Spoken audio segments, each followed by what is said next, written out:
Welcome to the Scrum Full Course. Scrum is a powerful agile framework that helps teams work efficiently, stay organized, and deliver results quickly. By breaking down projects into manageable sprints, Scrum enables teams to adapt to changes, get early feedbacks, and improve continuously. In this course, you will learn all the essentials of Scrum, from its core principles to key roles like Scrum Master, Product Owner, and Development Team. We will cover important Scrum events such as sprint planning, daily stand-ups, sprint reviews, and retrospectives, along with tools like Product Backlog and Sprint Backlog. You will also receive guidance on PSM Certification and insights into top project management tools and Scrum interview questions. This course will equip you with the skills to apply Scrum effectively. Whether you are new to Agile or looking to advance your career, let's get started. But before we commence, just some quick info for you if you are really interested in elevating your career and becoming a professional Scrum Master. Our best rated Certified Scrum Master certification training is your key to success. We guarantee you will pass on the first attempt as you join one of our 20+ live cohorts each month for 16 hours interactive learning led by globally renowned certified Scrum trainers, engaging in hands-on learning through role plays, simulation, and also case studies. And you can also gain complimentary access to Agile and Scrum courses. So guys, hurry up now and join the course. The course link is mentioned in the description box. So guys, what is basically in Scrum? Scrum is an agile framework that has revolutionized the way complex projects are managed and completed. Its adaptability, focus on collaboration, and iterative approach makes it an ideal methodology for dynamic and fast-paced environments. While Scrum is most commonly associated with software development, its principles and practices can be applied to various industries to enhance efficiency and product quality. This comprehensive tutorial aims to provide you with a deeper understanding of Scrum, covering its roles, artifacts, event processes, benefits, and practical implementation.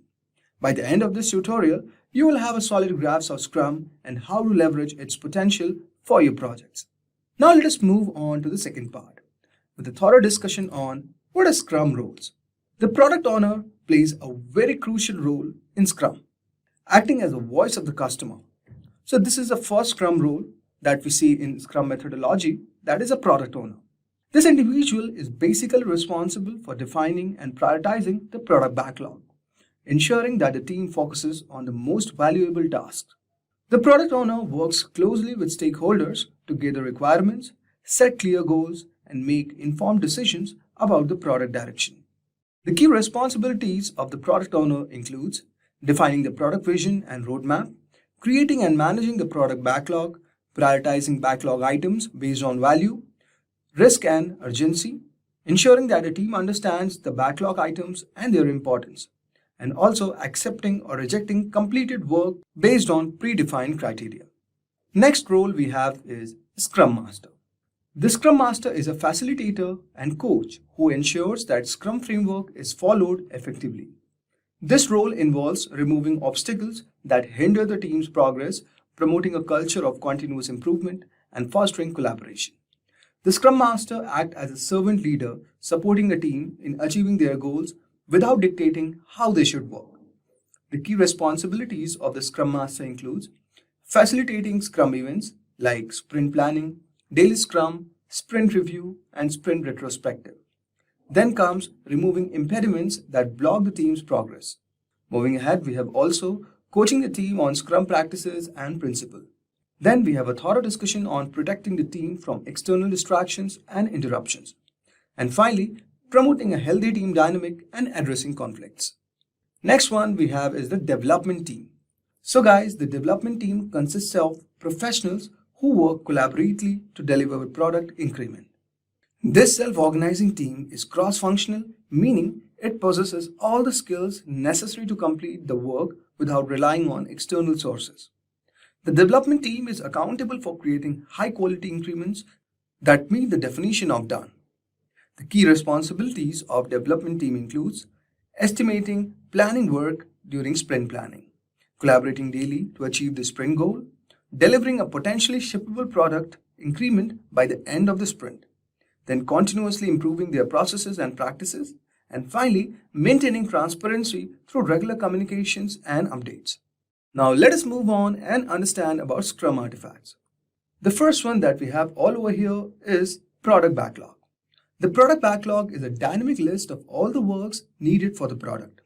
It includes features, enhancements, bug fixes, and technical tasks. The product owner is basically responsible for maintaining and prioritizing the backlog, ensuring that it reflects the current needs and goals of the project. The product backlog is continuously refined with items being added, removed, or reprioritized as necessary. The product backlog serves as a single source of truth for the team, providing a clear roadmap of what needs to be done. It is essential that backlog items are well defined with clear acceptance criteria to guide the development team in delivering the expected value. Then we have the sprint backlog. The sprint backlog is a subset of the product backlog, containing items selected for the current sprint. During sprint planning, the team decides which backlog items they can commit to completing within the sprint. The sprint backlog also includes a plan for how the team will accomplish such work. Sprint backlog provides a focused and actionable plan for the team, outlining the tasks and goals for the sprint. It is a living document continuously updated as the team progresses and learns about the work. The sprint backlog helps the team stay organized and aligned with the sprint goal. Then we have is increment. Increment is the sum of all the work at the end of the sprint. It represents a potentially shippable product that meets the definition of done, a set of criteria ensuring that work is complete and of high quality. The increment includes not only the new features added during the sprint, but also any improvements or fixes made to the existing features. The increment provides tangible evidence of progress, allowing stakeholders to inspect and evaluate the product. It serves as the basis for feedback and decision making, enabling the team to adapt and refine their approach in subsequent sprints. Then we have is sprint. Now let us move on and discuss about some of the Scrum events. The first one that we have all over here is sprint. A sprint is a time-boxed period typically lasting 24 weeks, during which the team works to create a product increment. The fixed duration of the sprint provides a regular rhythm for the team, promoting consistent delivery and continuous improvement. Each sprint begins with a sprint planning and ends with a sprint review and sprint retrospective. Next one we have is sprint planning. It is an event where the team defines what will be accomplished in the upcoming sprint. The product owner presents the high priority backlog items and the team collaborates to select those they can complete within the sprint. Together, they set a clear sprint goal and create a plan for achieving it. During sprint planning, the team breaks down the selected backlog items into smaller tasks and estimates the effort required. This detailed planning ensures that everyone understands the work and how it contributes to the sprint goal. A sprint planning sets the stage for a focused and productive sprint.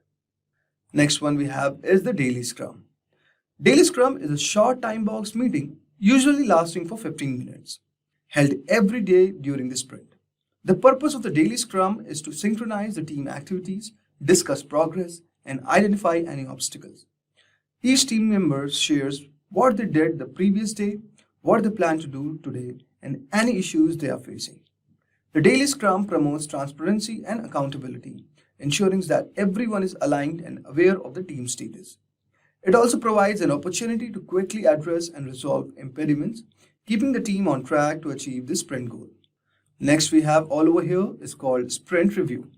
So guys, sprint review is held at the end of the sprint to inspect the completed work and gather feedback from stakeholders. The team demonstrates the product increment, highlighting what was accomplished during the sprint. Stakeholders provide input and the product owner updates the product backlog based on the feedback. The sprint review fosters collaboration and transparency, allowing stakeholders to see the product's progress and influence its direction.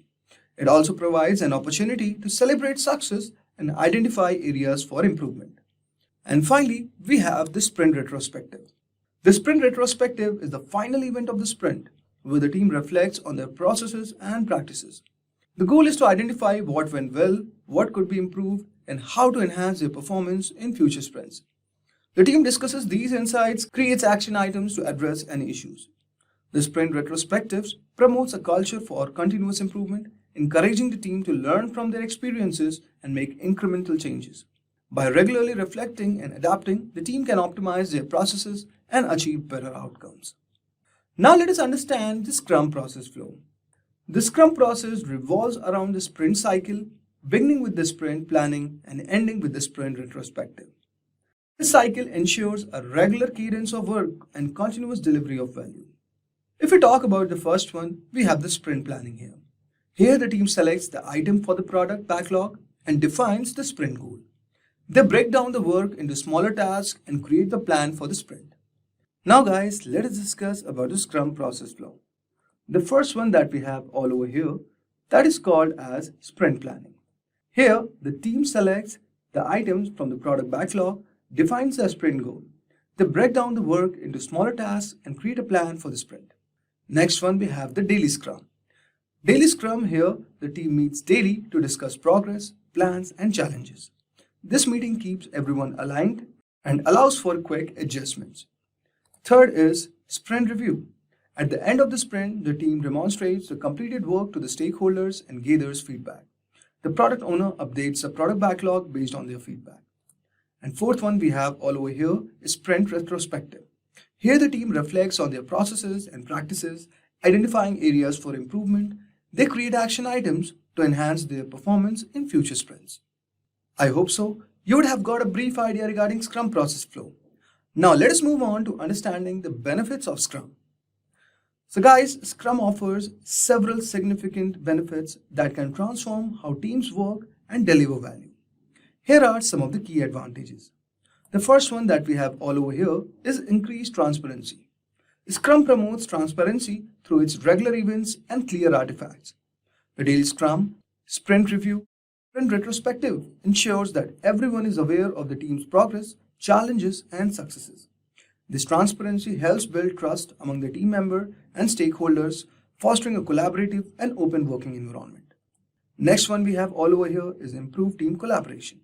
The collaborative nature of the Scrum encourages team members to work closely together, leveraging their diverse skills and expertise. The Scrum Master facilitates this collaboration, helping the team communicate effectively and resolve conflicts. This teamwork leads to better problem solving, innovation, and overall productivity. Next one we have enhanced ability to adapt to changes. Scrum's iterative approach allows teams to quickly adapt to changes in requirements, market conditions, or customer feedback. By delivering small functional increments regularly, the team can gather feedback and make necessary adjustments. This flexibility ensures that product remains aligned with the stakeholders' needs and expectations. And finally, it provides faster delivery of valuable products increments. Scrum's time-boxed sprints drive the regular delivery of product increments, enabling faster time to market. This rapid delivery cycle allows stakeholders to see tangible progress and realize value sooner. It also reduces the risk of project delays and enhances the team ability to meet deadlines. Now let us discuss some of the common challenges of following Scrum methodology. We all know that Scrum offers many benefits, but it also comes with its own set of challenges. Here are some of the common issues teams may face. The first one that we have all over here is resistance to change. Introducing Scrum can be met with resistance, especially in organizations accustomed to traditional project management methods. To overcome this resistance, it's important to provide education and training on Scrum principles and practices. Involving team members and stakeholders in transition progress and highlighting the benefits of the Scrum can also help build support. Next, we have handling distributed teams. Distributed teams can face communication and collaboration challenges. To address these issues, it's crucial to leverage technology tools such as video conferencing, instant messaging, and collaborative software. Establishing clear communication protocols and regular virtual meetings can also help maintain alignment and cohesion among team members. Then we have managing large projects with Scrum. Scaling Scrum for large projects can be complex. One approach is to adopt frameworks like Scrums of Scrums, Nexus or SAFe, which is Scaled Agile Framework. It provides guidelines for coordinating multiple Scrum teams, ensuring that teams are cross-functional and self-organizing with clear communication channels, which are very essential for managing large projects effectively. Now let us dive into most interesting part, that is, what are the tools and softwares which are used for Scrum? So guys, several tools and softwares can support Scrum practices, enhancing productivity and collaboration. Here are some of the most popular options. The first one I would recommend is Jira. Jira is a widely used project management tool that offers robust support for Scrum. It provides features for creating and managing product backlogs, sprint backlogs, and tracking progress through visual boards. Jira's customizable workflows and reporting capabilities make it a powerful tool for Scrum team. Next one we have all over here is Trello. Trello is a flexible, user-friendly tool that uses boards, lists, and cards to organize tasks. It's well suited for Scrum teams, allowing them to create and manage backlogs, plan sprints, and track progress. Trello's simplicity and visual nature make it easy to use, especially for smaller teams or projects. And finally, we have Azure DevOps. Azure DevOps is a comprehensive suite of development tools that supports Scrum and other agile methodologies. It includes features or backlog management, sprint planning, continuous integration, and deployment. Azure DevOps integrates seamlessly with other Microsoft tools, making it a good choice for teams using Microsoft ecosystem. So guys, in this tutorial, we have covered the fundamental aspects of Scrum, including its roles, artifacts, events, and processes. Agile project management, as the name suggests, is a flexible approach to building a project. In Agile project management, the project is broken down into several stages or sprints. Agile does not work on the principle of delivering the final product at the end of the project. It works on delivering sections of a project or mini projects. The process of project management in the case of Agile is Agile based. So there won't be any central control of project manager as it was there in the traditional way of working. Before we move forward, let's have a look at the Agile development cycle. Agile methodologies consist of several small cycles or sprints. At the end of each stage, we get a mini project. There's a product backlog that explains new features, changes in the existing features, and several other improvements in the project. Then we have a sprint backlog, which has a list of tasks that are to be completed during each sprint. The sprint consists of planning, designing, execution, testing, and deployment stages. And at the end of each sprint, a mini project is delivered. With every sprint, new features are added to the product, which plays a significant role in the overall project growth. After all the sprints and early validation in the development, the final deliverable has a fewer chances of failure. Let's now have a look at some reasons why industries have started moving towards Agile project management. The first reason is high product quality. When we talk about high product quality, we refer to the build of the product as per stakeholders' demands. Testing is performed at short intervals of time wherever needed to ensure high quality of the product. Then another reason is customer satisfaction. Whatever is done in the project is known by the customer. The deliveries don't take longer durations as they used to take in the case of traditional ways. The changes may be provided by the customer in the execution phase of the project. Third reason is reduced risk. Since the project is divided into sprints, so if the risk affects one sprint, it doesn't mean whole of the project will be at risk. The process of risk analysis continues to take place with all the other processes. Another significant reason for Agile project management is better and faster return on investment. The project is now developed in several sprints and each sprint has its own version. Therefore, the project becomes market ready after a few sprints only. Since the projects can now be released with ease and in shorter duration, this helps the organization to stay ahead in competition with respect to other organizations which have still not moved to Agile methodology. Now we shall check the principles of Agile project management. There are 10 principles for successful Agile project management. The first principle is the satisfaction of the customer by delivering the project fast and with least number of errors. The next principle refers to decreasing the amount of time between the phase of planning and delivery. The third principle states that the team of managers and developers work together and increase the productivity of their work. The next principle states that the changes requested by the stakeholders can be taken into consideration and worked upon during the development phase as well. The fifth principle pays attention to the factor of coordination among the team members. Then the sixth principle refers to the process of monitoring and tracking the progress of the project at the end of each sprint and making amendments wherever needed. Moving on, the next principle states that there must be a feeling of trust and support towards the team to complete the project's objectives. The next principle emphasizes on face-to-face conversations with the development team. The face-to-face conversation helps in both solving problems and easy knowledge sharing.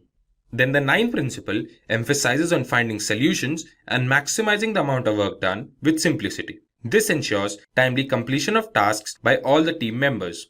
The last principle states that Scrum tools like Monday.com or Zoho Sprints must be used to simplify the complicated codes, which further helps in saving time. We shall now see the steps in Agile project management. The goal of Agile methodology is to produce shorter development life cycles and more frequent product releases than traditional waterfall project management. So we will now check 6 steps in Agile project methodology. The first step in the process is project planning. Project planning includes feasibility study, development of scope, breaking the project into executable tasks or sprints, and then estimating the amount of time needed to complete those sprints. The second step is the step of roadmap creation. A roadmap is a plan of action that shows how a project shall evolve over time. A list of all the features that the final product should have is created, and the steps to achieve those features are taken. The next important step is release planning. Since we are doing the project keeping in mind the Agile project methodology, the project will complete in sprints. That means there will be the release of features at the end of each cycle. And unlike the traditional waterfall model, the development cycles will be smaller. The fourth step in Agile project management is sprint planning. The sprints are made keeping in mind what all is to be accomplished in that particular step. At the beginning of each sprint, the goal of that sprint is decided and steps to achieve that goal are taken. The next step in the process emphasizes on daily meetings. There are short meetings every day to discuss if the team was able to finish the task for each sprint and check if there are any amendments that are required. Each team member talks about what they achieved in the last sprint and what are they going to work on in the next sprint. The last step is the step of sprint review and retrospective. There are 2 meetings after each sprint. First meeting is for the sprint review. This meeting is with the stakeholders to show them the finished product. This helps both sides to build a relationship and discuss if there are any issues in the end product. The second meeting is for having a sprint retrospective. This meeting involves the stakeholders to discuss what went well and what went wrong during the sprint. Sprint retrospective takes place after the sprint review and before the next sprint planning. Now when we know the steps needed for Agile project methodology, we must understand some Agile project management frameworks. There are several frameworks available today. Here, we will be discussing some of the most popular frameworks. The first framework we will discuss is the Kanban framework. Kanban framework is a well-known framework for implementing Agile software development. In the case of Kanban framework, work items are represented on the Kanban board, which helps all the team members to see the state of every piece of work at any time. Kanban board not only helps in visualizing the work, but also optimizing the workflow among the team. The next framework we will discuss today is the Scrum framework. Scrum framework is a popular framework for managing complex knowledge work like in the field of research and advanced technologies. Scrum is a simple framework that helps teams work together and learn through their experiences gained while working on a problem. The third framework we will see today is the hybrid framework. The hybrid framework is a combination of Agile methodology and non-Agile methodology. In the case of a hybrid framework, planning is done using the traditional way of project management, while the execution and delivery is done using the Agile methodology. Since the hybrid is a combination of the two, it handles the requirement changes and delivers the product in different stages. The fourth and the last framework we will see is the Lean framework. The Lean framework works on the principle of providing maximum customer value and creating zero waste. It focuses on optimizing the flow of products all through the value stream. This helps in eliminating waste all through the process and create processes that requires less human efforts. This also simplifies the process of information management and makes it more accurate. Finally, let's have a look at some companies that have opted for Agile project management. Today, around 22% of the organizations worldwide have all their teams working on the principle of Agile project methodology. Let's have a look at some of the most prominent companies in the world that use Agile project management. In the list, we have IBM, Cisco, AT&T, Microsoft, Philips, and Samsung. A Scrum Master ensures an effective and productive working environment in a Scrum team. If you like taking responsibility and in general helping people do their best work, becoming a certified Scrum Master could be the perfect option for you. Not only do CSMs enjoy a competitive market position, but with average salaries going up annually, they also tend to have lucrative careers. This is evident in the fact that the enterprise agile transformation services market size is expected to reach $142 billion by 2030. Welcome to the future of your career in agile project management. I am Vijay Bandaru. I'm a certified Scrum trainer, certified team coach, and certified enterprise coach from Scrum Alliance. I am truly excited to guide you through the Certified Scrum Master Certification program by Simplilearn, a game-changing program that will serve as a stepping stone for you to become a leader in agile transformation.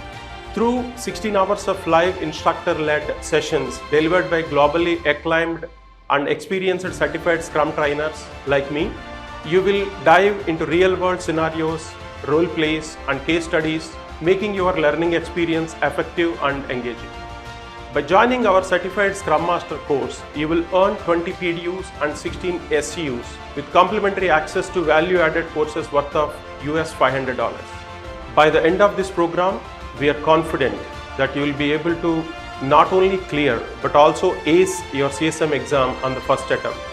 Our exam pass guarantee ensures you can request a full refund if you don't pass the exam on the second attempt. Your enrollment and successful program completion comes with a 2-year Scrum Alliance membership and the inclusion of your CSM exam and retake fees. Why Simplilearn? Simplilearn is world's #1 online bootcamp for digital economy skills training, a global leader in agile training and part of the global registered education ally of Scrum Alliance.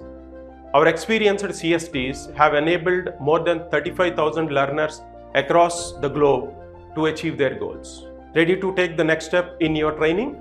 Enroll now to get started and become part of the agile revolution. The way we build products is changing fast, and the companies need people who can handle the new, faster way of doing things. The Certified Scrum Product Owner, that is CSPO training, gives you the skills and tools to be a rock star in this exciting world. A recent Scrum Alliance survey found something awesome. Over 85% of CSPOs say the certification helped them get promoted and earn more money. This respective certificate shows everyone you know your stuff about Scrum and makes you super valuable teammate. The CSPO certification teaches you important skills to manage and deliver valuable products in agile environments. You will learn how to prioritize tasks, communicate clearly with your team and stakeholders, and make sure your product meets customer needs. These skills are highly valued in today's job market. So if you are looking for a career boost, becoming a CSPO could be your ticket to success. So this video dives deeper than the basics to show you exactly what a Certified Scrum Product Owner (CSPO) is all about. We will kick things off by explaining Scrum, a teamwork framework that's kind of like a game plan for success. Ever wondered what a product owner does? We'll make it clear as a day. Here's the exciting part. Anyone who's good at leading a team can become a CSPO. We'll show you the cool benefits of getting CSPO certified and what kind of stuff you would typically do in this role. Thinking about taking the leap, we'll walk you through every step of becoming a CSPO one by one. Plus, we will answer questions like how long the certification lasts and how to keep it up to date. So are you ready to become a Product Owner Pro? Let's get started. Did you know that the demand for skilled Agile experts is booming? Yep, it's true. A big 55% of companies are ready to pay top dollar for certified Agile professionals like CSPS. And here's the kicker. CSPS make an impressive $105,000 per year on average, according to PayScale.com. Big-name companies, including those in the Fortune 500 club, are searching high and low for CSPO talent. They understand that having CSPS on their team means smoother, more efficient Agile product development. So if you're looking for a career boost, becoming a CSPO could be your ticket to success. In this video, we're going beyond basics to uncover what the Certified Scrum Product Owner is. We'll start by explaining the Scrum methodology, a key framework for teamwork. Ever wondered about the role of the product owner? We'll break it down for you. But here's the kicker. Anyone with team leadership skills can become a Certified Scrum Product Owner CSPO, discover the perks of CSPO certification, and learn about the daily tasks involved. Ready to take the plunge? We'll guide you through the process of becoming a CSPO step by step. Plus, we'll cover how long the certification lasts and what you need to renew it. Alright, so without further ado, let's get started. So what is Scrum methodology. Scrum methodology is an agile project management framework that emphasizes collaboration, iterative progress, and adaptability. Teams using Scrum work in short cycles called sprints to deliver parts of a project. Scrum is based on transparency, inspection, and adaptation, allowing teams to learn from each other and adjust their approach as they go. Here's how it works in simple terms. Roles. There are three main roles: the product owner, who makes sure the work is valuable; the Scrum Master, who helps the team follow Scrum; and the team members who do the work. After that, product backlog. This is a list of all the work or features that need to be done. Then there is sprints. The team picks a small chunk of work from the backlog and commits to completing it within a sprint. Next is daily stand-up. Every day, the team meets quickly to update each other on their progress. Next one is sprint review.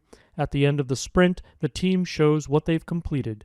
After that, sprint retrospective. The team discusses what went well, what didn't, and how they can improve for the next sprint.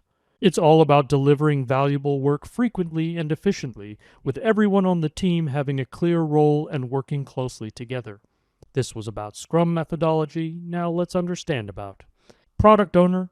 Product owner is a key role responsible for representing the customer's needs and ensuring the team builds the right product. They prioritize tasks, define features, and make decisions about what the team should work on next. Essentially, they act as the voice of the customer within the development process, guiding the team to create a product that meets user requirements and delivers value. They collaborate closely with a Scrum team, consisting of developers and a Scrum Master, to ensure that the team focuses on delivering features that provide the most value to the customer. So as we have understood about the Scrum methodology, now let's learn about who is a Scrum product owner. In the Scrum framework, the Scrum product owner has more specific role in ensuring the team delivers a valuable product. While they share some general responsibilities with traditional product owners, Scrum provides a specific context for their work. Key responsibilities. First is product backlog management. As with any product owner, they own and manage the product backlog. This includes creating, refining, and prioritizing backlog items that represent the work needed to achieve the product vision. Next is stakeholder voice. The Scrum product owner serves as the voice of the stakeholders within the Scrum team. They gather and represent stakeholder needs and ensure those needs are reflected in the product backlog. Third is Scrum Framework Champion. This is where the Scrum context comes in. The product owner actively participates in Scrum ceremonies like sprint planning and backlog refinement. They collaborate closely with the Scrum Master to ensure the team follows Scrum principles and practices. Now let's understand who can become CSPO. The CSPO course is designed to be accessible and valuable for individuals from various backgrounds, making it a great fit for anyone interested in deepening their understanding of product ownership within the Scrum framework. But it is more suitable for anyone interested in the business side of product or service development. This includes, but is not limited to, product managers, business analysts, project managers, data analysts, Scrum team members.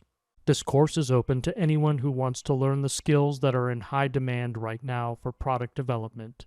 If you work with Scrum, this course will teach you how to be a great product owner within that framework. Now let's have a look at benefits of CSPO certification. The benefits of obtaining a certified Scrum product owner CSPO certification. First we have is understanding of Scrum. With CSPO certification, you'll really get what Scrum is all about and how being a product owner fits into it. This means you'll know how to use Scrum methods and ideas to make teamwork better, get more done, and make better products. Second is product backlog management. CSPO teaches you how to keep a list of all the things your product needs in order of importance. You'll learn how to make sure this list helps the team focus on what's most important and delivers what the customers want most. At number third, we have is professional growth. Getting and keeping your CSPO certification shows employers that you're always learning and getting better at your job. It tells them you're up to date with the latest skills and techniques in product development, which can help you move up in your career.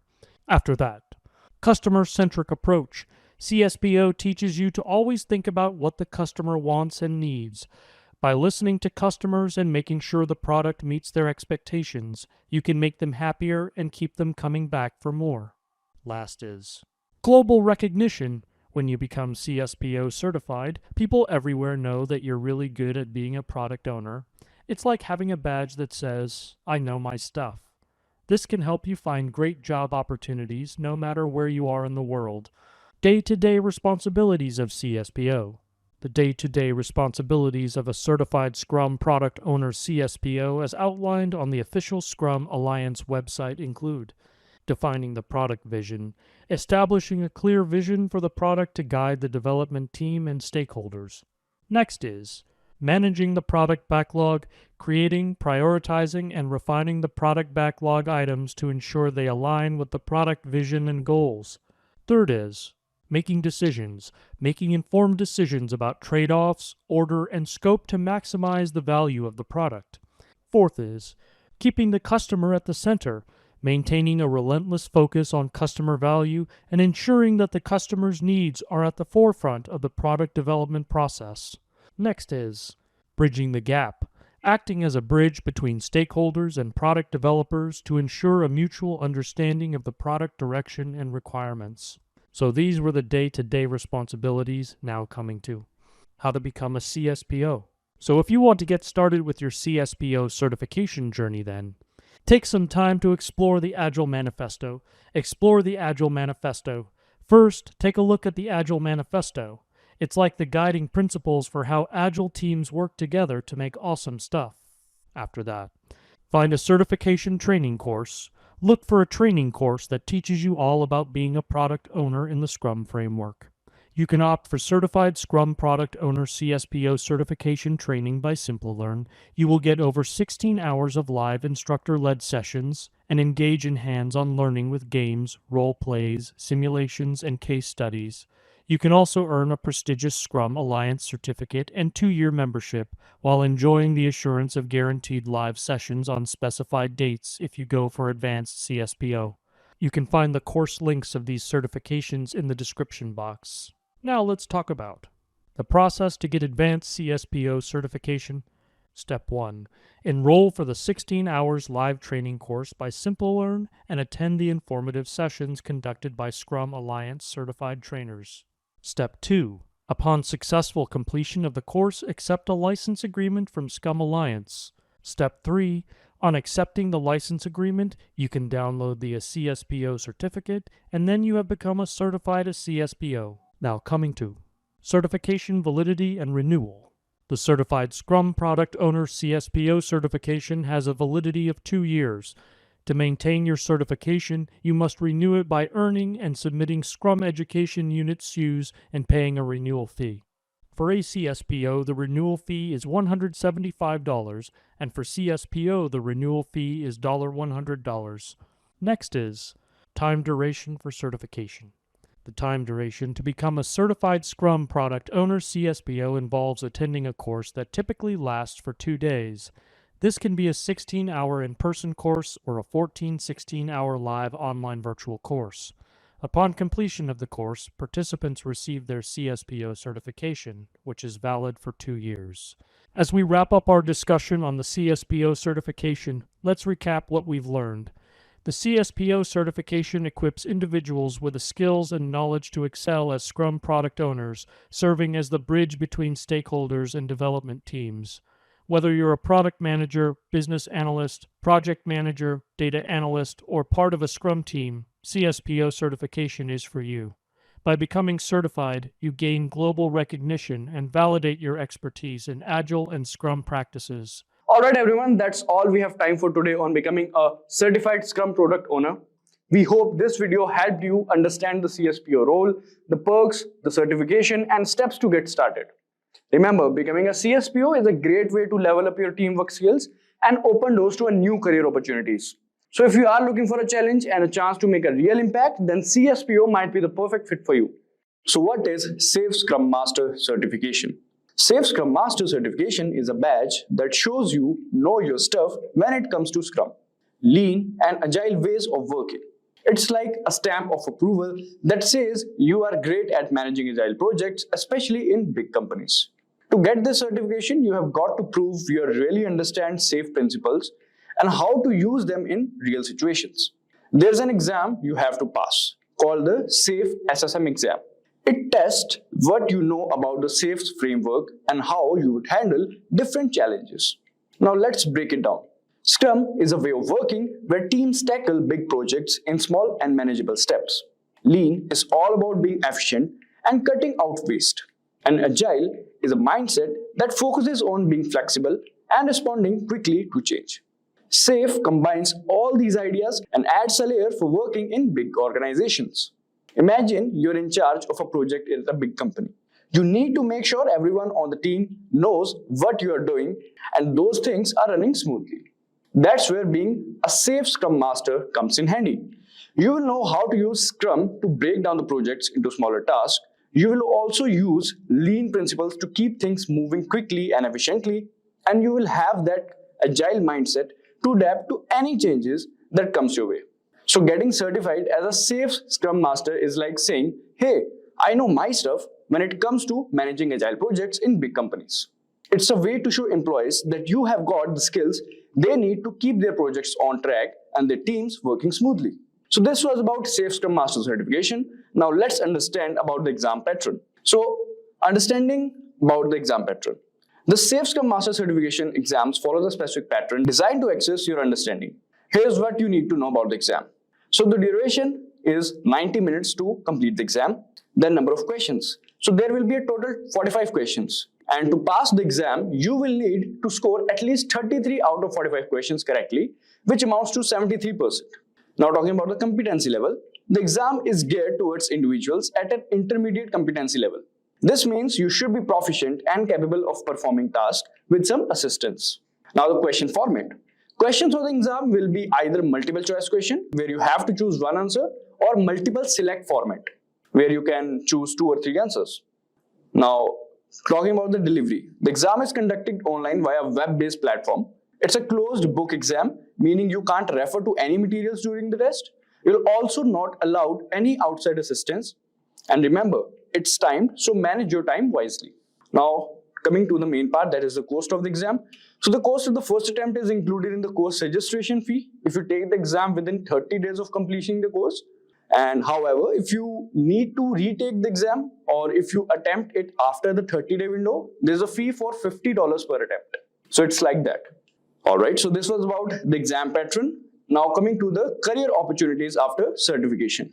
So after completing the SAFe Certified Scrum Master certification, you can target a variety of job positions that leverage your knowledge of Agile and Scrum practices. Some of them are Scrum Master, Agile Coach, Product Owner, Project Manager, Program Manager, and Iteration Manager. So these are some of the positions you can opt after doing this certification. Alright, now let's understand how to become a SAFe Certified Scrum Master. So let's divide the procedure or plan into 3 steps. Step 1 is create a proper study plan. So let's understand that first. So preparing for the SAFe Certified Scrum Master exam starts with creating a study plan. This plan outlines what you need to focus on. First, identify the main goals and the important ideas for the exam. Understand the key concepts thoroughly.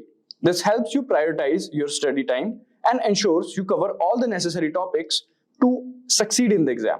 So this was about the study plan. Now coming to the next step, which is prepare for SAFe Certified Scrum Master exam. So basically the training part. So supplement your learning with the official course materials, including the SAFe Certified Scrum Master guide and additional resources provided by your chosen training provider.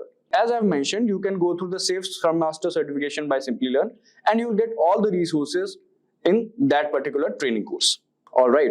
Now coming to the next thing, that is the third step, which is mock test. So mock test. Taking mock test is an important part of preparing for the SAFe Certified Scrum Master exam. These practice tests mimic the real exam, helping you get familiar with the format and types of questions. By giving mock tests, you can access your readiness and identify areas where you need more practice. It's a great way to build confidence and improve your chances of success on the actual exam. After that, you can go for test analysis. Analyzing mock tests is crucial for SAFe Certified Scrum Master exam preparation. After taking a mock test, review your answer to understand where you went right and where you made the mistakes. identifying the patterns in your errors and focus on improving those areas. This should be your goal. So this analysis helps you fine-tune your study plan and strengthens your weak points, increasing your chances of performing well on the actual exam. And the last step would be to go for the exam. So by following these steps and maintaining consistency in your preparation, you can confidently pursue your goal to become a certified safe Scrum Master. With a solid study plan, a regular mock test, and through analysis, you will be equipped to ace the exam and excel in your agile career journey. Why do we need Scrum meeting? Alignment ensures everyone is on the same page regarding project goals and progress. Transparency promotes transparency by sharing individual accomplishments, plans, and obstacles. Collaboration fosters collaboration among team members by identifying dependencies and opportunities for assistance. Adaptation allows teams to adapt and adjust their plans based on daily progress and emerging challenges. Efficiency helps in identifying and addressing issues early, preventing delays and ensuring smooth project flow. Moving forward, let's dive into advantages of Scrum meeting. Improved communication enhances communication among team members by providing a dedicated forum for updates and discussions. Enhanced collaboration promotes collaboration and knowledge sharing among team members, leading to better problem solving and decision making. Increased productivity enables teams to stay focused and accountable for daily tasks, leading to improved productivity and progress. Quick issue resolution facilitates early identification and resolution of obstacles, preventing them from becoming significant impediments to progress. Iterative improvement supports iterative improvement by providing regular opportunities for reflection and adaptation. Next, let's see standard questions of Scrum meeting. Question 1. What did you do yesterday? Question 2. What will you do today? Question 3. Are there any obstacles or impediments in your way? Moving forward, let's see facilitation and execution in Scrum. Scrum Master's role facilitates the meeting, ensuring it stays focused and on track. Time boxing keeps the meeting short and concise, typically around 15 minutes or less. Adapting format allows teams to modify the format or questions to better suit their needs and context. Staying standing encourages participants to stand during the meeting to maintain focus and keep it brief. Let's conclude this video. Conclusion. Value proposition. The daily Scrum meeting is a valuable tool for Agile teams, promoting alignment, transparency, collaboration, and continuous improvement. Integration with Agile Principles. It aligns closely with Agile principles of frequent communication, adaptation, and collaboration, making it an essential practice within Agile methodologies like Scrum. By incorporating these, teams can gain a comprehensive understanding of the purpose, benefits, execution, and continuous improvement aspects of the daily Scrum meeting within the Agile development framework. Welcome to the Scrum Methodology Project Management. In this exploration, we will understand the simplicity and effectiveness that makes Scrum a game changer in project management. Think of Scrum like playing basketball, a fun sport many people enjoy. In basketball, a small team works together to score points and win by communicating and adapting to the game. They have short periods to play and regularly check how they are doing to improve. Scrum is similar to that. It's a way for teams to work together smoothly. In Scrum, there are different roles like product owner and developers, all working towards a common goal. Just like in basketball, Scrum teams regularly review and talk about how things are going to make everything better. The teams are encouraged to make decisions and take action on their own, just like players on a basketball team. It's all about teamwork, communication, and always finding ways to get better together. So whether you're a seasoned professional or new to project management, Scrum is here to redefine the way you approach and achieve success. We'll break it down into easy bits. First, we will talk about the basics of Scrum methodology. Then we will meet the key players in the adventure.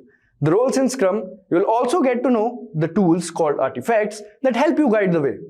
But wait, there's more. We will dive into the events that keep the action going and explore the values that make Scrum awesome. And the best part, discovering how Scrum can benefit teams and projects in the real world. But before we begin, make sure to subscribe to our channel and press the bell icon to never miss an update from Simplilearn. So let's move on with the first topic, which is what is Scrum methodology. So Scrum is a framework for agile software development that has been around for more than 25 years. But how did it come to be? Scrum was inspired by a 1986 article in Harvard Business Review called the new product development game. The article described how successful companies like Honda, Canon, and Fuji Xerox used a holistic and collaborative approach to create innovative products. The author compared this approach to a rugby game where a team moves as a unit towards a common goal, passing the ball back and forth. They coined the term Scrum to describe this way of working. Since then, Scrum has evolved and spread across the world, becoming the most popular agile framework for software development. Scrum methodology is an evolution of agile management, emphasizing specific practices and roles in software development process. It's a structured approach that breaks tasks into manageable units called sprints, typically lasting few weeks. Key roles to include the product owner, responsible for setting priorities, the Scrum Master, who ensures team efficiency, and a cross-functional team delivering incremental results.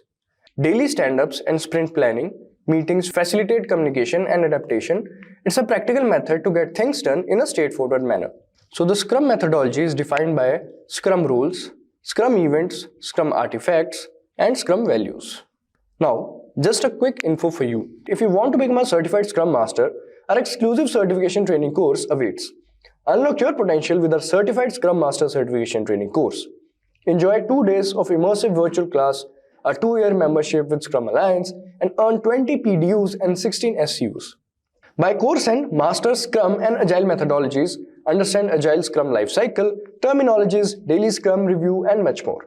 Don't miss out, enroll now. Find the course link in the description box. So now, let's understand different roles in Scrum. So first we have is product owner. So product owner represents the stakeholders and is responsible for maximizing the value of the product and the work of the development team. Then Scrum Master. Scrum Master ensures that the Scrum team is following the Scrum process and helps the team to be as effective as possible.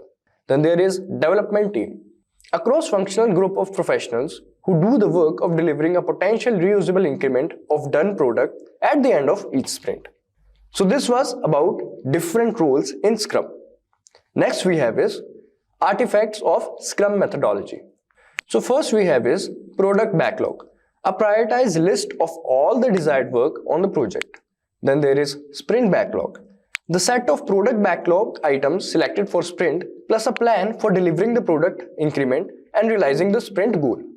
Then there is increment, the sum of all product backlog items completed during a sprint and the value of the increments of all previous sprints.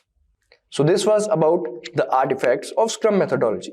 Now let's move on to Scrum events. So in Scrum events, we have first sprint, a time box of 1 month or less during which a done, usable and potential realizable product increment is created. Then there is sprint planning. So a meeting where the work to be performed in the sprint is planned collaboratively. The next we have is daily Scrum. So a 15-minute time boxed event for the development team to synchronize activities and create a plan for the next 24 hours. Then there is sprint review, a meeting at the end of sprint to introspect and increment and adapt the product backlog if needed. Then there is sprint retrospective, an opportunity for the Scrum team to introspect itself and create a plan for improvements to be enabled during the next sprint. Now, next we have is Scrum values. Scrum values are the fundamentals principles that guide the behavior and actions of the Scrum team. They are essential for fostering a collaborative and productive work environment. Then there is commitment. It's about the team's dedication to achieving the sprint goals and delivering high quality work together. Next we have is courage. Courage encourages the team to address challenges, provide and receives honest feedback, take risk, and continuously improve. The next we have is focus. Emphasizes the importance of staying committed to the sprint goals, avoiding distractions, and concentrating on critical tasks. After that, openness. Openness promotes transparency, honesty, and open communication, creating a culture of trust and collaboration within the team. Alright, so this was about Scrum values. Now next up we have is benefits of Scrum methodology. So Scrum methodology offers a range of benefits that contribute to the popularity in agile project management. Here are some of the key advantages. First we have is flexibility. So Scrum allows for greater adaptability to change in project requirements. The iterative nature of Scrum enables teams to adjust and incorporate new requirements more easily. ensuring that the product remains aligned with evolving needs. The next we have is transparency. Scrum promotes transparency by making the progress of the project and any obstacles encountered visible to all the stakeholders. This transparency fosters trust and allows for informed decision making based on real-time information. The next we have is customer satisfaction. Through regular feedback and incremental delivery, Scrum enhances customer satisfaction. By involving customers throughout the development process and delivering usable increments of product at regular intervals, Scrum ensures that the final product meets customers' needs and expectations. Then after that we have is team collaboration. Scrum encourages teamwork and communication among team members. The framework emphasizes on self-organization and cross-functional collaboration, fosters a cohesive and productive team dynamic. Productive team dynamic leading to improved productivity and innovation. Then last we have is faster delivery. The incremental delivery approach of Scrum enables quicker release of valuable products features. By delivering usable increments of the product at the end of each sprint, Scrum ensures that valuable features are delivered to the customer in a timely manner, allowing for faster time to market and feedback incorporation. The methodology's adaptability, collaboration, and commitment to continuous improvement make it valuable framework for modern software development and beyond. In summary, Scrum is a teamwork method that helps projects to run smoothly from planning to reviewing. Scrum is about getting things done well. It's a simple, effective way to manage projects and make sure everyone works together for success. So, if you want a practical and flexible approach to project management, give Scrum a try and see the positive changes it brings. Are you eager to transform your career and become a professional Scrum Master? Or are you stuck in the same company but want to level up your designation? If you need clarification about the PSM process and exam, don't worry. We've got it covered in this video. But first, let me tell you a story about Matthew, a software engineer who found himself in a rut. Despite his hard work and dedication, he felt his career was stagnating. He knew he had the potential for more, but wasn't sure how to unlock his growth. That's when he stumbled upon the Professional Scrum Master Certification. At first, Matthew was hesitant. He wasn't sure if the certification was worth the investment of time and money.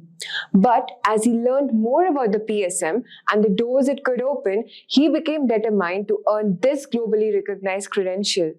Matthew's journey to becoming a PSM wasn't easy.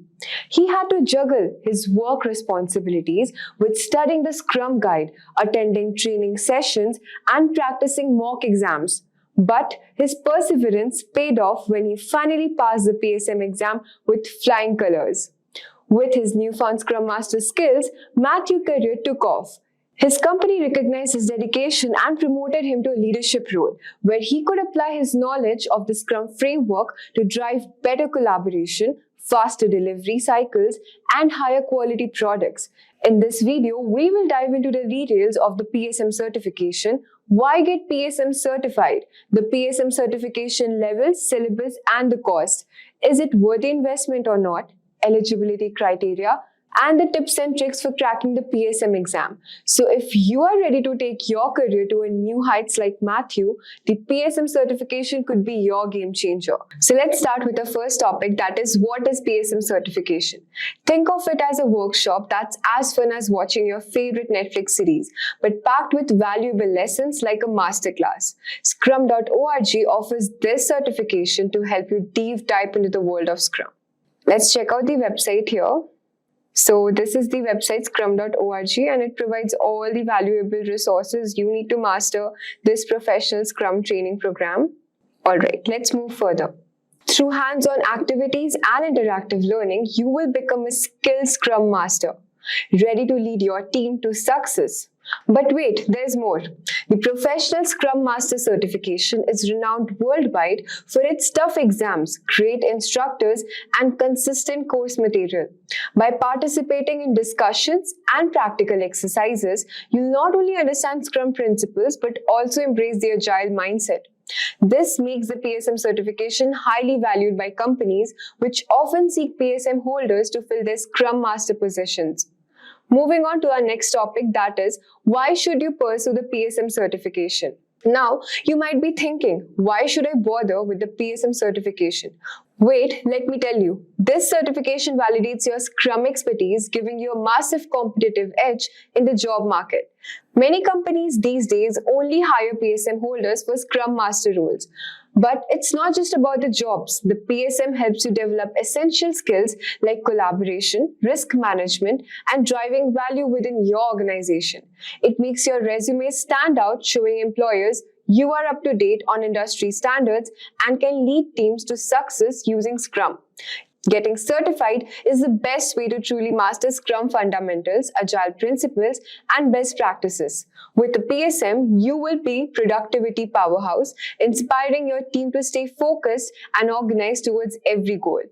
You'll foresee risk before they happen and ensure we are delivering real value and quality. And let's not forget the financial benefits. PSM holders stands apart with practical Scrum knowledge and non-certified pros. According to the pay scale, the average PSM certified salary is a staggering of $97,000 annually. So if you want that competitive edge, those valuable skills, and the potential for a higher paycheck, the PSM certification is no-brainer investment in your future success. Let us now discuss the different levels of the PSM certification. The PSM certification is offered at 3 distinct levels, allowing you to progressively deepen your knowledge and expertise. At first, we have the PSM 1, which is the foundational.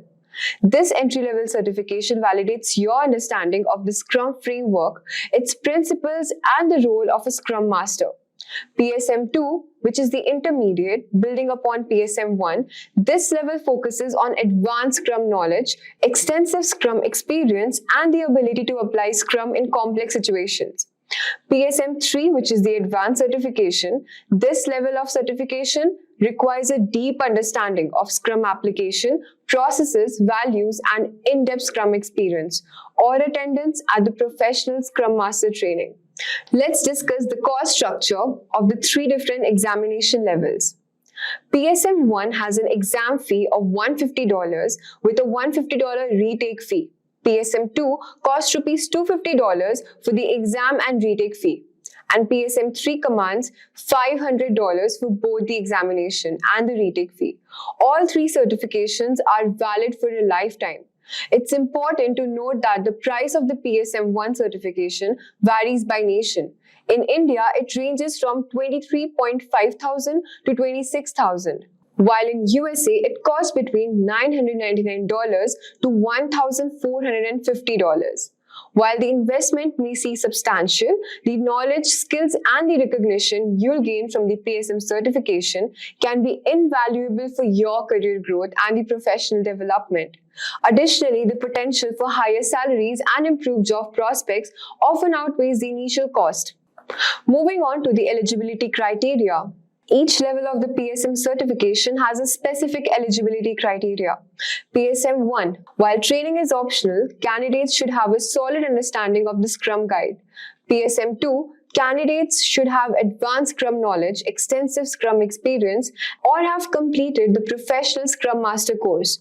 PSM 3. Candidates must have passed the PSM 1 and the PSM 2 certifications and have a deep understanding of the Scrum application, processes, and values. In-depth Scrum experience or have attended the Professional Scrum training course. But what are the required syllabus? Let's discuss. The PSM exam is conducted online with a time duration of 60 minutes. It consists of 80 MCQs and true-false questions and is available only in English language. This certification covers a comprehensive syllabus designed to equip you with the knowledge and the skills necessary to become effective Scrum Master. The syllabus includes the Scrum framework, a thorough understanding of the Scrum Guide, roles, events, artifacts, and foundational principles. Scrum theory and principles, mastering the empirical process, Scrum's guiding principle and its core values. Self-organizing and cross-functional teams, facilitating and empowering cross-functional teams to foster flexibility, creativity, and productivity. Facilitation and coaching, developing the mindset and skills to facilitate, coach teams and organization in adopting and embracing the Scrum framework. Next, we will talk about the PSM certification process. At first, you have to pass an online assessment by scrum.org and pay the required fee. While training isn't mandatory, enrolling in professional Scrum training courses hosted by scrum.org is highly recommended to prepare for the examination. You can choose in between the Professional Scrum Master or foundational courses. Next, study the Scrum Guide thoroughly. This is crucial for passing the certification exams on scrum.org website. For PSM 1, prepare an intensive 60-minute exam with 80 true and false and MCQ questions. You need to answer at least 68 questions correctly to pass, with the passing score set at a high of 85%. It's a tough challenge, but with the right preparation strategies, that prestigious PSM badge will be yours. Stay focused, study hard, and get ready to join the ranks of an elite Scrum Master. Passing the PSM exam, especially at higher levels, can be challenging due to rigorous nature of the assessment. Here are some of the tips to increase your chances of success. At first, you must attend the Professional Scrum Master training courses provided by scrum.org. Thoroughly study and understand the Scrum Guide as it serves the primary resource for exam questions. Practice with mock examination, sample questions, and assessment to gauge your level of preparation. Leverage resources like the Scrum Guide, audio, open assessment, and study groups to reinforce your learning. Develop a deep understanding of Scrum theory, principles, and values, as well as practical application in real-world scenarios. By investing in the PSM certification, you'll not only validate your expertise in the Scrum framework, but also position yourself as a valuable asset to organization seeking skilled Scrum Masters and Agile leaders. With the right preparation and dedication, you can unlock new career opportunities and drive successful project delivery using Agile and Scrum methodologies. Let us now start by understanding what product vision actually means. If you look up online, you might find complicated explanations like it's the emotional future idea of a company, but let me make it easier for you. Your product vision is basically your big goal, what you want to achieve with your product or the impact you want to make. For example, Elon Musk's vision for Tesla is to become the top car company for the 21st century. That's their product vision, their destination. Some people mix up vision with why of a product, but they're not the same. Your vision is where you're headed, while the why is the reason behind aiming for the future. In business, we call this reason the mission. So if your vision is where you're going, the mission is why you're going there. Having a clear vision is very important in product development for two reasons. Firstly, it motivates your team and stakeholders by giving them an exciting goal to aim for. And it helps you to make smart decisions about what to build and what not to build. With a clear vision, you can steer your product in the right direction and make sure everyone is on the same page. We will now understand what is product roadmap. A product roadmap basically outlines your objectives, guiding you towards achieving your goals for a product. It's a strategic plan that details the necessary steps and timelines needed for accomplishing tasks. Product roadmaps play a very crucial role as they assist in prioritizing and planning ahead at each stage of product development. They connect the overarching product strategy with the specific tasks and activities carried out by the team. For example, let's say you're creating a new mobile app. Your product roadmap would outline all the key features you want to include, like user login, messaging, and photo sharing.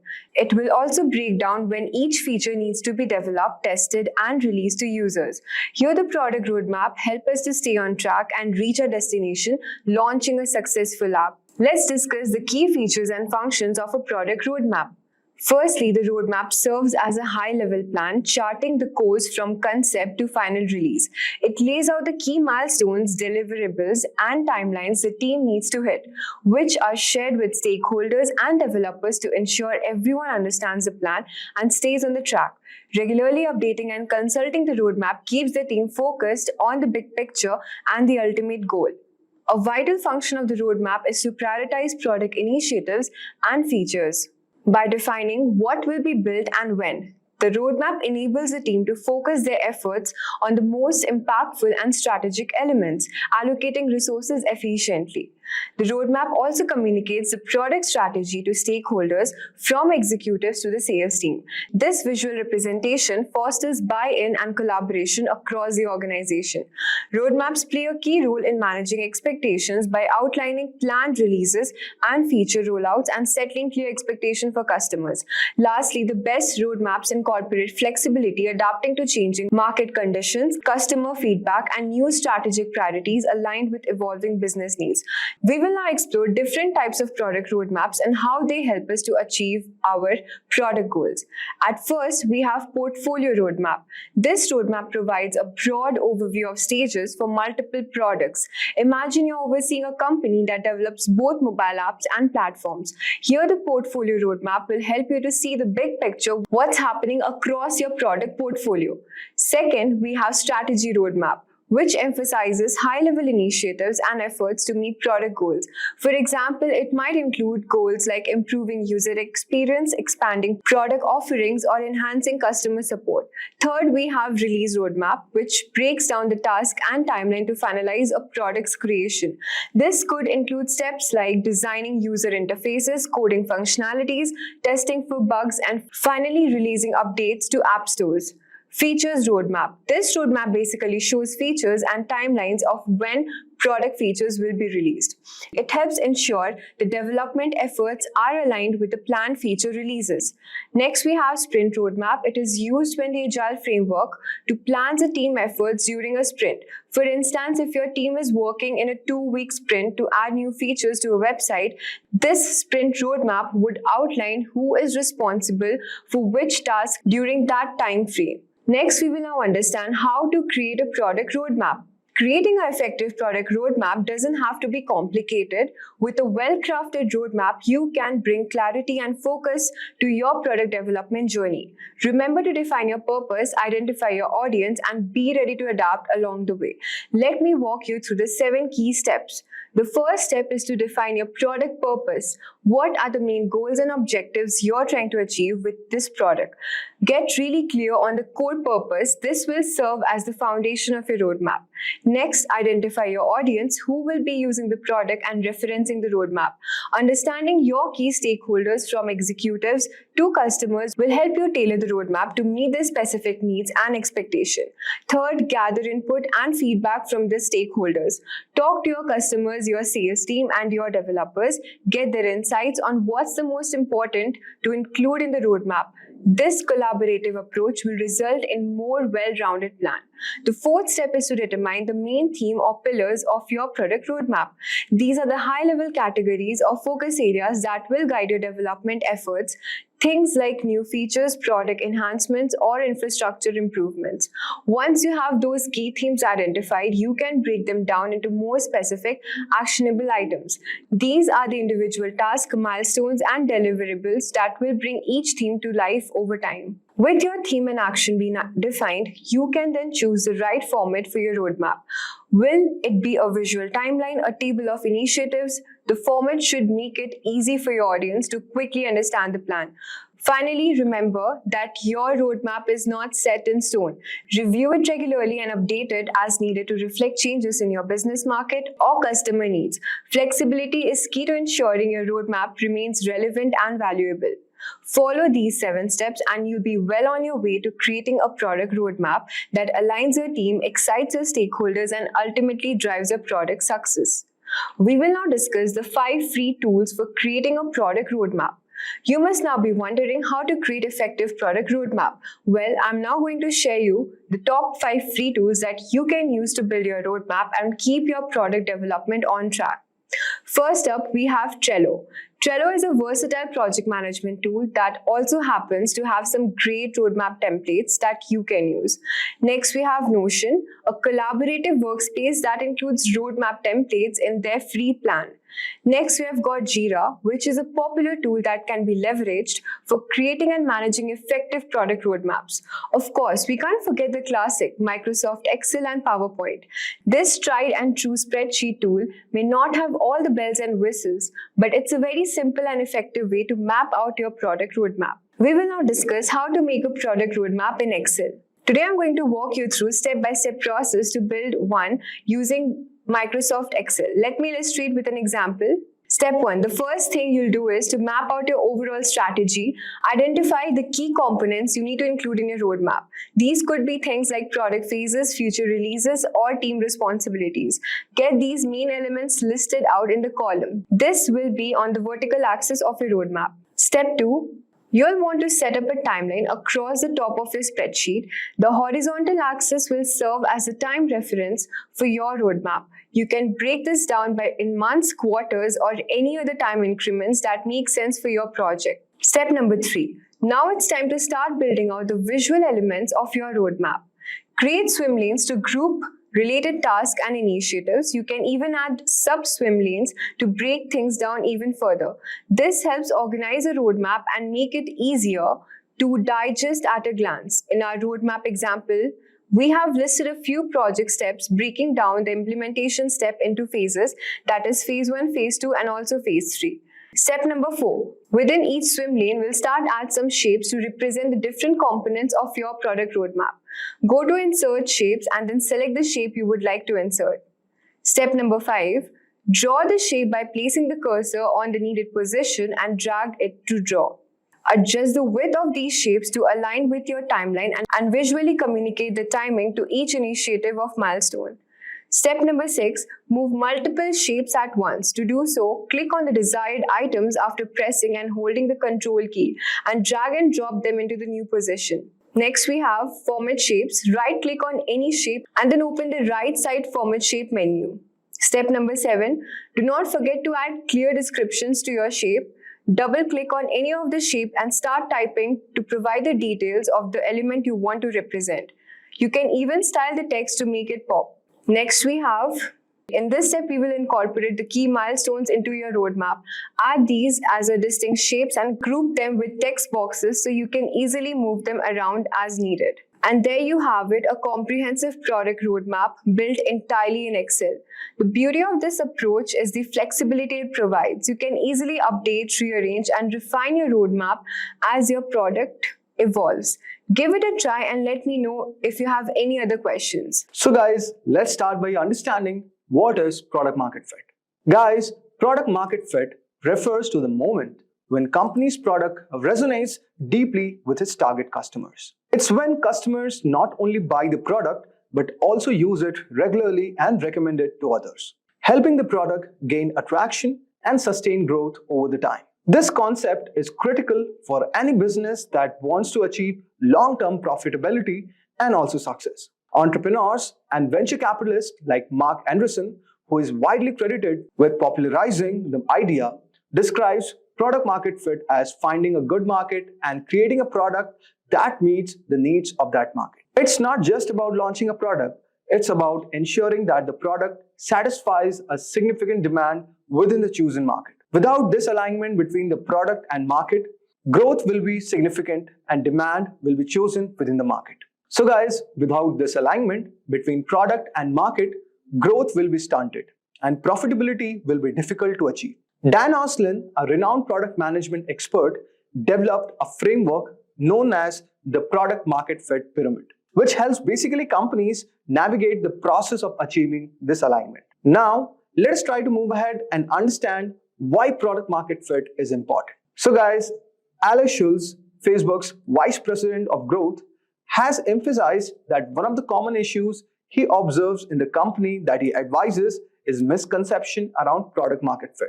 Many companies believe that they have achieved it when they actually haven't. Why does it matter so much?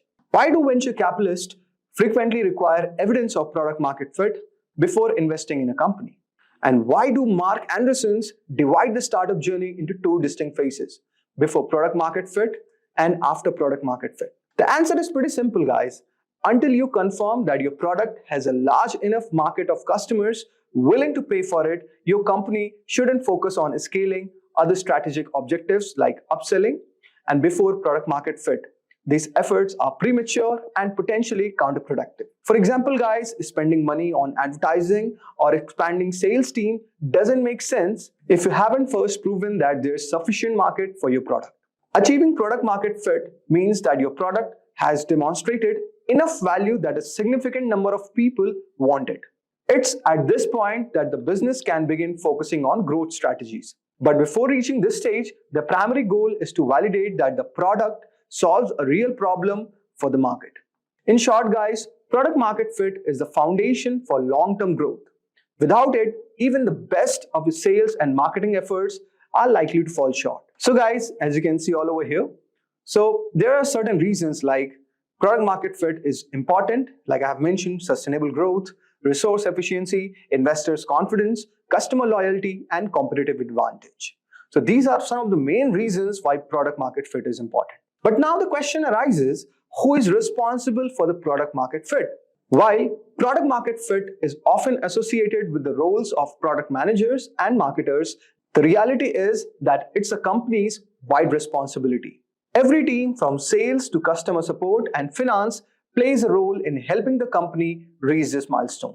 The product team may be at the forefront of creating a product, but customer feedback from sales and support teams can provide invaluable insights. The finance department also plays a key role by tracking key metrics that indicate invaluable insights and also whether the company is making progress towards product market fit or not. In essence of achieving product market fit, it requires collaboration across all the departments. It's not just about developing the right product, it's also about making sure that the entire organization is aligned and focused on meeting the needs of customer. Now, let us talk about a very important question, that how to measure the product market fit. So guys, there's no definitive metric to tell a company that it has achieved product market fit. However, several indicators can signal that you are on the right path. Andrew Chen, a venture capitalist, offers some useful guidelines for assessing the product market fit. The first one is customer feedback. Like, are customers showing a willingness to switch to your product? When your potential customers try your product, do they express a preference for it over other competitors? Market differentiation. Like, have customers who previously rejected other solutions now turn to your product? Are you offering something distinct that captures their interest, like the competitive grouping? Do customers intuitively understand which other products yours competes with? If they place your products in the same category as leading alternatives, it indicates you are playing right in the market. So guys, as you can see all over here, now let us try to understand some of the other measures. The next reason is product understanding. Like, do customers clearly grasp what sets your products apart? If they can easily identify your product's unique selling points, then you are on the right track. Next, we have the retention rates. Like, how do your metrics such as customer retention rates compare to those of your competitors? Strong retention is a good sign that you are providing value to your customers. These signals encompass both qualitative and quantitative measures, reflecting that product market fit is just not about numbers, but it's also about customer perception and behavior. So guys, now let us discuss about some of the qualitative measures. For example, we have first one, that is word of mouth. According to Mark and Reason, one of the best indicators of product market fit is when customers start promoting your product on their own. They essentially become your sales representative by recommending your product to others. Next is media attention. Like, you get increased call from media outlets and analysts suggest that your product is gaining visibility and credibility in the industry. Frequent media coverage can indicate growing market interest in your offering. By tracking both qualitative and quantitative metrics, company can better understand where their products stand and on the path toward product market fit. Now, the biggest question arises, how to achieve product market fit? So guys, there is no universal formula for achieving the product market fit. The Dan Olson's book, The Lean Product Playbook, provides a 6 framework that helps team towards this goal. So guys, the first is determine your target customer. First, identify who your product is for. This involves understanding the demographic, psychographic, and behavioral characteristic of your ideal customer. Without a clear target audience, it's difficult to design a product that meets the real needs. Next is identify the underserved needs. It means that you have to assess the unmet or poorly met needs of your target audience. By identifying the gaps in the existing products, you can tailor your solutions to address those areas. This step is very crucial for differentiating your product from the competitor. Next is define your value proposition. Based on the needs you have identified, craft a value proposition that clearly communicates why your product is the best solution for your target audience. You have to also tell what unique benefits does it offers and how does it solve the customer problem more effectively than the alternatives. Specify your minimum viable product. So guys, specifying your MVP feature set is very important. An MVP is the simplest version of your product that still delivers value to your target customers. The goal is to focus only on the core features that addresses the most pressing customer needs, rather than trying to build a fully featured product right way. By launching an MVP, you can gather feedback and iterate quickly. Develop your MVP, then once all the MVP feature set is defined, the next step is to build and launch it. The initial version of your product should be focused on delivering the core value proposition while allowing you to gather data and insights from real customer. Next is test your MVP with the customers. Finally, once the MVP is live, collect feedback from your target customers. Use this feedback to refine and improve the product. Testing helps validate whether your product meets the needs of the customers and market, and also provides the valuable insights for future iteration. Achieving product market fit is an ongoing process. It requires continuous refinement of your product based on customer feedback and market conditions. However, by following this structured approach, your team can stay focused on the key elements that drive the product market fit. So guys, we have come to the end of this video. And before that, I want to say something. That product market fit is a vital milestone for any company. It is the point at which your product gains enough attraction in the market to support sustainable growth. Without it, even the most ambitious business strategies are unlikely to succeed. The journey to the product market fit is often challenging, and it requires both a deep understanding of the customer needs and willingness to iterate on your product. But guys, once achieved, product market fit can unlock the potential for rapid growth and long-term success. Then there is something called Scrum board, which is used during this flow of Scrum, right from product backlog to the creation of that increment. So let us look at what is a Scrum board, which is used during the Scrum practice. So Scrum board is a physical or virtual tool that helps team to visualize items in the sprint backlog. So it helps in tracking what is being delivered, what is in progress, and what needs to be delivered further. So it shows all action items during the daily Scrum, helping keeping the team focused on tasks that need to be completion and the priorities of those. The Scrum board is usually present in a place that's accessible to all team members. It is a visual board, right? And can be physical, whiteboard and stickers, or virtual software tools which can be used and displayed on the screen. So the Scrum board is divided into different slots like to do, in progress and done. So when new sprints are started, the existing board is reset and new Scrum board is created. So since it is visual system, I think it is taking the thought from Kanban. So visual system always works effective because the moment I see something is put against my name that I need to complete this, it's quite obvious to me that I will put efforts to complete it. So it's a conscious effort what I will put. It works on my consciousness. So something which is not visible to me, it is not out of sight is out of mind. So I will not work on it. So there is a tendency to forget. First slide here has to do with user stories and epics. And what I want to do, team, is I want to, before we get into the user stories, I want to go to the whiteboard and I want to just give you a little bit more information that might help us in organizing our discussion that we're about to embark on here. So a word that is not in our slides is themes. Themes are epics and user stories grouped together. You know, similar epics and user stories grouped together for planning purposes. So an epic is big. You would never do an epic a theme in a sprint. It's too big. So it's used for planning purposes. Below that, I would put epics. Epics are low priority, large user stories, meaning that an epic will eventually have to be disaggregated into multiple user stories.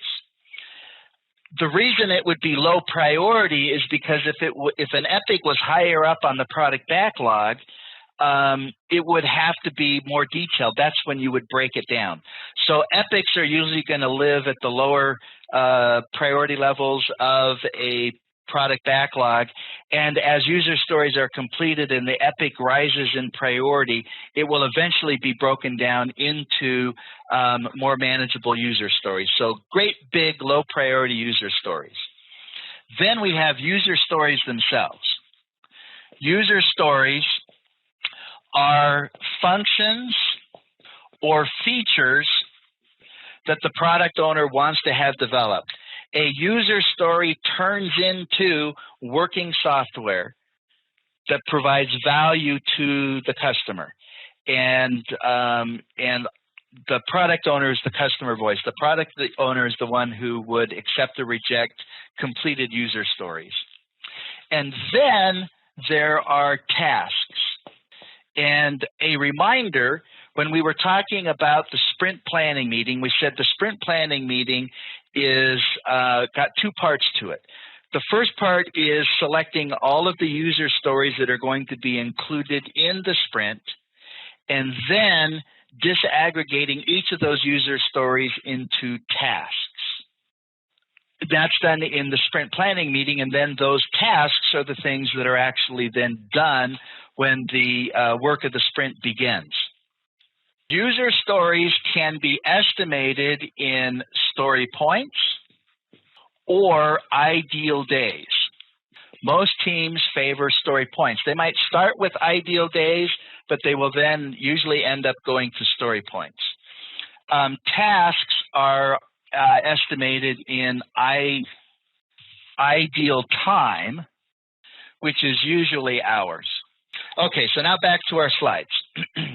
So at the top left, a use case could be an example of a user story. So it's something that the user wants to do and how the system should support it. A use case could be select and pay for items in a catalog. Now that could actually be an epic or maybe a theme, because maybe it would get disaggregated into log on screen, catalog, shopping cart, and checkout. But so the use case could either be a standalone user story, or it could actually be a number of user stories that would result from it. Below that requirement, it could be a functional requirement, a technical task, or even a bug fix. So I'm going to go back to the whiteboard, and a product backlog is going to have a lot of user stories that come from the customer, right? Whatever the customer wants done. But the team may know that it has to do some development work in order for the user stories to even be able to work. You know, there's some system level non-functional requirements that need to be done.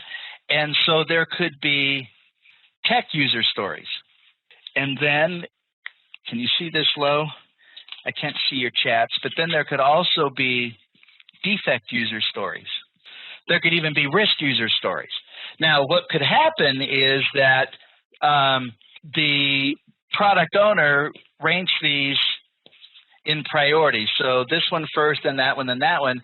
And the team says, well, the only thing is that we have to do some development work before we can actually do user story 2. And so what we really need to do is insert that before the second priority user story.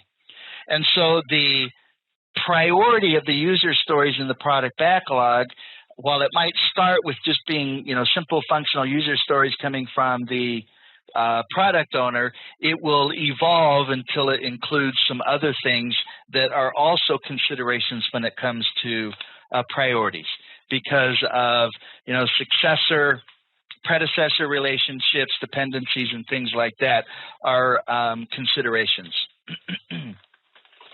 A user story, back to the screen, bottom left now, the user story can use a fictitious user or a persona to help the team or the team and the product owner to get an idea of, okay, who's going to be doing this function, what are they going to need in order to be able to complete the function, etc. So you try and come up with an actual, well, a fictitious, but a person who's actually doing it to kind of get out of the realm of, listing requirements and, specs and things like that and say, okay, what's the user experience need to look like? Top right, template. A portion of a user story is, let me back up. So a user story card is usually going to contain a brief description of the user story using some kind of a meta-language format, like we're suggesting right here. As a user or persona, I want this feature so that I can. So not unlike our estimating session here. As a frequent traveler, I want to eat grapes so I can be healthier. In the one that we didn't do, the inventory system, as a customer, okay, there's a user. I want to get cash back so I don't have to wait in line at the bank. Okay. Here's another user story. As a consumer, I want the shopping cart functionality to easily purchase items online. And maybe that could be customer as well.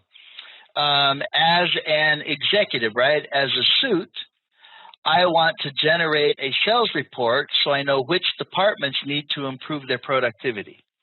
As a buyer, so you can see I tried to come up with these different roles right here: executive, buyer, sales rep, etc.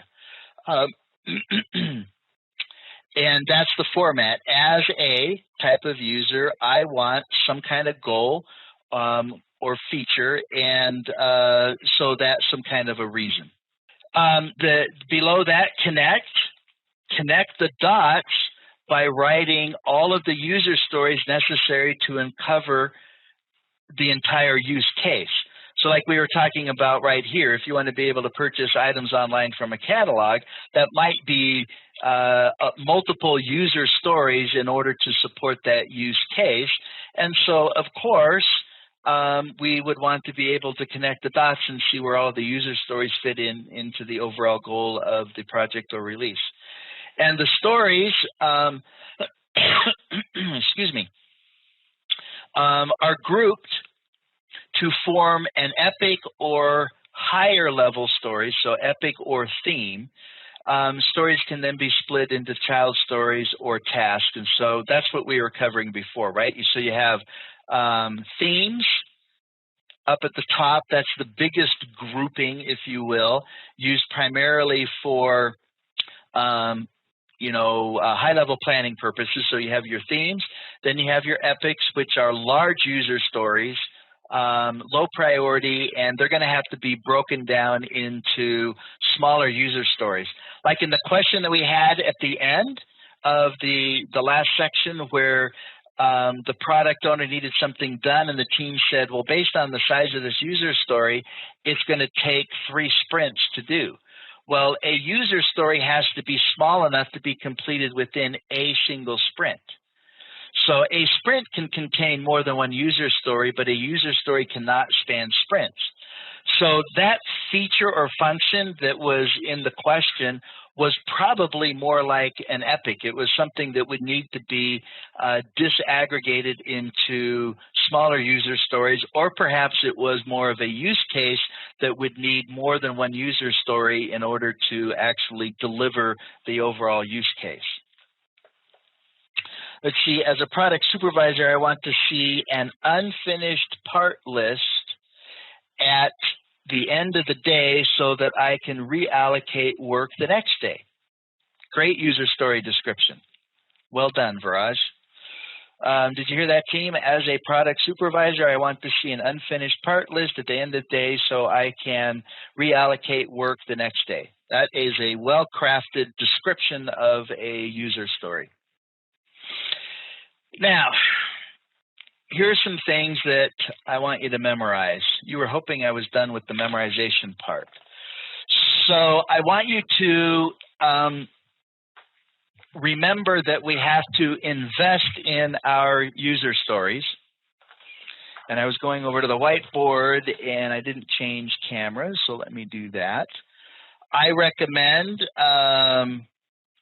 figuring out how you memorize best so that you can, not if you wanted to. What I recommend is being able to write out all of this stuff on plain white scrap paper in about 14 minutes, because that's the amount of free time you have in the tutorial when you're at or when you're taking the test. Exin does it a little bit different. You maybe won't have a tutorial. The only time you'd have a tutorial is if you were at a center taking a test. Exin has other options, like you can do a paper-based test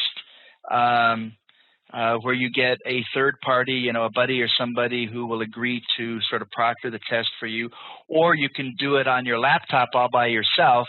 And they have software that watches you while you're taking the test, and they require you to take the laptop and do like a 360 so that they can verify that you don't have any cheat sheets up on the wall or anything like that. But the point is you got to have this memorized, whether you're going to dump it out onto paper or not. When I took the test, I actually did the paper-based option. And that was because of some time constraints, and it was the quickest way to get me into the test. And so I didn't write out any of the stuff I'd memorized, but I had it memorized, and I had it memorized well enough that I could kind of recall it in my mind's eye. Okay, so we're talking about user stories, and you have to invest in your user stories. You know I like memorizing things by creating these charts that have the first letter of the word or phrase that you're memorizing in a separate column. And then I make up a story, that reminds me that I've got to have INVEST. This one is pretty easy. Probably just invest works. So let's go over that. I stands for independent. Independent, meaning that each user story stands on its own. You don't have, when we're doing Scrum, you don't do a user story that won't result in working software. We just talked about the description of user stories, right? So it's a user that needs some kind of functionality for some kind of a reason, and they're all independent. Will they work together? Of course they'll work together if that's a necessity, but if you developed a logon screen, you could demonstrate working software for the login screen. There might be another user story that is, has to do with displaying the catalog and being able to flag or select items that you want to purchase. But there'd be working software for that. Would they work together? Yes, but each user story would complete or result in some kind of working software, and they have to be independent. Negotiable. Negotiable in the way the user story is going to be implemented.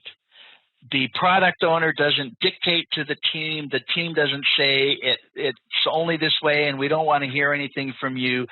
So there are discussions about the size and implementation for each user story. So the product owner can't make it so detailed that there's no room for discussion and the possibility of the team coming up with solutions other than what the product owner was attempting to dictate. V stands for valuable, meaning each user story has to create value for the customer or the end user. E has to be estimable, as in estimatable, except estimatable is not really a word, it's estimable. And S is for small, has to be small enough to be done in a single sprint. If we're doing 2-week sprints, it has to be able to be done in 2 weeks or less. If we're doing 4-week sprints, it could be a larger user story, but it would still have to be done in 4 weeks or less. And then the last one, the T, is testable. Every user story needs to be testable, and it needs to be testable at 2 levels. Remember our triangle? It needs to be testable at the intrinsic quality level, unit tests, etc., and also testable at the extrinsic level, which is the customer point of view, which is acceptance. So every user story has to be testable. Okay, so that's invest, and so let's add that to our list of things to memorize. Invest. And then the next one we have here is the 3 C's of a user story. So the first C, team, is card. So user stories should be able to be written on a 4 by 6 inch index card or some media similar to that. Card. The second C is conversation. The user story card is the item that is used for the team and the product owner to talk and discuss in order to make sure that the product owner and the team are on the same page when it comes to what is actually supposed to be developed and what it's supposed to look like at the end, which leads us to the third one, which is confirmation. Each user story essentially has to have acceptance tests in it itself. So card 4 by 6, conversation, that's the starting point. That's where the team and the product owner discuss, and then eventually there will be acceptance tests included on the user story card in order to be used during the sprint review to assure that it's acceptable, that there's confirmation. Okay, so let's add that to the memorization list. So 3 C's. All right, now I've got an example here of a user story card. So we're looking right here. And if you were to go out on the internet and search user story cards, they would be similar. There would be some differences, of course. But typically what you're going to have is you're going to have a title or a name for the user story. And then there's going to be some kind of unique identifier, like user story 321. Then there will be the description like we just talked about.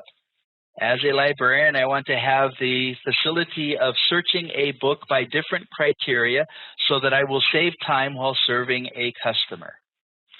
Then there might be some other descriptive words or links to other information that might be necessary. And then there would be acceptance criteria or tests. Sometimes these get included on the back of the card, but the point is that they are on the card. Then there will be an estimate of size. It could be ideal days or story points. As I mentioned, most teams do story points. That's more likely what you'll be tested on as opposed to ideal days. But we'll cover both so you understand the differences.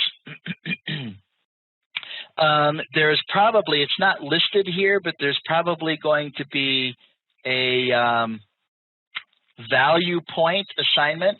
This is where the product owner kind of determines in a relative way the value of the stories. Just like we were doing in planning poker, the product owner might say, well, this story is twice as valuable as this other one, comparing them together. And this is what these value points are what's used to prioritize the user stories. That's supposed to be a V, as in value points. And then typically there's also going to be a indication. Sometimes it's just by colors. It could be words that has to do with, where the story came from. Did it come from the customer? That would be considered a functional requirement. If it came from the team, that would be from the technical domain. I'm trying to write where from. It's not me, team, it's the mouse. Clearly, it's hard to do that. That's from, where from. Here it's got customer, tech. You could also have defect. You could maybe have risk. And then there's also going to be an X factor, which would be some kind of word, probably like stable, erratic, incomplete, something like that, so that the team is designating the user story in respect to the amount of uncertainty or risk that's associated with that user story. And because all of that's a part of the story, right? The story is going to be turned into working software. There may need to be some efforts to actually figure out how to actually do that user story. So that's the X factor. Over to the right here on the same chart, we have some comments about if you are using a software package, like Trello or Jira or something like that, the user story cards will generally be able to contain more information using, dynamic links and things like that. Could even include things like a responsible team member, or depending on how you're doing it, you would break the user story down into tasks, and you might have team members assigned to various tasks for the user story. Okay, so that's typically what a user story card is like. Sometimes they're cards, sometimes they're like on sticky notes, and they're put up on a Kanban board if you're using Kanban to track the project. If you have a story that is too large to be completed in a sprint, it's going to have to be subdivided, or we call it disaggregation, into smaller user stories.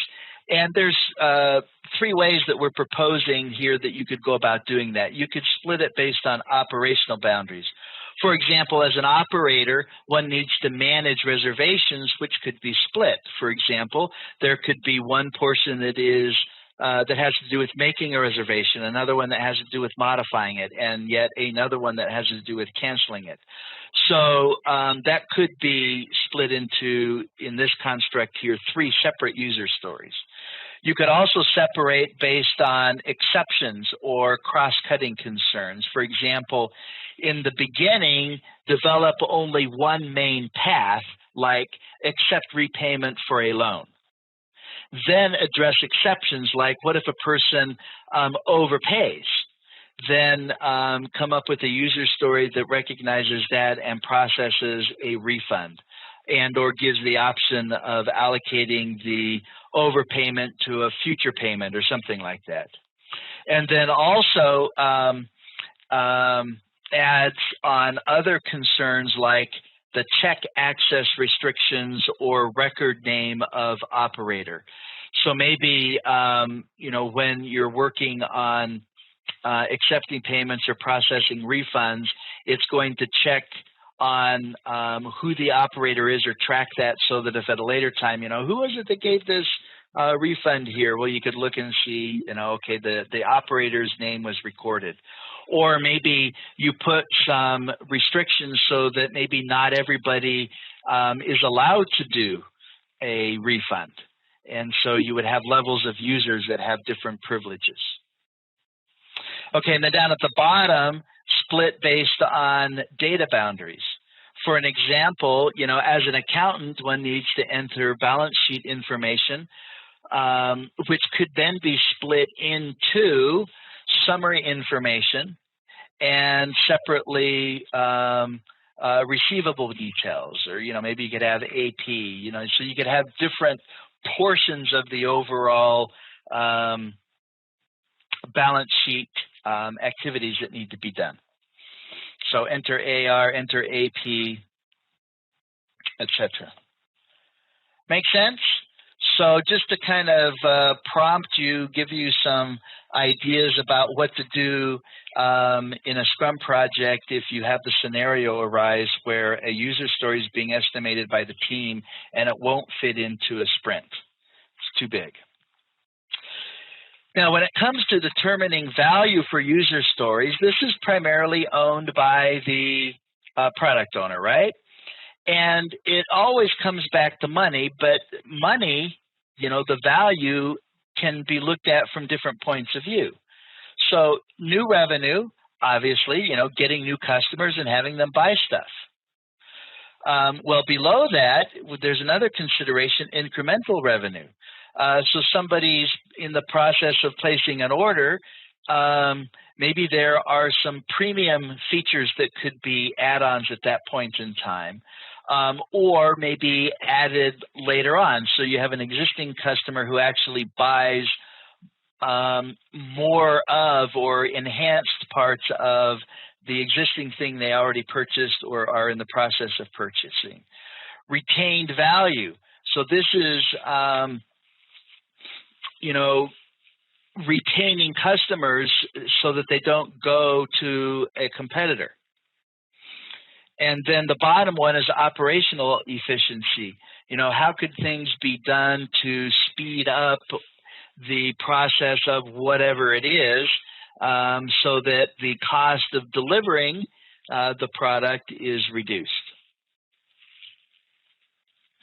So this then leads us to a discussion about priorities, recognizing that there are some priority concerns that come from both the customer domain as well as the technical domain. And there are some prioritization models. If we look right here, there is value-based prioritization, and the hierarchy of that would be high value, followed by high risk, followed by high value, and then low risk, followed by low value, and then low risk. So, we might have written this a little bit differently, but that's value-based prioritization, and this is primarily the product owner with maybe some input from the team, just simply deciding what he or she wants done most, listening to the team say, well, there's some, greater risks with this user story than that.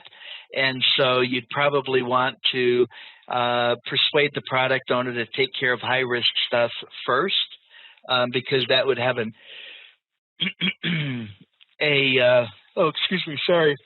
impact on the future things that need to be done.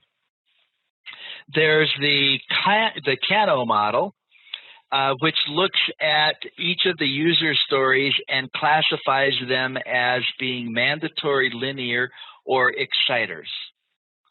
And the mandatory items are those user stories that are musts.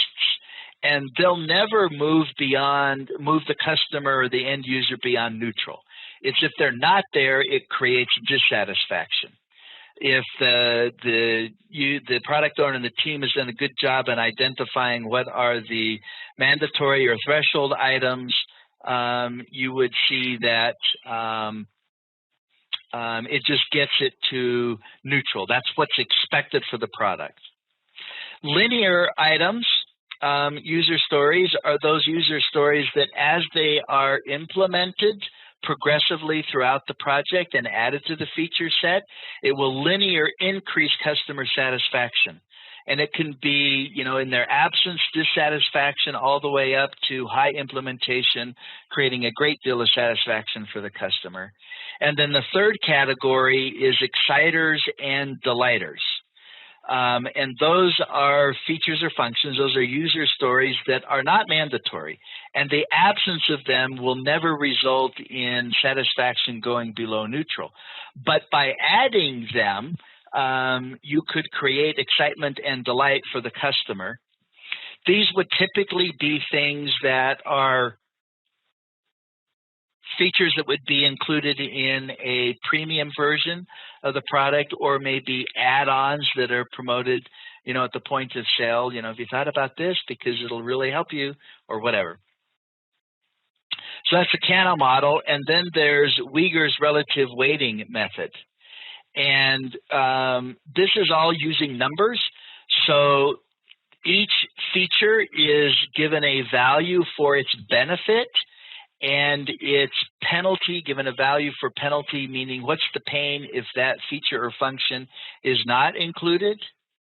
And then there is the cost side and the risk side. And then those are all calculated together, and that results in, a ranking or a hierarchy, which gives you the priority for the user stories. We also talked about Moscow, didn't we? Did we talk about Moscow? Moscow is another prioritization model. Must, could, I said that differently. Must, should, could, won't. Moscow, MSCW. Must, should, could, won't. And we talked about that one. Thank you for that confirmation. Does it seem like a long time ago, or is it just me? I know it was just last weekend, but it's like last year. Okay, so now let's talk about velocity. Priyanka, that is exactly right.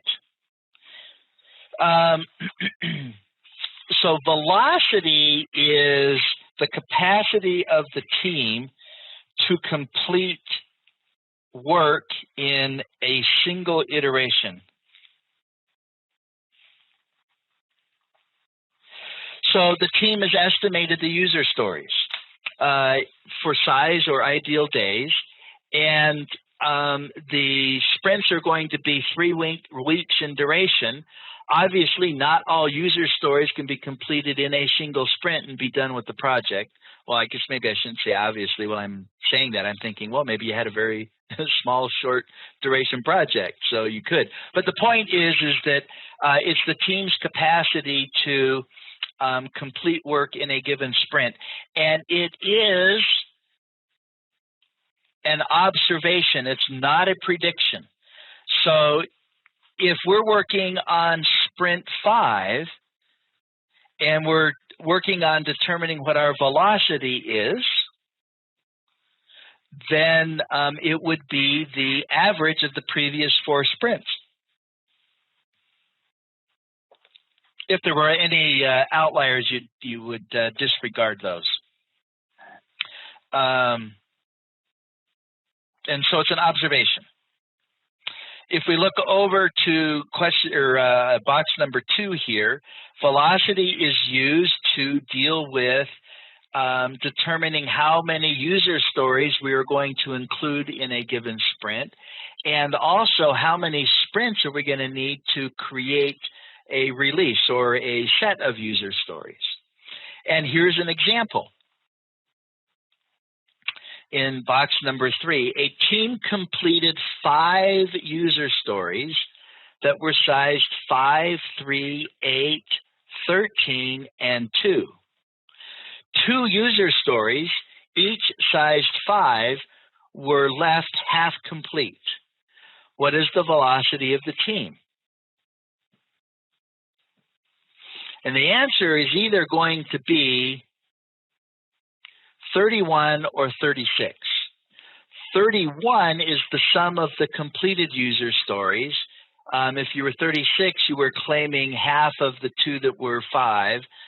So that would be a total of 10. So you claim half of it, which would be 5, would take you to 36. But it's not going to be 36 because the only thing that counts towards progress is working software. So even if the team had finished 9 out of 10 story points for a user story, meaning it's almost done, and then the sprint ends, that doesn't get counted towards velocity. And you don't mess around with velocity.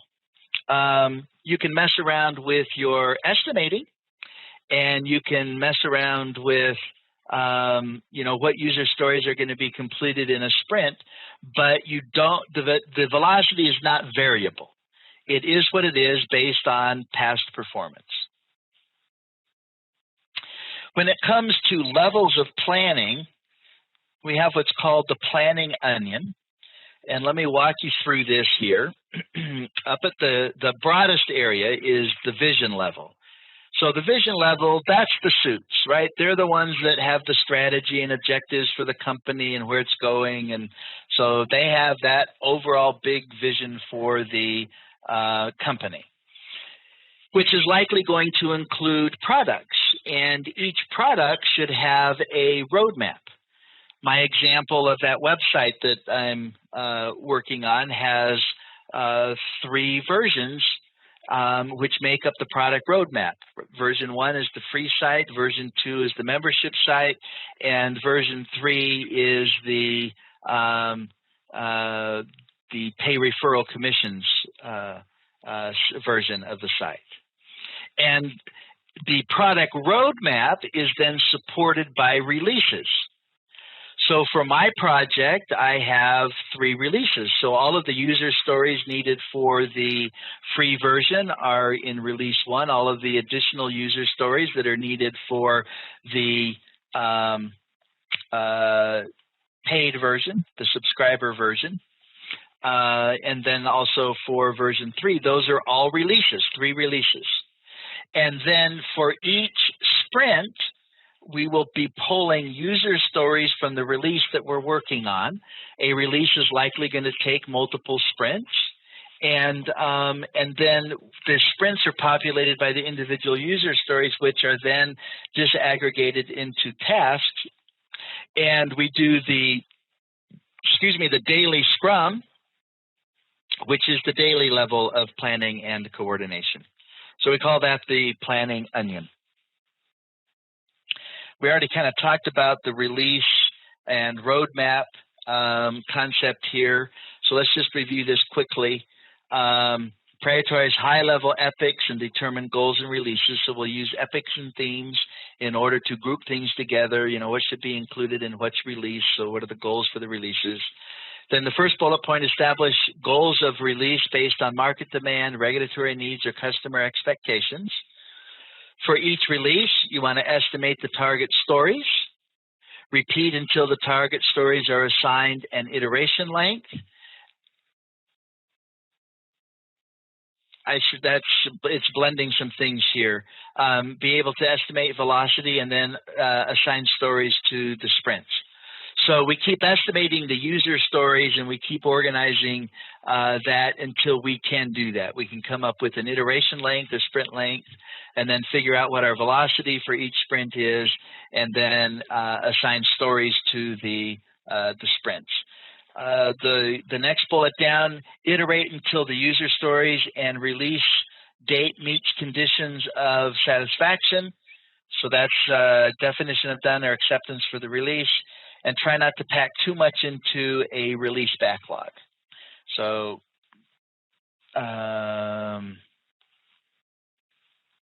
just like you would not want to pack too many user stories into a sprint. You want to have the timelines appropriate and what are included in the events make sense. Okay, so here's a bit more about release planning on this slide here. You've got the product backlog here on the left, and then we might come up with a release plan, which could be flipped and could be looked at horizontally. And you probably plan about 3 releases in advance, or at least you're doing more of the detailed planning on that. Because things are going to emerge when we do, sprint 1 that's going to help in sprint 2, and things that happen in sprints 1 and 2 that are going to help release 3. And then you've got, your subsequent releases where we're just doing very high-level planning. It's called rolling wave planning, where we do detailed planning for things in the future in tandem with doing high-level planning for things in the future. Did I say that right? Detailed planning for things in the near term in tandem with high-level planning for things in the future. And we talked about deciding as late as possible, I believe, meaning that it's better to actually plan the later releases for purposes of making sure we have more information, the most information available. Okay, so estimation. Let's start at the top left. the principles behind estimation. Understand the cone of uncertainty, which is an estimate or best guess to begin with, and then progressively becomes more accurate. In fact, let's just take a break and look at the cone of uncertainty. So at the very beginning of a project, there's going to be a high level of uncertainty. If I were to draw this chart, I would make it a little bit more like this. So clearly, you're going to de-risk the project as early as you can, and then eventually all risk disappears when the project is done. Risk is uncertainty. Okay, below that, the only estimate that matters is the one given by the team. Supported by this comment here, nothing is impossible for the one who doesn't have to do it. So the product owner is like, team, come on, you can do this. The team's like, no, we know what our velocity is. No, the product owner says, I'm telling you, there's no way that that can't be done. I know you can do it. I trust you. I believe in you. But the product owner doesn't have to do the work. Okay, top right, overestimation and underestimation is always going to be an issue that we deal with. It's more likely that we will underestimate than overestimate. And by looking at our velocity from iteration or sprint to sprint, there could be some information that is showing us that we're underestimating, for example, meaning we're thinking the user stories are smaller than they are, and that we can get, a certain number done in a sprint, and then there's a fail. Well, that would mean then that would be discussed during the retrospective, and then we would do something different going forward, which might include doing some re-estimating. Scrum estimating is not necessarily more difficult. However, Scrum exposes bad estimates sooner, which is a good thing. When we were doing our planning poker, you could see that the first time as a team, we didn't know each other. We didn't know everybody's thoughts and concerns. And those kinds of things, get shared and absorbed as a project goes on. And so there's a higher awareness of that. So what we would say is that using estimation techniques, Scrum estimation techniques, might be more inaccurate at the beginning of a project, but they will quickly become very accurate as the project advances forward. Let's see, there's a question here. Can velocity be increased over a period of time for the project? Yes, it can. Now, it's not that it will increase if the team is learning how to work together better and better. You would expect that, if I can just use my mouse here, if we were tracking velocity, so this would be points completed over here.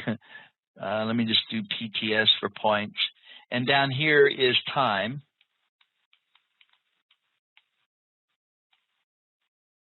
And we go from sprint to sprint, right? You would expect that maybe, the first couple of sprints, the team would be learning how to work together, and there would be a steep curve, and then it would kind of flatten out and maybe have, a slow rise going forward as the team emerges as a high-performing team. They get better at their cross-functional behavior. Somebody's sick, the team just keeps chugging along. Other things, oh, sorry. There, I had bumped a thing on my screen there. So the team, learns how to work better together, and their estimates become more accurate, etc. And you would expect a high-performing team to have a result like this for velocity, where there's quick improvement, and then it kind of stabilizes and then begins to tick upwards.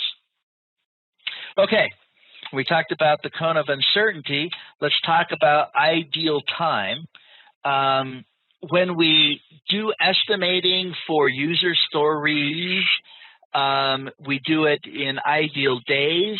When we do estimating for tasks, we do it in ideal time, which means hours. I think that's on the whiteboard, or it was on the whiteboard. Oh, it was on it. So ideal time is the amount of time it takes to complete a piece of work.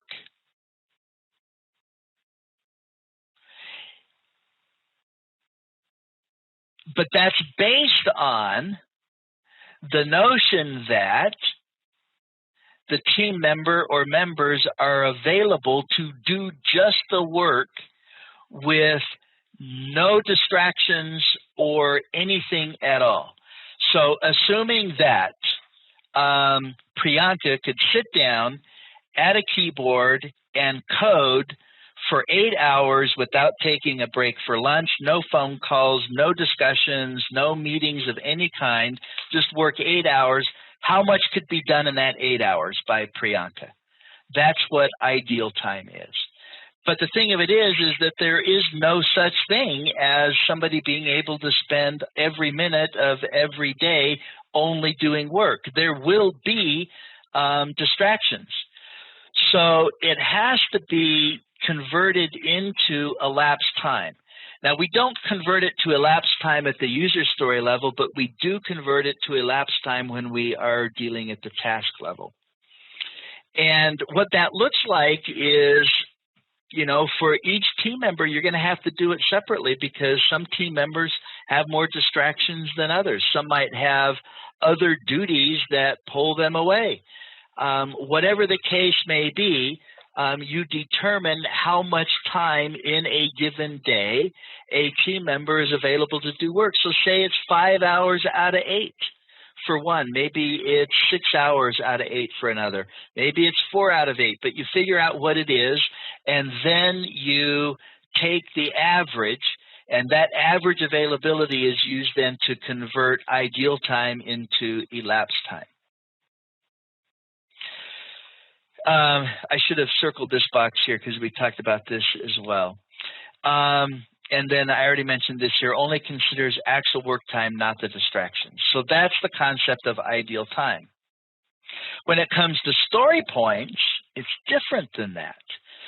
They are a measure of size relative to each other.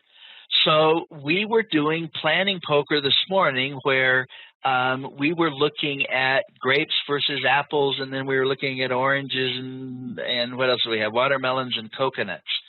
And we weren't trying to figure out how much time it would take to eat grapes as opposed to how much time it would take to eat a coconut.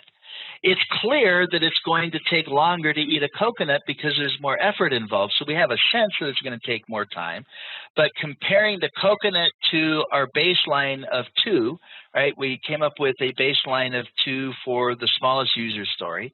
We compare eating coconuts to that baseline and we say, okay, you know what? It's going to take more effort to eat the coconut than it is to eat grapes or apples. So you can do it like we did. You can also triangulate. For example, when we did our planning project this morning, or this morning for me rather, at the beginning. Oh, that's not it. That is the daily stand-up. Here it is. If I had said, team, I want you to pick a small user story, a medium user story, and a large user story. And then we would then compare other stories to those 3, and so we would kind of triangulate on it. Let's say that we did, 2 was small. I'm sorry, I'm saying that wrong. Grapes was small, apples were medium, and coconuts were large. Well, if we then looked at orange and we said, well, you know, orange is smaller than apples but bigger than grapes. So we would know this would fit in between grapes and apples. And so let's say, you know, we had apples at 5 and grapes at 2, then we would say an orange is probably going to be 3. And the values, now I used, in our example, the modified Fibonacci series. What we do in Scrum and Agile, if we're using story points, we're going to use a non-linear scale for the values. So down at the bottom here, there's the modified Fibonacci sequence. The way the Fibonacci sequence works, by the way, it's the value is the sum of the two on the right. So let me break this right here because this is a modified Fibonacci. So 13 is 5 plus 8. 8 is 3 plus 5. 5 is 2 plus 3, and 3 is 1 plus 2. If we were doing the real Fibonacci series, this wouldn't be 20. It would be 13 plus 8, which would be 21. I don't know why some use modified Fibonacci and others not, but that's just kind of a common thing to do. If you're doing planning poker, you give everybody 7 cards, 1, 2, 3, 5, 8, 13, and 20. Another nonlinear scale is doubling, 1, 2, 4, 8, 16. You typically don't go too far to the left with the values because that either means that you're being too granular or you've got stories that are probably too big and they need to be disaggregated. Now, somebody just chatted here, should some buffer time be included in the actual estimates? Let me answer that question first by going back to ideal time, and then I'm going to come back to story points and answer the question. When we're estimating in ideal time, we don't add a special amount of time that we would call a buffer. We just allow for the distractions and the interruptions, which could look like a buffer, right? You're saying, Priyanka, if based on your duties in the organization and our workday of 8 hours, you're typically available to be doing your project work 5 out of those 8 hours. So when we are converting ideal time to elapsed time, we will be building in extra time based on distractions and interruptions. We would not call it a buffer, but that's essentially what we're doing.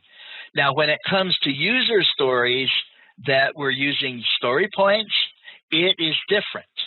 The points are for the entire amount of the work. And why might we need to have some extra time for a user story? Well, it's likely going to be driven by uncertainty. There might be other things that impact it, but that's the main thing. Sorry, team. So when the team is estimating the size of the user story, they will be including in their discussion and estimates any extra time or buffer time that would be needed for that user story to be completed. So do we accommodate uncertainty when we're using story points? Yes, we're looking at the X factor, and if we've got an unstable user story, then we're probably going to say, this is going to be a bigger user story than one that's similar but has a much lesser level of uncertainty. So that's the story points. Let's compare the two. Ideal time uses things like hours and days, which is easier to explain outside the team, right? The suits like things in days and hours. Everybody's estimate may be different, not a bad thing. It's easier to do at the beginning because we're oriented to think about time. And it does kind of shine a light on wasted time. Story points are harder to explain outside the team. The suit says, well, how long is it going to take to do user story 301?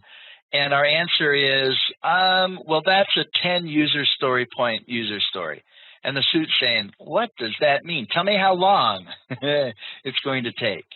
So the suits have to be converted to story points. Now, here's the thing. It's a lot easier to get consensus when we're estimating in story points. And once we get good at it, it's going to be much faster. We have to remember it's not comparable across teams. So, a team working together will have its own kind of system for sizing the stories, and another team that might even be working on the same project will have a whole different scheme. And so if the velocity of one team is 25 and the velocity of another is 50, it doesn't mean that the team with the velocity of 50 is able to do more work than the teams whose velocity is 25. And we did, when we got our day going, we started with a planning poker exercise. And so, we used all of the team members. So we selected the team. The product owner was there to answer any questions. The team discussed each of the story cards and then decided what their vote was going to be. And then everybody voted at once. If there were outliers, they were discussed. And the reasons for that, those variances, those outliers, were then part of the discussion. And then we did another round of voting. And we would keep doing that until we had our estimates converge or we reached consensus on them. Okay, so advantages of planning poker: it's fun, it's quick, it gets the whole team involved, the team understands a little bit about all of the stories, everybody contributes his or her expertise, and the discussion during the estimation provides clarity in the direction approach and even a bit of design. If we were in the same room team and we were doing a planning poker activity like we did at the beginning of our day together, we would be able to, model it a little bit better. Or if we tried to unmute everybody, but you could hear the background noise. I've tried doing it, it doesn't really work. But you get the idea that if the team's discussing and things like that, you would actually get to the point where your estimates would converge and the team would say, okay, this user story size is, whatever it is. Okay, so we need to wrap things up for the day. So we are ending right here. And that means tomorrow when we get together, we're going to be doing slide 20, or starting with that, which is affinity estimating. And let's see, affinity estimating, we go through that. We're going to talk about tracking progress using information radiators. And then we're going to talk about what we do when we find variances between the plan and the actual results, and then we'll have our quiz. Now let's talk about the values of Scrum. Now this is different than pillars. This is values. So there are 5 values for that, and this is something that I want you to memorize. So I'm going to switch my cameras here and go to the whiteboard, and we're going to add to our list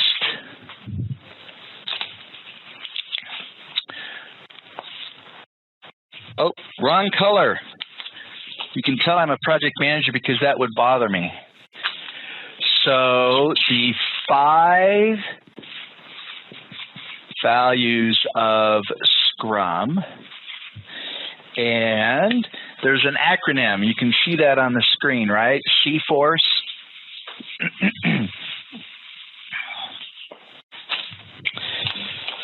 Okay, so 5 values of Scrum. And C, F-O-R-C. And you kind of know my style here. You don't have to do it this way, whatever works for you, but have some kind of a strategy for memorizing things. It will probably serve you well. So the first C is commitment. The next one, there are 4. F is focus. O is openness. Is that 2 N's or 1? I don't know. Openness. We'll blame it on the marker if it's not right. R is for respect. And the last C is courage. And so there's your little chart right there. And let me just briefly go over these. None of these will be a big surprise here. We've talked about some of them already in one context or another. For commitment, that means the team is going to commit to deliver value to the customer. They're on board, there's the buy-in, all of that's there. Focus, the team is going to focus on the few important things at a time. So we're going to do time boxing. We're not going to do things broadly, specifically focus on a few things at a time. O is openness. That's analogous to the T, transparency, and the pillars, meaning we're going to be completely open in sharing information about the project, our own opinions, our fears, our concerns, etc. R stands for respect, and that's kind of a 360 view. We respect ourselves, we respect others, we respect the concepts that we are using as part of Scrum, and we respect the other stakeholders as well, 360. And the last C stands for courage, and that's the courage to make commitments even when we're in an uncertain environment. Courage to deal with fear that comes from a failure, courage to share disagreements openly yet respectfully, courage to participate in debating technical approaches, etc. Okay, so now let's go to the Scrum Lifecycle chart, and what I want to do is I want to elaborate on this just a little bit. And I'm going to try and use my mouse to do some additions to this. First of all, we have the product backlog. The product backlog has to be kept current, and we call that grooming. Grooming is adding user stories and removing user stories from the product backlog. Product backlog is the scope of the project. The product owner owns that. The team assists in that effort. Related to grooming is pruning. Pruning the backlog is prioritizing and reprioritizing. So the product backlog is pruned and groomed regularly throughout the course of the project. Now, there is a meeting that takes place right here, which is called the Sprint Planning Meeting. Can I just do PSP here? Sprint Planning Meeting. Okay, that is one of the ceremonies or events that takes place in Scrum. In the Sprint Planning Meeting, it is a time-boxed event, and it is time-boxed to 2 hours for each week of the sprint. So in our example here, we have a 30-day sprint. So if we have a 4-week sprint, then our sprint planning meeting will be 8 hours in duration. And two things happen during the sprint planning meeting. The user stories that are going to be included in the sprint are selected, right? They're put into the sprint backlog, which is a subset of the product backlog containing the user stories that are going to be completed during the sprint. And the second thing that happens during the sprint planning meeting is the selected user stories are then disaggregated into tasks and estimated. Once that's done, then the work of the sprint begins. There will be a daily scrum like we did at the beginning of our workday together as our team. And then at the end of the work of the sprint, there will be the sprint review. The sprint review meeting or ceremony is also time-boxed, and it is time-boxed to 1 hour for each week of the sprint. So if we're doing a 4-week sprint, the sprint review meeting would be 4 hours in length. The primary purpose of the review is to showcase and demo the software and get feedback from relevant stakeholders and allow the product owner to say, I accept or I reject the work that has been done. Then, after that, is the sprint retrospective. Now, this is where the team asks and answers 3 questions. What went well, what did not go well, and what are we going to do different going forward regarding the previous sprint that was just completed and the ones that is just coming up. And then the sprint itself will result in working software or value for the customer. And then, of course, everything goes back and repeats for as many sprints as necessary to complete the scope of the project. Let's see. I see a chat here. How similar or different is the product backlog to SRS, Software Requirement Specs document, which is widely used in projects? It's different. And if you will hang on to that question, we're going to have a discussion later on about user stories, and that will help you understand the differences. And we'll get into the user stories that come from the customer and user stories that come from the tech domain, and that will help answer your question. So you okay hanging on to that? Okay, great. Thanks. Okay, so a little bit more detailed view of the Scrum project lifecycle. Now let's talk about a couple other things here. When it comes to a sprint, there are some things that affect the duration of the sprint. So the team is going to have to decide how long each of the sprints are going to be, and things that are a factor include the stability of the product backlog. If the product backlog is changing a great deal, then that's going to argue for shorter durations. Because there's a high level of uncertainty, and so you have a greater amount of control on your project if you have shorter sprints. Now, on the other hand, another factor is the cost of iterating. Every time we do a sprint, there are costs associated with the sprint planning meeting, the sprint review, the sprint retrospective, right? People show up to those meetings, you got to pay them, and excuse me. So there is an overhead cost to actually doing sprints. The goal of the sprint is working software. At the end product should be near releasable or potentially shippable.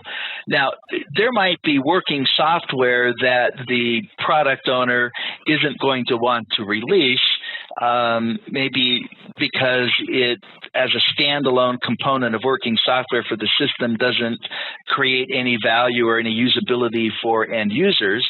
And maybe you wait till the end of a release before you release everything. But the idea is it's working software, and it could be released if the customer wanted to do that.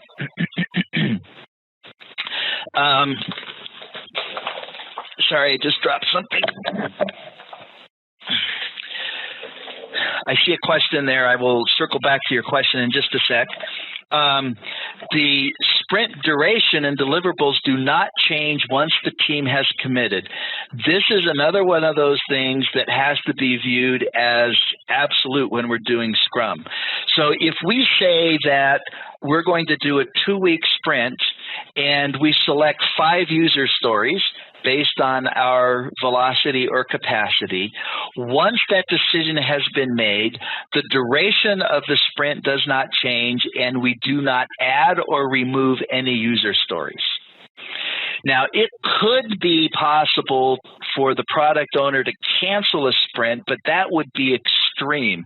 That would be because there is such a major change to the product backlog that the work of the current sprint is going to be completely irrelevant.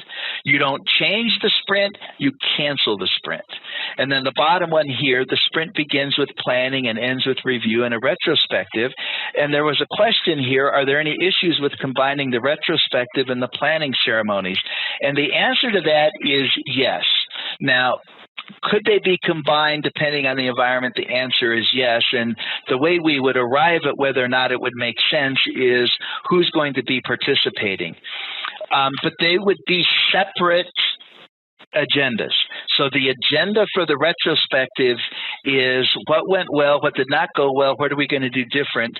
And the mandatory participants for that meeting are the team, the Scrum team. Is the Scrum Master going to be there, likely as a facilitator?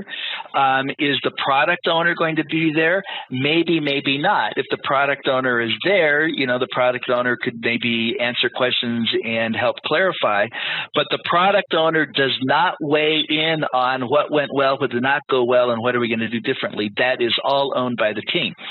In the planning meeting, the product owner has to be there, and the product owner is the main driver of that meeting. The product owner is talking about or dealing with the priority of the user stories. The team's weighing in. Maybe there's some dependencies that need to be considered, but the product owner has to make the hard decisions with regards to what's going to be done in the next sprint based on the constraints from the team, like velocity and technology and sequencing and things like that. So I kind of answered that from a real-world point of view. Yes, it could be. It's not desirable. On the test, they are completely separate. Did I get you there?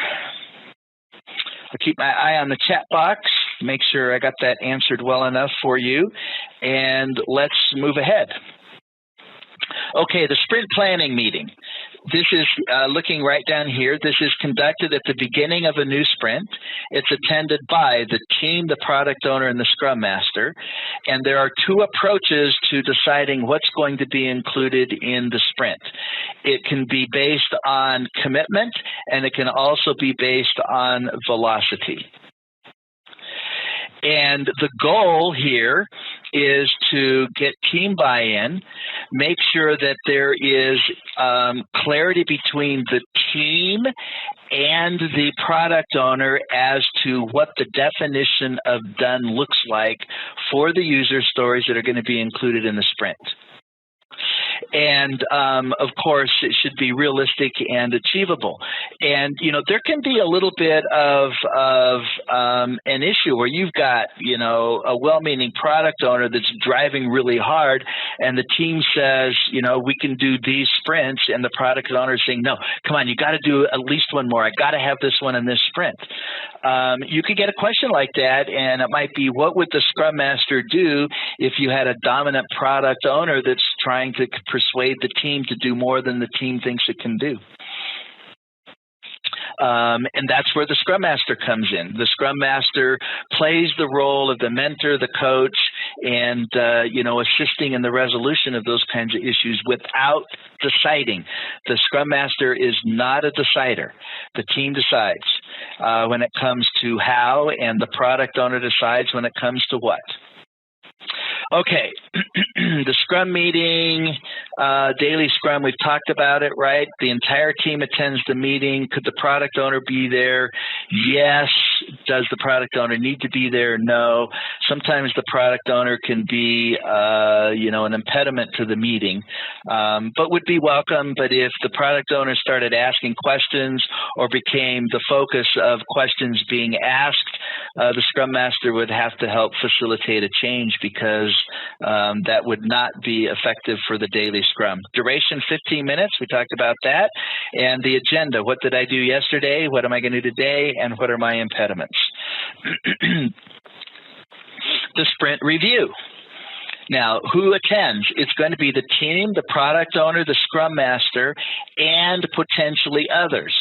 So Optionally, others, that we would want to get feedback from would be end users, operations folks, the suits. All of those would be welcome depending on the relevance of the software that's being demoed and being subject to the acceptance testing and the product owner, giving the thumbs up or the thumbs down when it comes to acceptance. The duration for this, we mentioned this before, it's not just a flat 2 hours, it's 1 hour per week.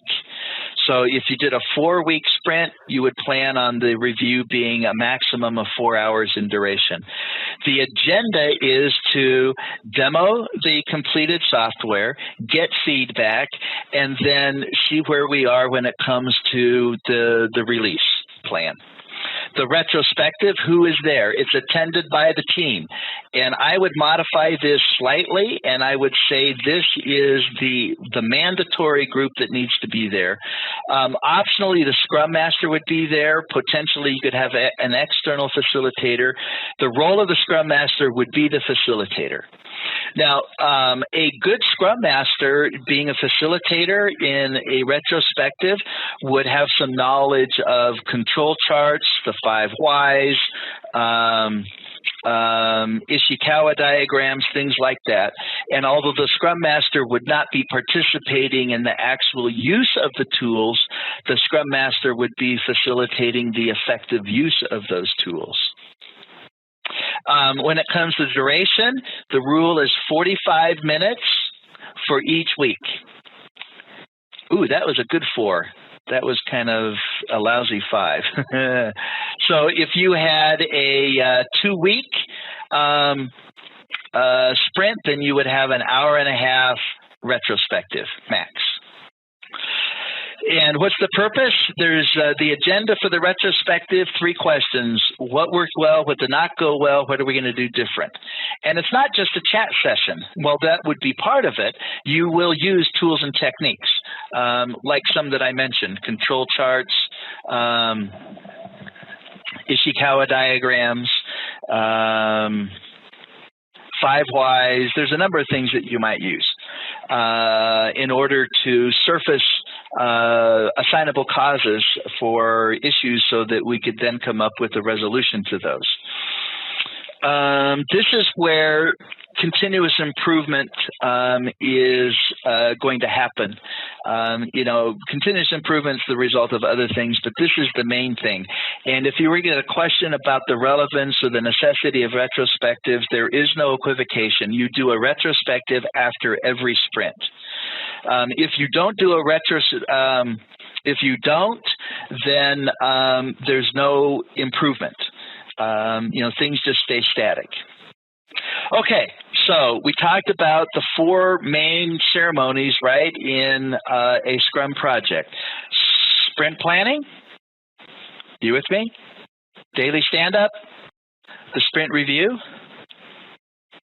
and then the sprint retrospective. All considered mandatory for effectively doing Scrum. And not doing them or one of them would be considered a fail. Okay, artifacts that we use when it comes to Scrum. We've talked about the product backlog. We talked about the sprint backlog. There's also a release backlog. Depending on the size of the project, it might be advisable to group user stories into releases. If you have a product roadmap, your releases would line up for that. For example, I've got a real-life project that I'm working on, and my product roadmap is got 3 versions. It's a website. The first version is free. The second version includes a membership component, and the third version includes a referral commission portion to it. And so I will then do 3 releases. I'll have all the user stories that will result in version 1, all the user stories that result in version 2. So that's what the release backlog is. And so if you look at it in sequence, the product backlog is the overall scope of the project. The release backlog is a subset of the product backlog, and then the sprint backlog would be a subset of the release backlog. The product backlog might look something like this. It's a list of user stories that are written by the product owner and are going to be developed by the team members. And we had a product backlog for the thing that we did this morning, right? So here's another example of a product backlog. This is more of a list. It just has the title. There would be a user story card for each of the items in the product backlog.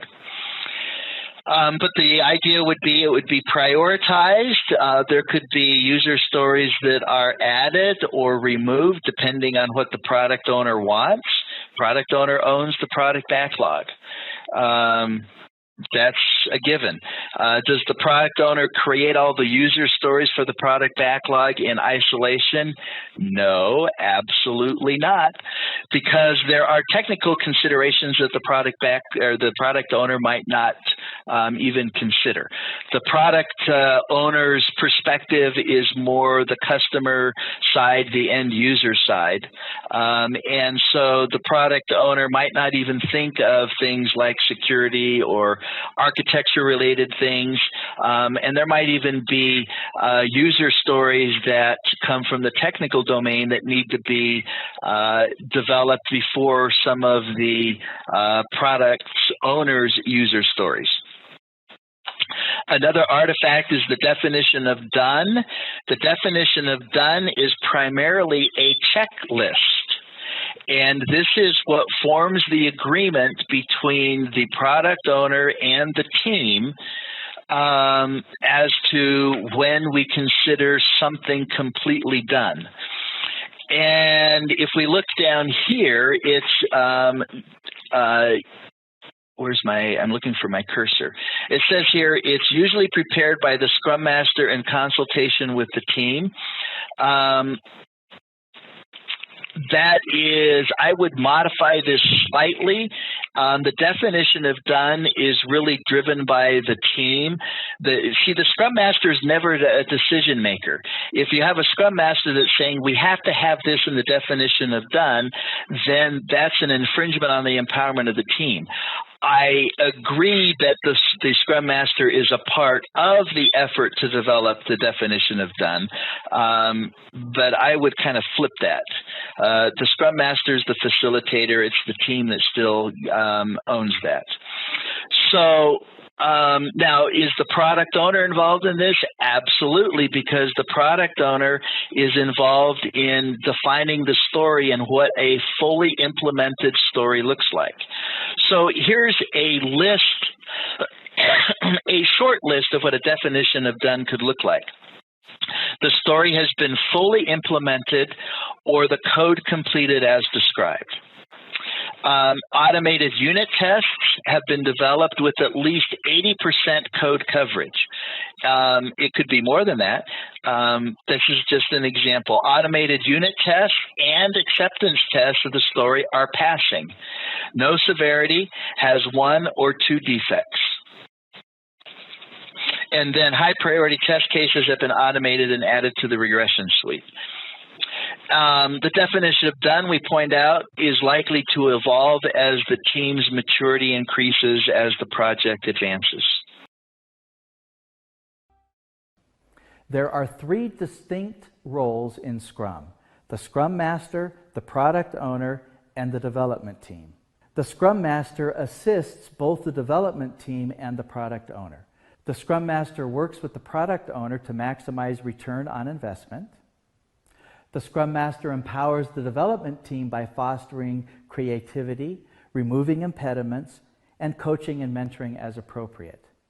The product owner is responsible for project success by defining the project vision, requirements, and priorities. The product owner has to resist the temptation to manage the team or add more important work after a sprint has begun. The product owner has to be willing to make the hard choices during sprint planning. The development team is comprised of 5 to 9 members with a mix of roles and has the autonomy to self-organize and choose how best to meet the goals of the product owner and is responsible for the same. A Scrum Master is a skilled servant leader. A Scrum Master has very little formal authority. However, he or she is expected to assist the team achieve the intended outcomes without interfering with the team's autonomy. The Scrum Master facilitates the Scrum ceremonies such as sprint planning, daily stand-up, sprint review, and sprint retrospective. The Scrum Master removes obstacles or impediments faced by the team. The Scrum Master is also a process coach and mentor. The Scrum Master must not be a line manager of the team. The Scrum Master is not to be a taskmaster either. The Scrum Master is not a technical or design authority, nor is he or she a decision maker for the team. Throughout the course of the project, the Scrum Master must not do anything to rob the team of its empowerment and ability to self-organize. Let's talk about the attributes of a Scrum Master. Scrum Masters need to exhibit responsibility.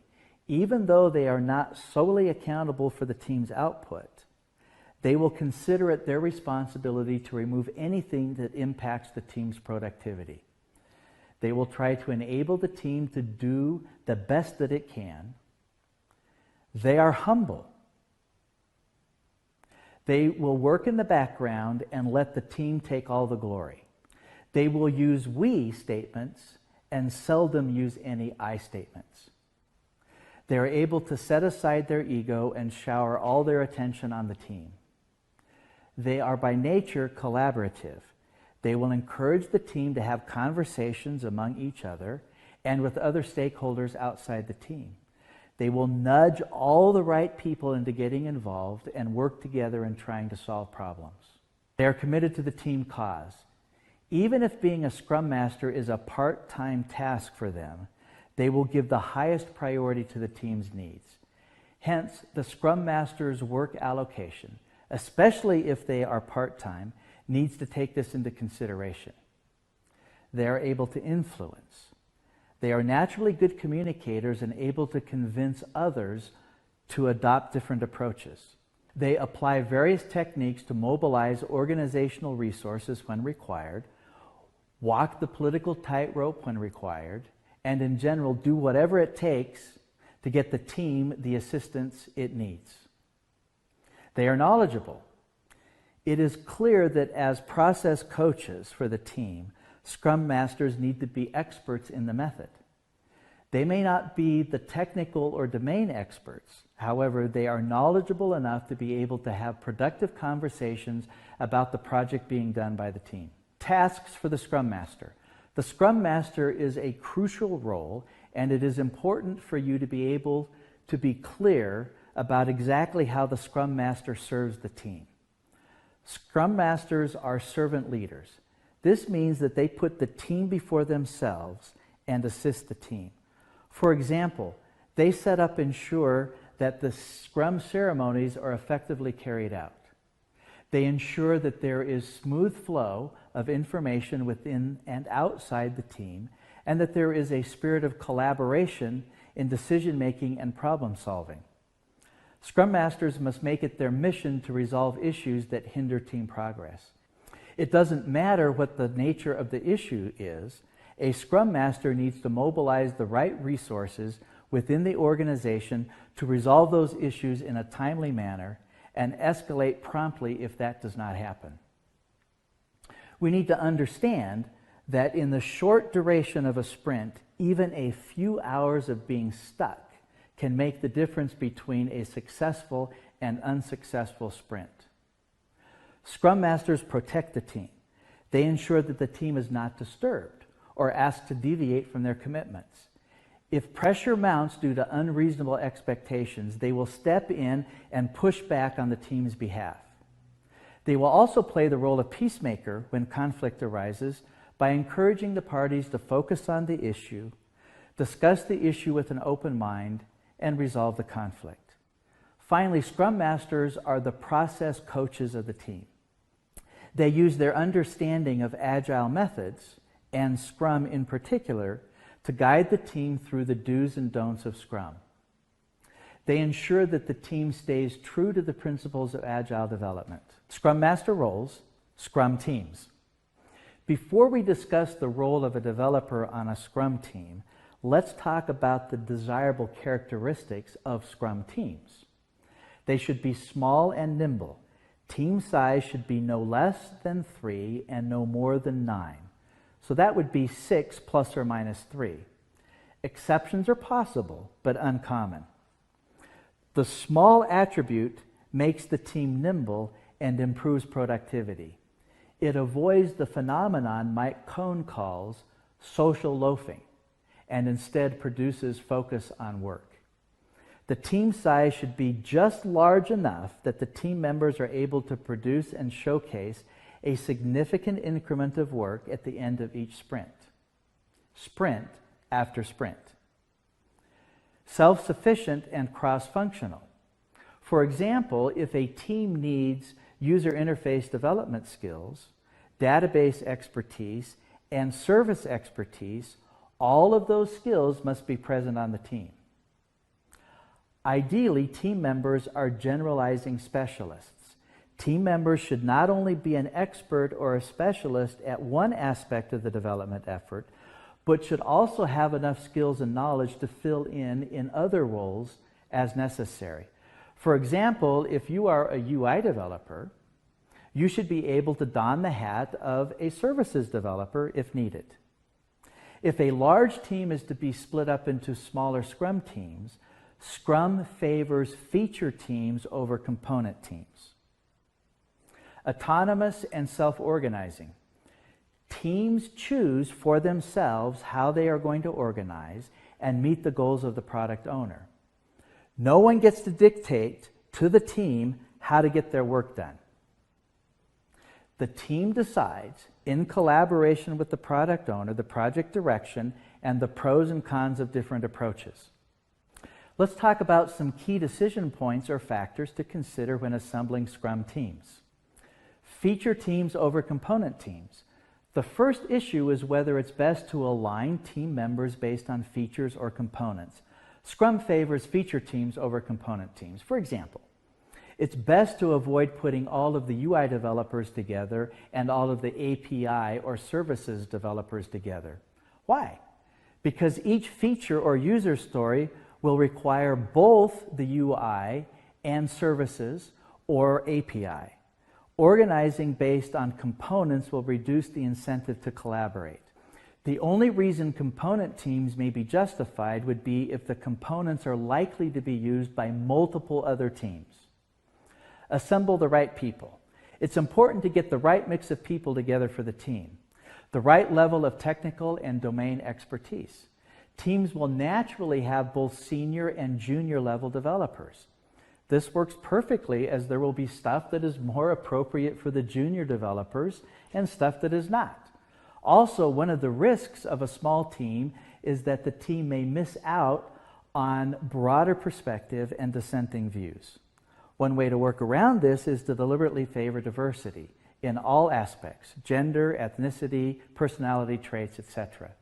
It may take some time for the team to advance through the storming stage of team development and develop the trust necessary to work effectively together, but it can be done.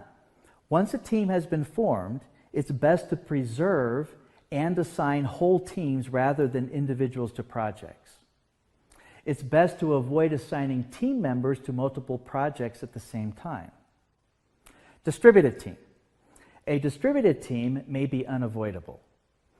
Those based at the same geographical location should be co-located in the same team room. And technology, processes, and ground rules should be put in place to overcome the disadvantages of all team members not being co-located. Plotting team size and productivity will likely result in an S-curve. You can see here that a team can actually be too small or too large. Remember, the sweet spot is 6 plus or minus 3. Think of Scrum as a lightweight framework that utilizes principles and practices that assist teams in delivering working software in short cycles to the customer, enabling rapid feedback, continuous improvement, and quick response to change. It promotes delivering value, as in working software to the customer, in an incremental and iterative way. It is not a process or technique for developing software. Rather, it is a framework within which various processes, techniques, and practices are employed.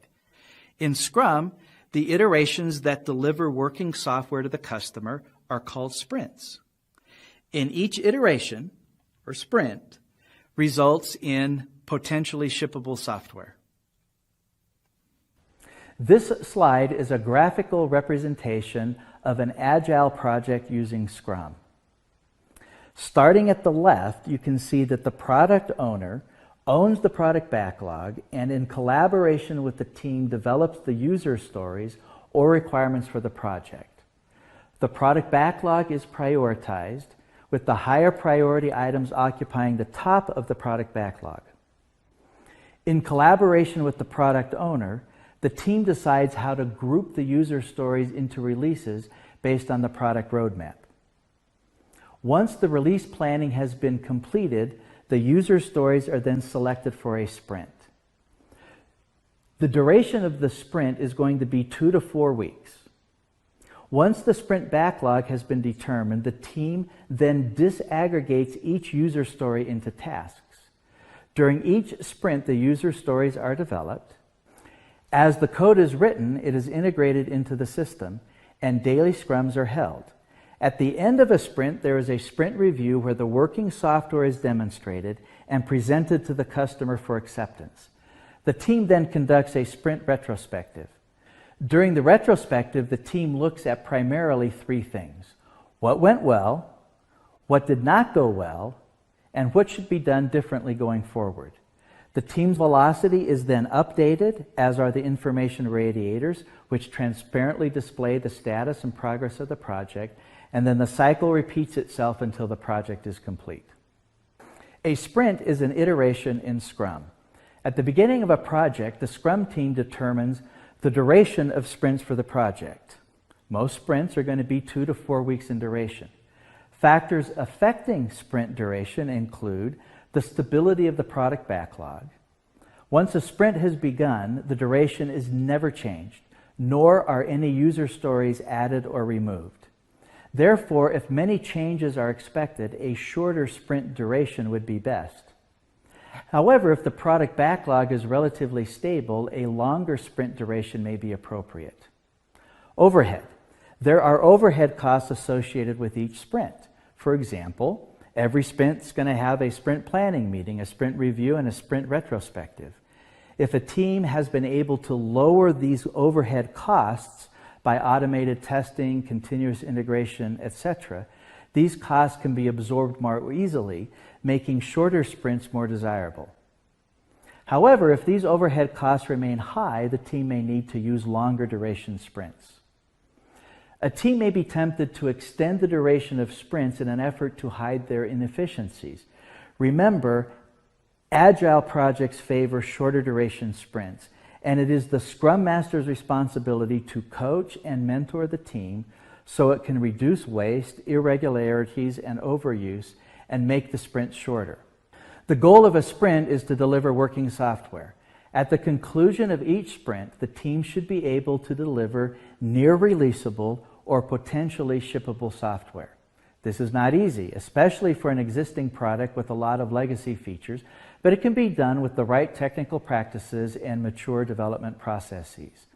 Once the sprint duration has been determined and the user stories for the sprint have been selected, the duration of the sprint cannot be altered, nor can any user stories be added or removed. The sprint will end at the appointed time, irrespective of whether the team has met the sprint goals or not. This allows for effective continuous improvement. If the team is unable to deliver the working software as planned, The team will have to figure out why that happened and then make changes to improve going forward. The product owner may choose to cancel or terminate a sprint in specific situations. For example, a significant change in priorities or a mid-course correction may render the current sprint backlog invalid. Given that we are only talking about a couple of weeks of work, the cancellation of a sprint would be an extremely rare event. A sprint will begin with a sprint planning meeting and end with a sprint review and retrospective. There are 3 backlogs used in Scrum: the product backlog, the release backlog, and the sprint backlog. The product backlog is the master container of all the user stories for the project. The product backlog is continually pruned or prioritized so that maximum value is delivered to the customer. The release backlog is a subset of the product backlog. Releases support the product roadmap, and each release is populated with user stories necessary for that release. The sprint backlog is a subset of the release backlog and contains the user stories to be developed in the sprint. As we said, the product backlog contains the user stories for the entire project, and it is the responsibility of the product owner. User stories are features, functions, or requirements that deliver value to the customer. However, the product backlog will also have to contain technical or non-functional user stories necessary for the system to work properly. The product backlog may also include risk or defect-related user stories. The product owner is responsible for keeping the product backlog current and up to date. This is accomplished by pruning the backlog, which is prioritizing and reprioritizing. The product backlog must also be continually groomed. This is the process of adding and removing user stories based on the needs and desires of the customer. There are 4 Scrum ceremonies: the sprint planning meeting, the daily Scrum, the sprint review, and the sprint retrospective. Let's take a detailed look at each of these ceremonies. The sprint planning meeting is time-boxed at 2 hours for each week of the sprint. If the sprint is going to be 2 weeks in duration, then the time box will be 4 hours. If the sprint is going to be 4 weeks in duration, then the time box for the sprint planning meeting will be 8 hours. It should be attended by the complete Scrum team, including all roles. The most important aspects of this meeting are the team's capacity and the definition of done. There are 2 approaches to selecting user stories for a sprint. One is based on the velocity of the team. The other is commitment-driven. Team buy-in is critical, and the goals of the sprint should be clearly understood, and the desired outcomes should be clearly articulated with the definition of done. Then there's the daily Scrum. The time box for the daily Scrum is 15 minutes, regardless of the duration of the sprint length. The entire Scrum team, including all roles, should attend the daily Scrum. Each development team member individually answers 3 questions. What did I do yesterday? What am I going to do today? And what are my impediments? This is how the team members coordinate their work, and the Scrum Master learns of the impediments he or she should be taking care of. The sprint review takes place at the end of the sprint and is time-boxed at 1 hour for each week of the sprint. So if the sprint were 4 weeks in duration, the sprint review meeting would be 4 hours. It should be attended by the complete Scrum team, including all roles, plus any other stakeholders who are interested in project success. The purpose of the review is to demonstrate working software and obtain and assess feedback. Feedback may range from full acceptance of the completed software to complete rejection. The sprint retrospective takes place after the conclusion of the sprint review and is time-boxed at 45 minutes for each week of the sprint. So if the sprint has 2 weeks in duration, then the retrospective would be 1.5 hours in length. It should be attended by the complete Scrum team, including all roles. However, the product owner's attendance is considered optional. During the retrospective, the team answers 4 questions. What worked well? What did not work well? what should be done differently, and what still puzzles us. One or several problem detection techniques may be used in the retrospectives, and this ceremony is a vital part of continuous improvement. At the conclusion of the retrospective, the team's velocity and the project's information radiators are updated. Then the next sprint planning meeting takes place, and this cycle continues until the project is complete. The definition of done is an important artifact for a Scrum team. It is the primary reporting mechanism for team members, and there may be a different definition of done at various levels. Definition of done for a feature or user story. The definition of done for a sprint, and the definition of done for a release. It's really just a checklist of activities that add verifiable and demonstrable value to the product. It's created by the Scrum Master in consultation with the team. A sample list of the items for the definition of done criteria is given here. The story is fully implemented or code completed as described. Automated unit tests have been developed with at least 80% code coverage. Automated unit tests and acceptance tests in the story are passing. High priority test cases have been automated and added to the regression suite. Note, this is only meant to be an example.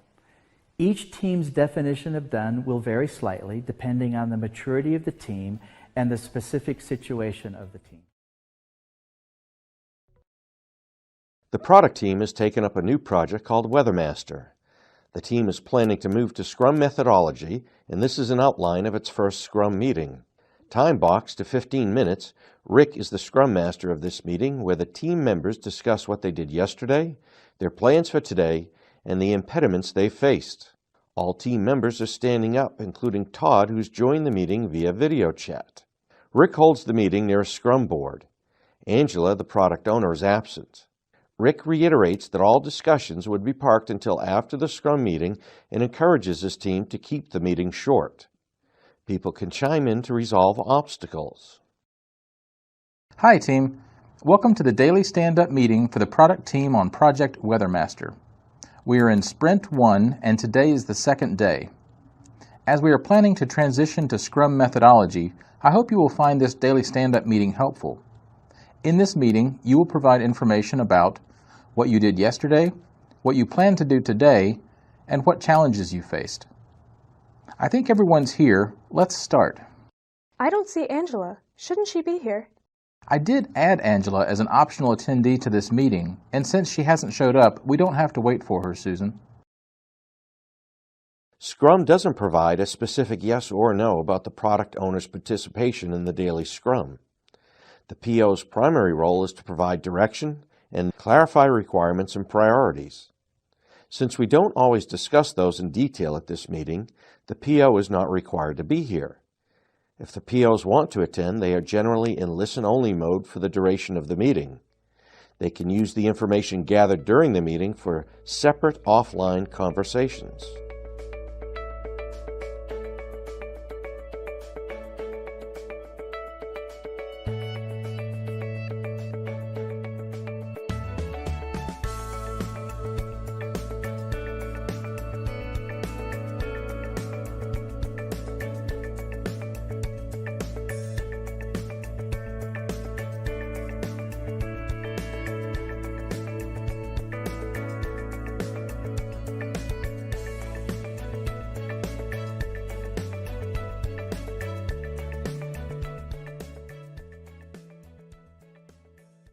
What about Todd? He works from his home office, right? Todd will be a part of the meeting through video chat. It is important that we include every team member in the meeting.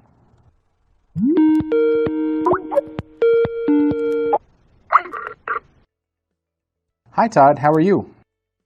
I'm fine, thanks. Am I audible? Yes, Todd. Team, let's all stand up for the meeting.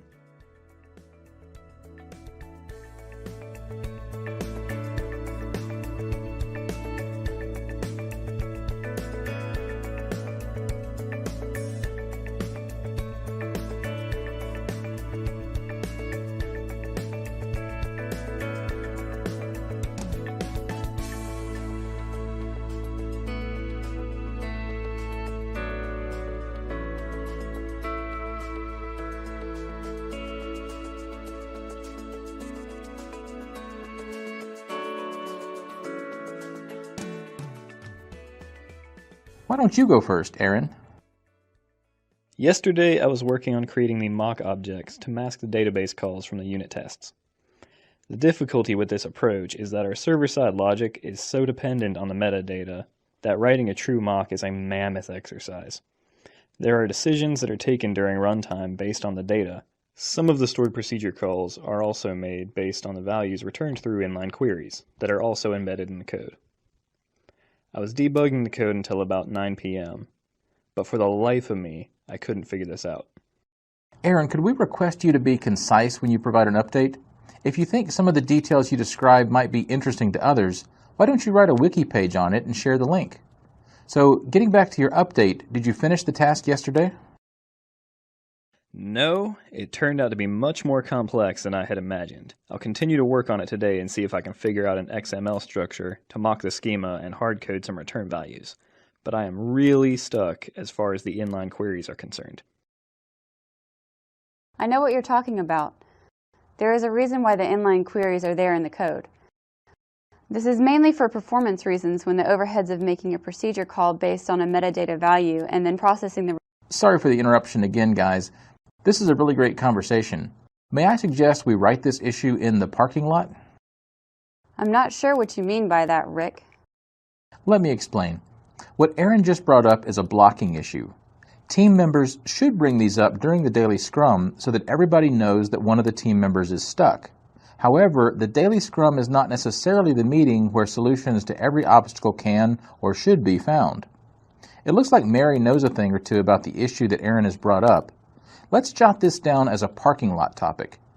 This means the team can have offline conversations after the daily scrum to track it down. I'm also going to make a note that we'll track the impediment Aaron faced daily until it is removed. You should let me know if I can help in any way, right? Aaron, is there anything else you would like to say? No, I am done. Thanks. Yesterday, I worked on developing the wizards for bulk order creation. I'm almost done. Today, I need to write code to handle some of the exception scenarios before I can get them over to Susan for testing.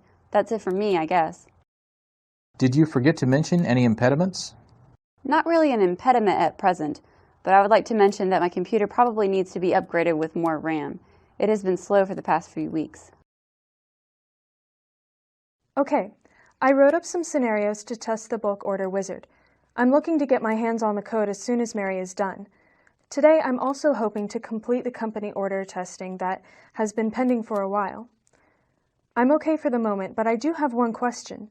Shouldn't we all be updating the task board as we speak? We could. It is up to you guys if you think you want to do this during the meeting.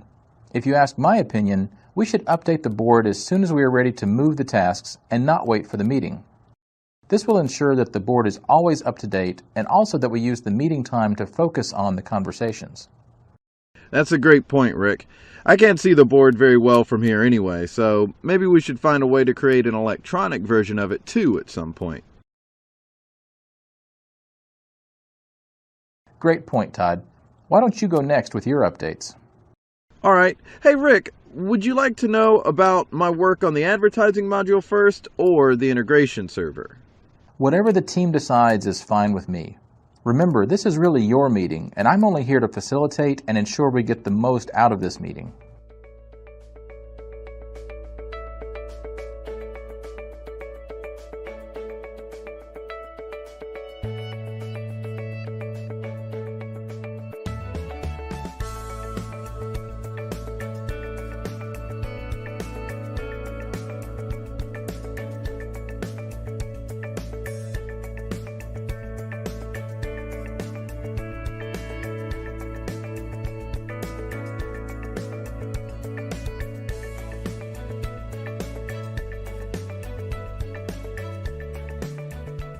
Alright then, I guess I'll start with the integration server.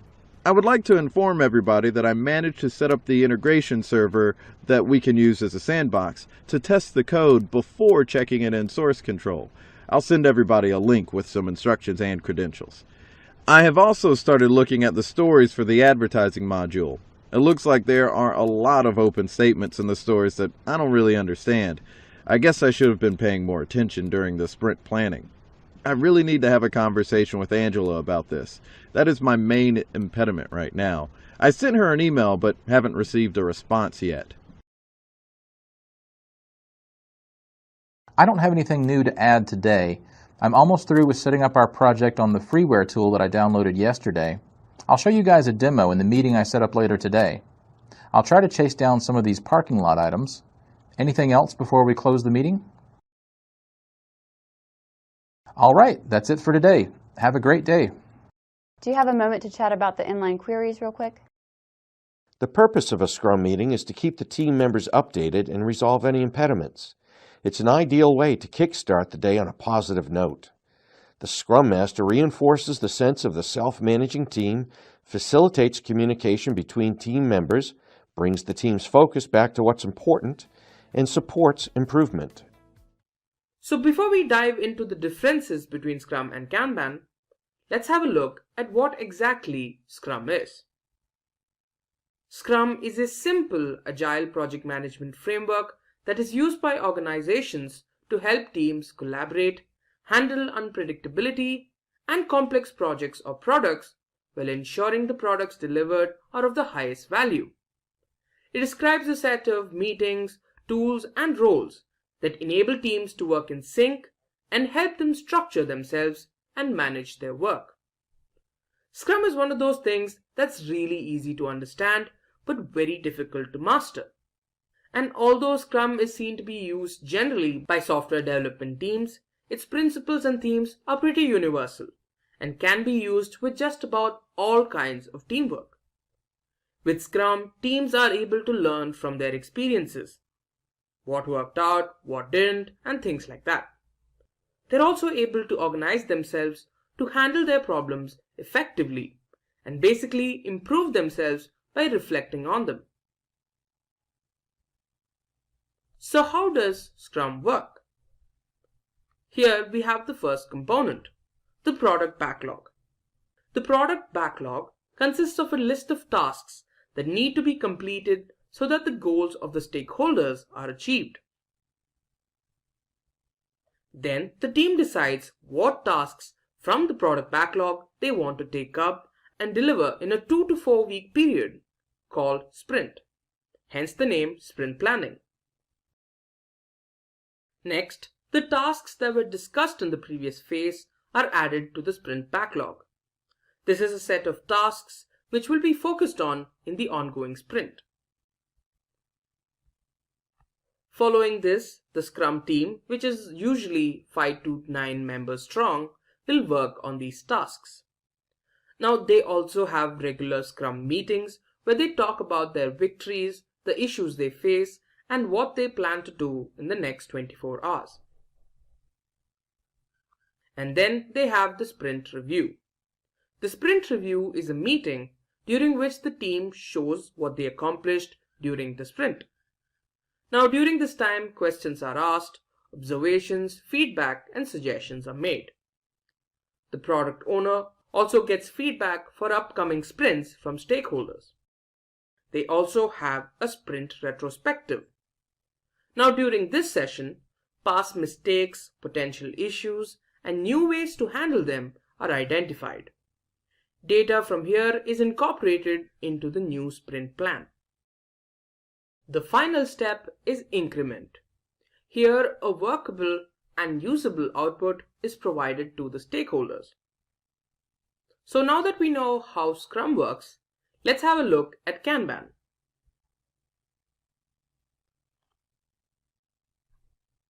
Kanban comes from the Japanese word kanban, which literally means signboard. Like Scrum, Kanban is a popular agile framework that is a visual system by which the work can be managed with ease as it progresses. Kanban uses something known as the Kanban board to make these things possible. With this, you can easily identify bottlenecks and then fix them cost effectively at optimal speeds. The main focus with Kanban is transparency.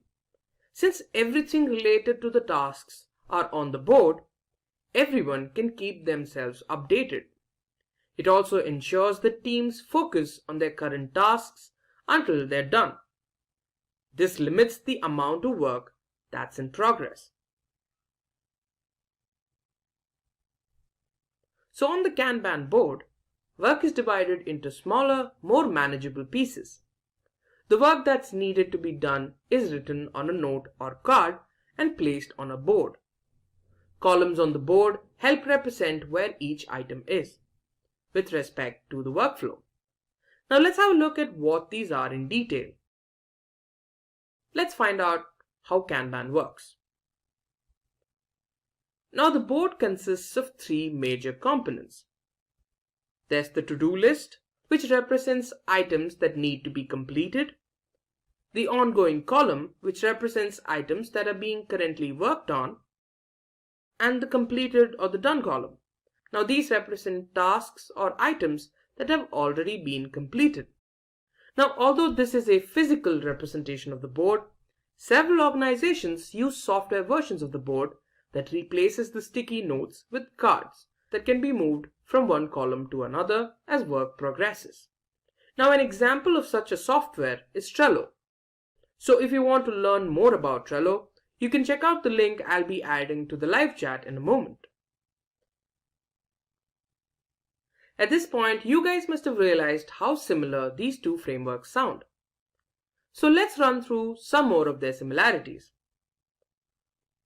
Let's find out how they are similar. Firstly, they both have principles of lean and agile, which means reduction of waste, and both of them are time-boxed and iterative approaches that enable product delivery in an incremental manner. Both these frameworks aim to reduce the amount of work in progress. This forces the teams to ensure that they focus on a smaller set of tasks. This also makes blockers and bottlenecks a little more visible. In both cases, the work is divided into smaller, more manageable units. Both of these frameworks use pull scheduling. Now this means that products are only built based on demand rather than forecasts. Transparency plays a major role in both these frameworks by helping them drive process improvement. And in both cases, the release plan is continuously optimized. And finally, both these methods aim to deliver releasable software often and earlier than expected. So now that we've reached midway, let me ask you guys a question. Do you guys use Scrum or Kanban in your workplace? Or do you use these software for personal reasons? What exactly do you use these for? Let me know in the live chat. Now let's have a look at how these two frameworks are different from one another. Firstly, let's have a look at cadence. Cadence refers to the amount of time in a sprint or before a release. So when it comes to Scrum, the entire project is divided into time-constrained iterations. That is, into smaller, manageable units. But when it comes to Kanban, it's event-driven. The next criteria we're going to have a look at is release methodology. In Scrum, releases take place after each sprint, which usually takes 2 to 4 weeks to complete. For Kanban, releases take place in the form of continuous delivery. They happen in such a way that changes like new features, configuration changes, bug fixes, and experiments get to the users in a safe, quick, and sustainable manner.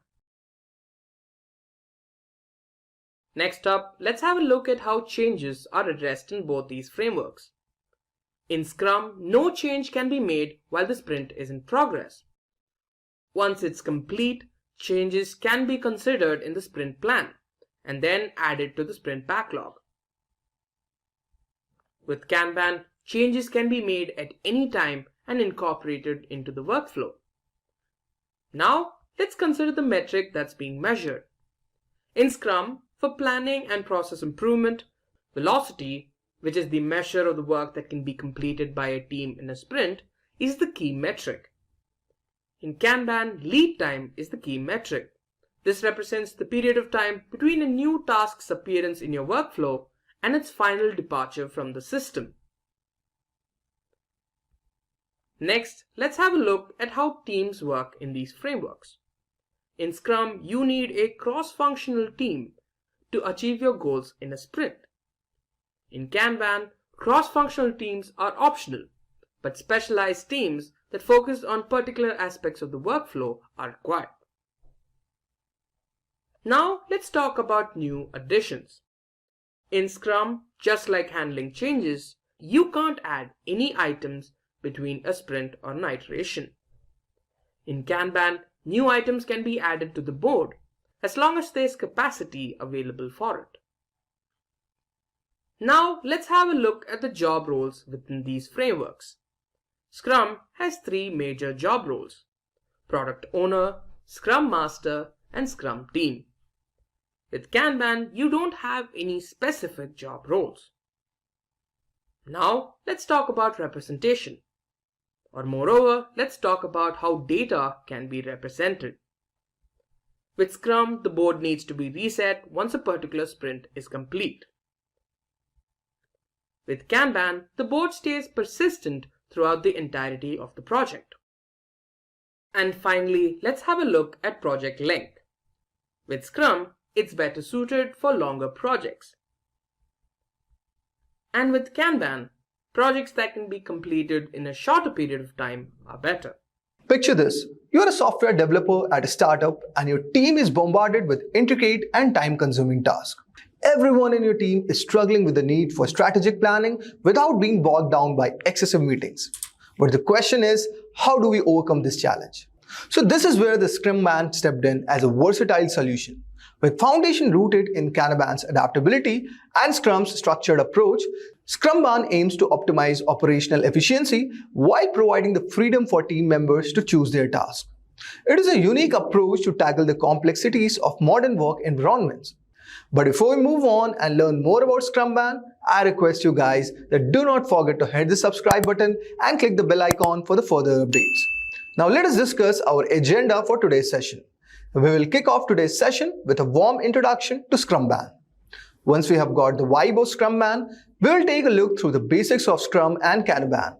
After we have discussed that, we will dive deep into the magic of how ScrumBan combines the best of both worlds, the structured rhythm of Scrum and the flexibility flow of Kanban. Now, we will get into the technical part and discuss how ScrumBan actually works and when should our teams unleash the ScrumBan magic. And at the end, we will cap our session with a friendly chat about the pros and cons of the Kanban. So guys, let's start an introduction to ScrumBan. The ScrumBan methodology combines the iterative improvement approach inherent in Kanban with the structured framework of Scrum, which is rooted in Agile Principles. This approach encourages teams to consistently enhance their workflows. Initially, it was adopted by organizations seeking to move away from Agile iterations. ScrumBan attracted attention for its pull-based Scrum boards. This amalgamation of Scrum and Kanban techniques offers enhanced flexibility for adapting changes in real time as it incorporates the strength of both Kanban and Scrum. Alright, let's talk about the features of ScrumBan. First is flexibility. There is flexibility in planning. Imagine your project as a puzzle. ScrumBan makes it feels like you are putting together puzzles with the flexible pieces. Plans change, no big deal. ScrumBan's got your back, adapting as you go. Then there is task management. If I talk about task management with ScrumBan is like having a playground for your to-do list. It's not rigid, it's adaptable. Tasks move around and you can adjust things on the fly fit in the ever-shifting project landscape. Then there is time box iteration. ScrumBan got a similar vibe with the time box iterations. It's like setting these little time boxes for focused works, keeping things moving without burning out. Then there is continuous delivery magic. Continuous delivery is like having a magic wand for your project. With ScrumBan, you are waiting until the end. You are constantly delivering and fine-tuning, making your project evolve. Then there is self-task selection. Who knows better than you? In ScrumBan, it's not like a top-down assignment. It's like you get to choose your own adventure. You know your strengths, so pick up these tasks to play with them. It's all about empowerment. Okay? Picture this, your project has its own BFF and it's like the feedback loop. Scrumban is all about keeping that loop tight, constantly checking in, adjusting and learning for each iteration. It's like dance that makes your project better with every step. Now let's move on to the feedback loop. Picture this. Your project has its own BFF. It's called the feedback loop. Scrumban is all about keeping that loop tight, constantly checking in, adjusting and learning from each iteration. It's like dance that makes your project better with every step. So there you have it, Scrumban, the agile superhero that brings flexibility, adaptability and touch of magic to your project management journey. I hope so guys, you would have got a brief idea regarding the Scrumban. Now let's move on and discuss about the basics of Scrum. Scrum promotes self-organizing teams that continuously assess and adapt while striving for a shared objective. At the conclusion of each stage, a minimum viable product is produced, enabling teams to gather user feedback and respond promptly. The Scrum team is composed of 3 key roles: the product owner, Scrum Master, and the development engineering team. Now let's discuss about these things. First of all comes the planning. Let me explain. Imagine project planning as an exciting start of an adventure. With Scrum, it's like gathering your team around a map, plotting your course for the upcoming sprint. It's not just about what you do, it's about how you are going to conquer it together. Next comes the sprint, the heartbeat of the productivity. It's like a time-boxed period, usually 2 weeks, where your team focuses on a set of tasks. It's like a mini marathon, sprinting onwards your project goals with a clear plan in mind. Next comes its sprint retrospect, the project review party. After the sprint, it's time for the retrospective, the ultimate project review party. You and your team sit down, celebrate victories, and figure out how to make the next sprint even better. It's like learning from the past to supercharge the future. Then the next one is transparency, the open book of the projects. In the world of Scrum, transparency is the key. Picture your project like an open book. Everyone can see what's happening, which builds trust and keeps everyone on the same page. No secret, just teamwork. Next is your inspection. With Scrum, you are constantly inspecting, looking for clues, or in this case, areas to improve. It's not about finding faults, it's about making your project the best version of itself. Next is adaptation, the project shape shifter. Ever wanted your project to be shape shifter? That's Scrum for you. It's not about sticking to a rigid plan, it's about adapting to the twists and turns of your project journey. Flexibility is the name of the game. So there you have it, a brief idea regarding Scrum, the Agile Maestro, turning project management into dynamic adventure filled with planning strategies, sprinting productivity, retrospective celebrations, transparent collaboration, and continuous inspection and adaptive evolution. That was all about it. Now let's move on and discuss about what happens in Scrum. So basically, first of all, you get product backlog creation. Next you have is all about sprint planning. Then there is implementation. Moving ahead, you have a review. And finally, you retrospect. Now let's move on and discuss about Kanban. So guys, Kanban is a visual workflow management method that helps teams efficiently organize and track their work. It is originated from the lean manufacturing but has been widely adopted in various industries, including software development and project management. The key idea is to visualize work on a board, divided into columns representing different stages of the workflow. Tasks or items move through these columns as they progress, providing a clear visual representation of the work status. Kanban emphasizes a pull system, where work is pulled onto each stage only when there is a capacity, promoting a more flexible and responsive approach to managing tasks. The method aims to optimize efficiency, minimize bottlenecks, and enhance overall workflow transparency. There are a few key things, and first of all is visualization. If I talk about visualization, guys, it's like your project storyboard. Ever wished your project has its own storyboard, like scenes in a movie? Then Kanban is for you. With visualization, you get this beautiful, dynamic snapshot of your project. Tasks move across board, telling stories of progress in real time. It's like seeing your project journey unfold right before your eyes. Then there is pull system, the queue at your favorite coffee shop. Think of pull system like standing in a line at your favorite coffee shop, and when your order is ready, they make it fresh for you. In Kanban, tasks are like your coffee order. The team pulls them when they are ready to take on the new work.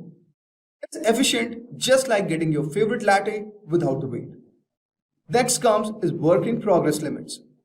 Imagine juggling but with a twist. Kanban introduces WIP limits like saying, hey, you can juggle these balls at a time and no more. It's about overwhelming yourself or the team. Instead, it's about keeping a manageable pace, finishing what you have started before grabbing more. It's like secret sauce for your steady progress. So Kanban is the visual storyteller, the pull system magician, and the WIP limit enforcer. It's like turning project management into a well-choreographed dance. Visualize, pull when you need, when you are ready, and juggle tasks with finis. So that was all about Kanban dance. I hope so guys, you would have got a brief idea regarding this. Now let's move on guys and discuss about how does Scrumban combine Scrum and Kanban. The Scrumban is like a love child of Scrum and Kanban. It was born because team wanted to switch things up full from Scrum to a more Kanban style group. And you know what? It's because bit of superstar. Because it cherry picks the best bits from Scrum and Kanban for maximum awesomeness or performance. Now, in the Scrumban world, it's like Scrum Party with a Kanban twist. Let's see how these things mixes up. So from the Scrum side, it's something like this. We have got these cool fixed time parties called iteration, where the team reviews and struts their stuff regularly. If I talk about task planning, that's a personalized affair considering the task complexity and the sprint duration. Next, it's something like backstage pass with segmentation on demand. The team picks up the next task without compromising the quality. Before the creative magic starts, there's a quick check for the ready vibe. You know, making sure everyone's on the same page before diving in. And finally, picture this. A queue sandwich between backlog and the doing. It's like the VIP sections for the tasks only. I hope so. You would have got an idea what people on the Scrum side are doing. Now, from the Kanban's corner, something like the pull system. Have you ever heard of it? It's like inviting tasks to the party only when the team's ready. No forceful entries here. Then there is this rule about not overcrowding the dance floor. Limits on the work progress. Keep the vibe just right, not too crowded and not too empty. If we talk about roles, well, they are bit free spirits in Scrumban. Now let's talk about these pointers. The first one is flexible planning with sprints. It's like tailoring a suit. Scrumban gives you the power of flexible planning, especially with sprints. It's like tailoring a suit. You have the structured plan, thanks to Scrum, but can adjust the fit as needed. No need to extend a sprint or add more tasks. Scrumban nods and says, sure thing. That's what happens with the flexible planning in sprints. Next we have is the visualization on the Kanban boards. It's something like your project's visual storyboard. Picture your project as a visual storyboard with the Kanban boards. Scrumban brings the best of visualization, like having your project story unfold before your eyes. Tasks move across the board, giving you a real-time snapshot of progress. It's like seeing your project come to life. Then we have the continuous delivery and flow, a river of progress. Next we have continuous delivery and flow. It's something like your project doesn't wait for a big reveal. It constantly delivers,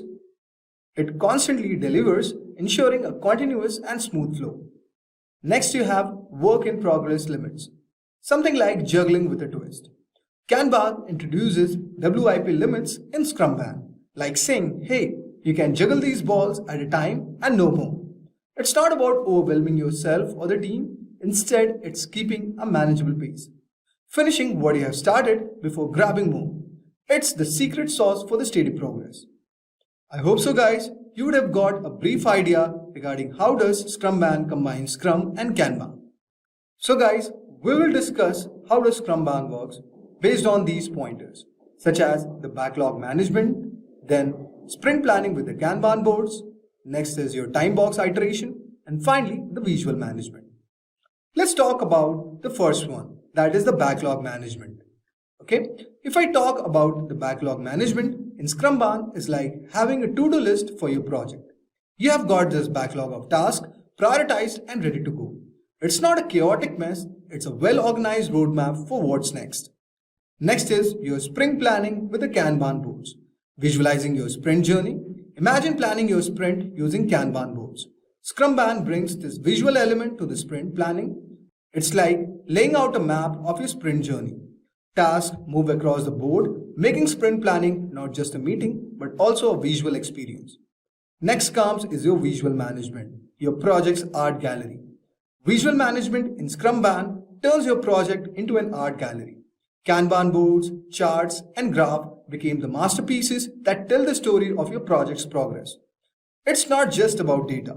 It's about creating a visual narrative that everyone can understand. I hope so, guys. You would have got a brief idea regarding how this Scrumban works. Now let's move on and discuss about when a team should use the Scrumban.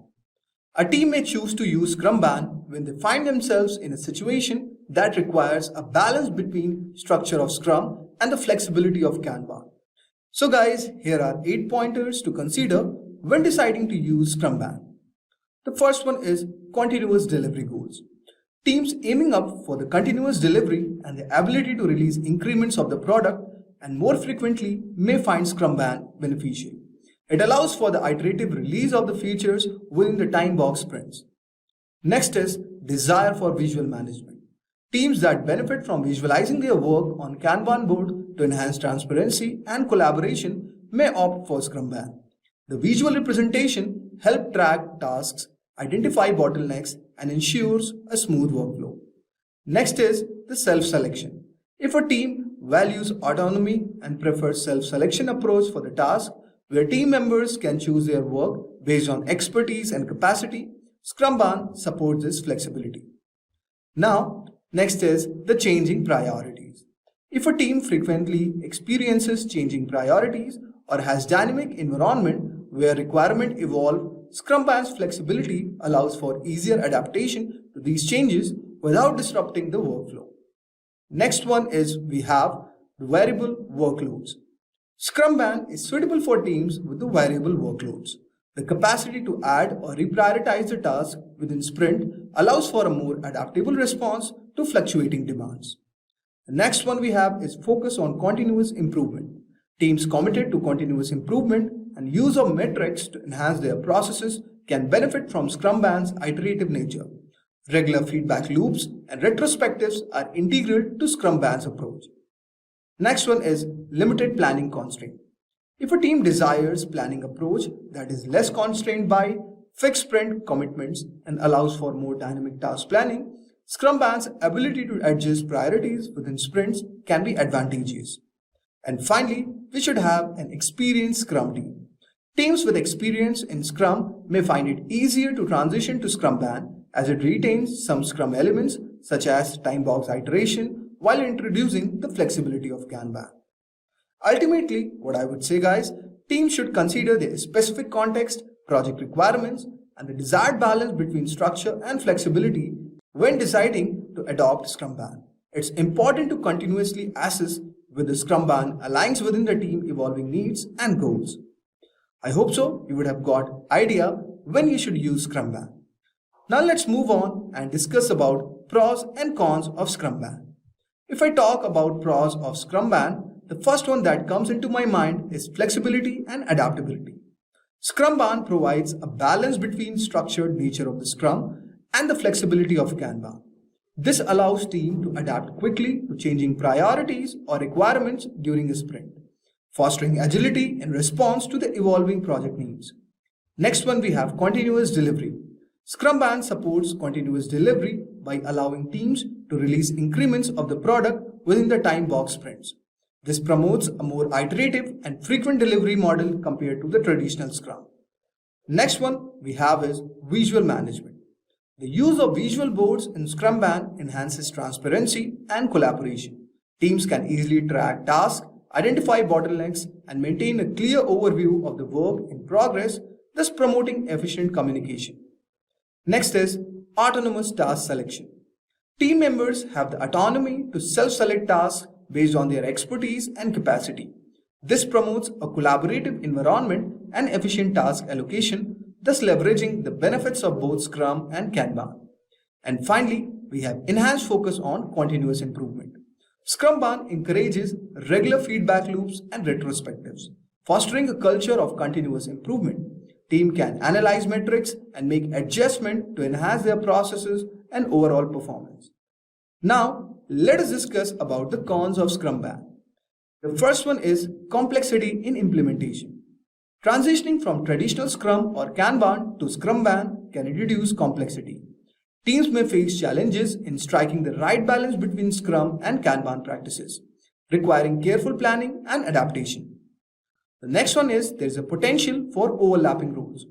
The flexibility in task selection may lead to potential role overlaps, where team members with similar skill set pick up the task interchangeably.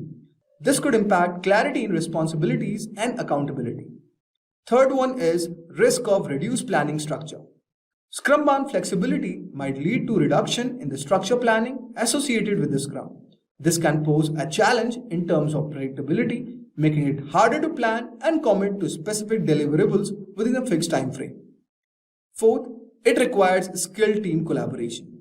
Successful implementation of Scrumban relies on effective collaboration and communication among the team members. If the team lacks strong collaboration skills or experiences difficulties in self-selection, it could hinder the effectiveness of Scrumban. Finally, there is a potential risk for the project getting bigger than planned. The ability to add or reprioritize tasks within a sprint may increase the risk of scope if not managed carefully. Without clear boundaries, the team might struggle to maintain focus on the original sprint goals. In the realm of software development, methodologies play a vital role in shaping the approach teams take to create high-quality products. Two such methodologies are Agile and Spiral. They have gained prominence for their distinct philosophies and practices. As we delve deeper into their origins, principles, development life cycles, and real-world applications, a comprehensive understanding of their advantages and disadvantages will emerge. Today we are going to study about difference between Spiral and Agile methodology. So before we dive deep into it, I request you guys that do not forget to hit the subscribe button and click the bell icon. So let us discuss our agenda for today's session. We are going to cover the introduction. Moving ahead, we will discuss about life cycle of Agile and Spiral. Then we will learn about advantages of Agile and Spiral. And finally, we are going to conclude our session with their comparison. So guys, let's start an introduction to Agile model and Spiral model. If I talk about Agile model guys, Agile model conceived as a response to the limitation of traditional technologies. It is grounded in the Agile Manifesto. It was crafted in 2001. This manifesto articulates 4 key values and 12 principles that emphasize flexibility, collaboration, and responsiveness to change. Similarly guys, if I talk about the Spiral model, so guys, the Spiral model was proposed by Barry Boehm in 1986. It represents a risk-driven approach that incorporates elements from both waterfall and prototyping model. It addresses the challenges posed by large, complex projects with focus on systematic risk analysis and management. Now, as you know guys, Spiral and Agile methodologies stand out to be the prominent software development approaches. Now, since we have got to know a brief idea regarding what is Agile and what is Spiral, let's move on to their life cycle phase. Now, if I talk about the Agile development life cycle guys, the Agile development life cycle is marked by short, iterative cycles known as sprints. These typically last for 2 to 4 weeks and involve planning, execution, testing, and delivery. The iterative nature of Agile promotes continuous improvement as each sprint incorporates feedback from stakeholders. Popular Agile frameworks include Scrum, Kanban, and Extreme Programming. It provides specific methodologies for their effective implementation. Similarly guys, let us discuss about the life cycle of Spiral model. If I talk about the Spiral life cycle guys, the Spiral model life cycle consists of multiple iterations or spiral, each containing phases such as planning, risk analysis, engineering, testing, and evaluation. This iterative approach accommodates changes and enhancements as the project progresses. The model concludes when the software meets predefined objectives and satisfies stakeholders' requirement. Now let's move on to a discussion where we are going to discuss the advantages of Spiral and Agile model. If I talk about the advantages of Agile, the first one that comes to my mind is flexibility and adaptability. If I talk about flexibility, guys, Agile's iterative nature allows for rapid adaptation to changing requirements. This adaptability is crucial in today's dynamic business environments, where client needs and market conditions can shift unexpectedly. The next one is customer satisfaction. The continuous involvement of customers and stakeholders ensures that the delivered products align closely with their expectations. Regular feedback loops contribute to higher satisfaction rate. The third thing is reduced time to market. Incremental development and frequent releases in Agile lead to a reduced time to market. This agility in delivery is particularly advantageous in industries where being first to market can be a competitive advantage. The next one is improved quality. Agile's emphasis on continuous testing and integration practices contribute to higher overall software quality. By addressing issues early in the development process, the final product is more reliable.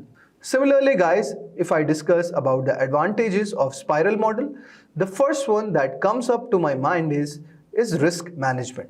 The Spiral model's unique strength lies in its approach to risk management. By systematically identifying, analyzing, and mitigating risk at each iteration, it offers a proactive strategy to handle uncertainties.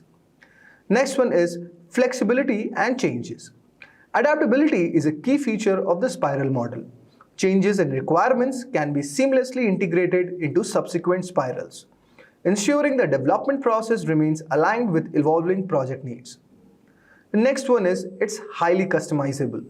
Tailored for projects with dynamic or uncertain requirements, the Spiral model is highly adaptable to different development scenarios.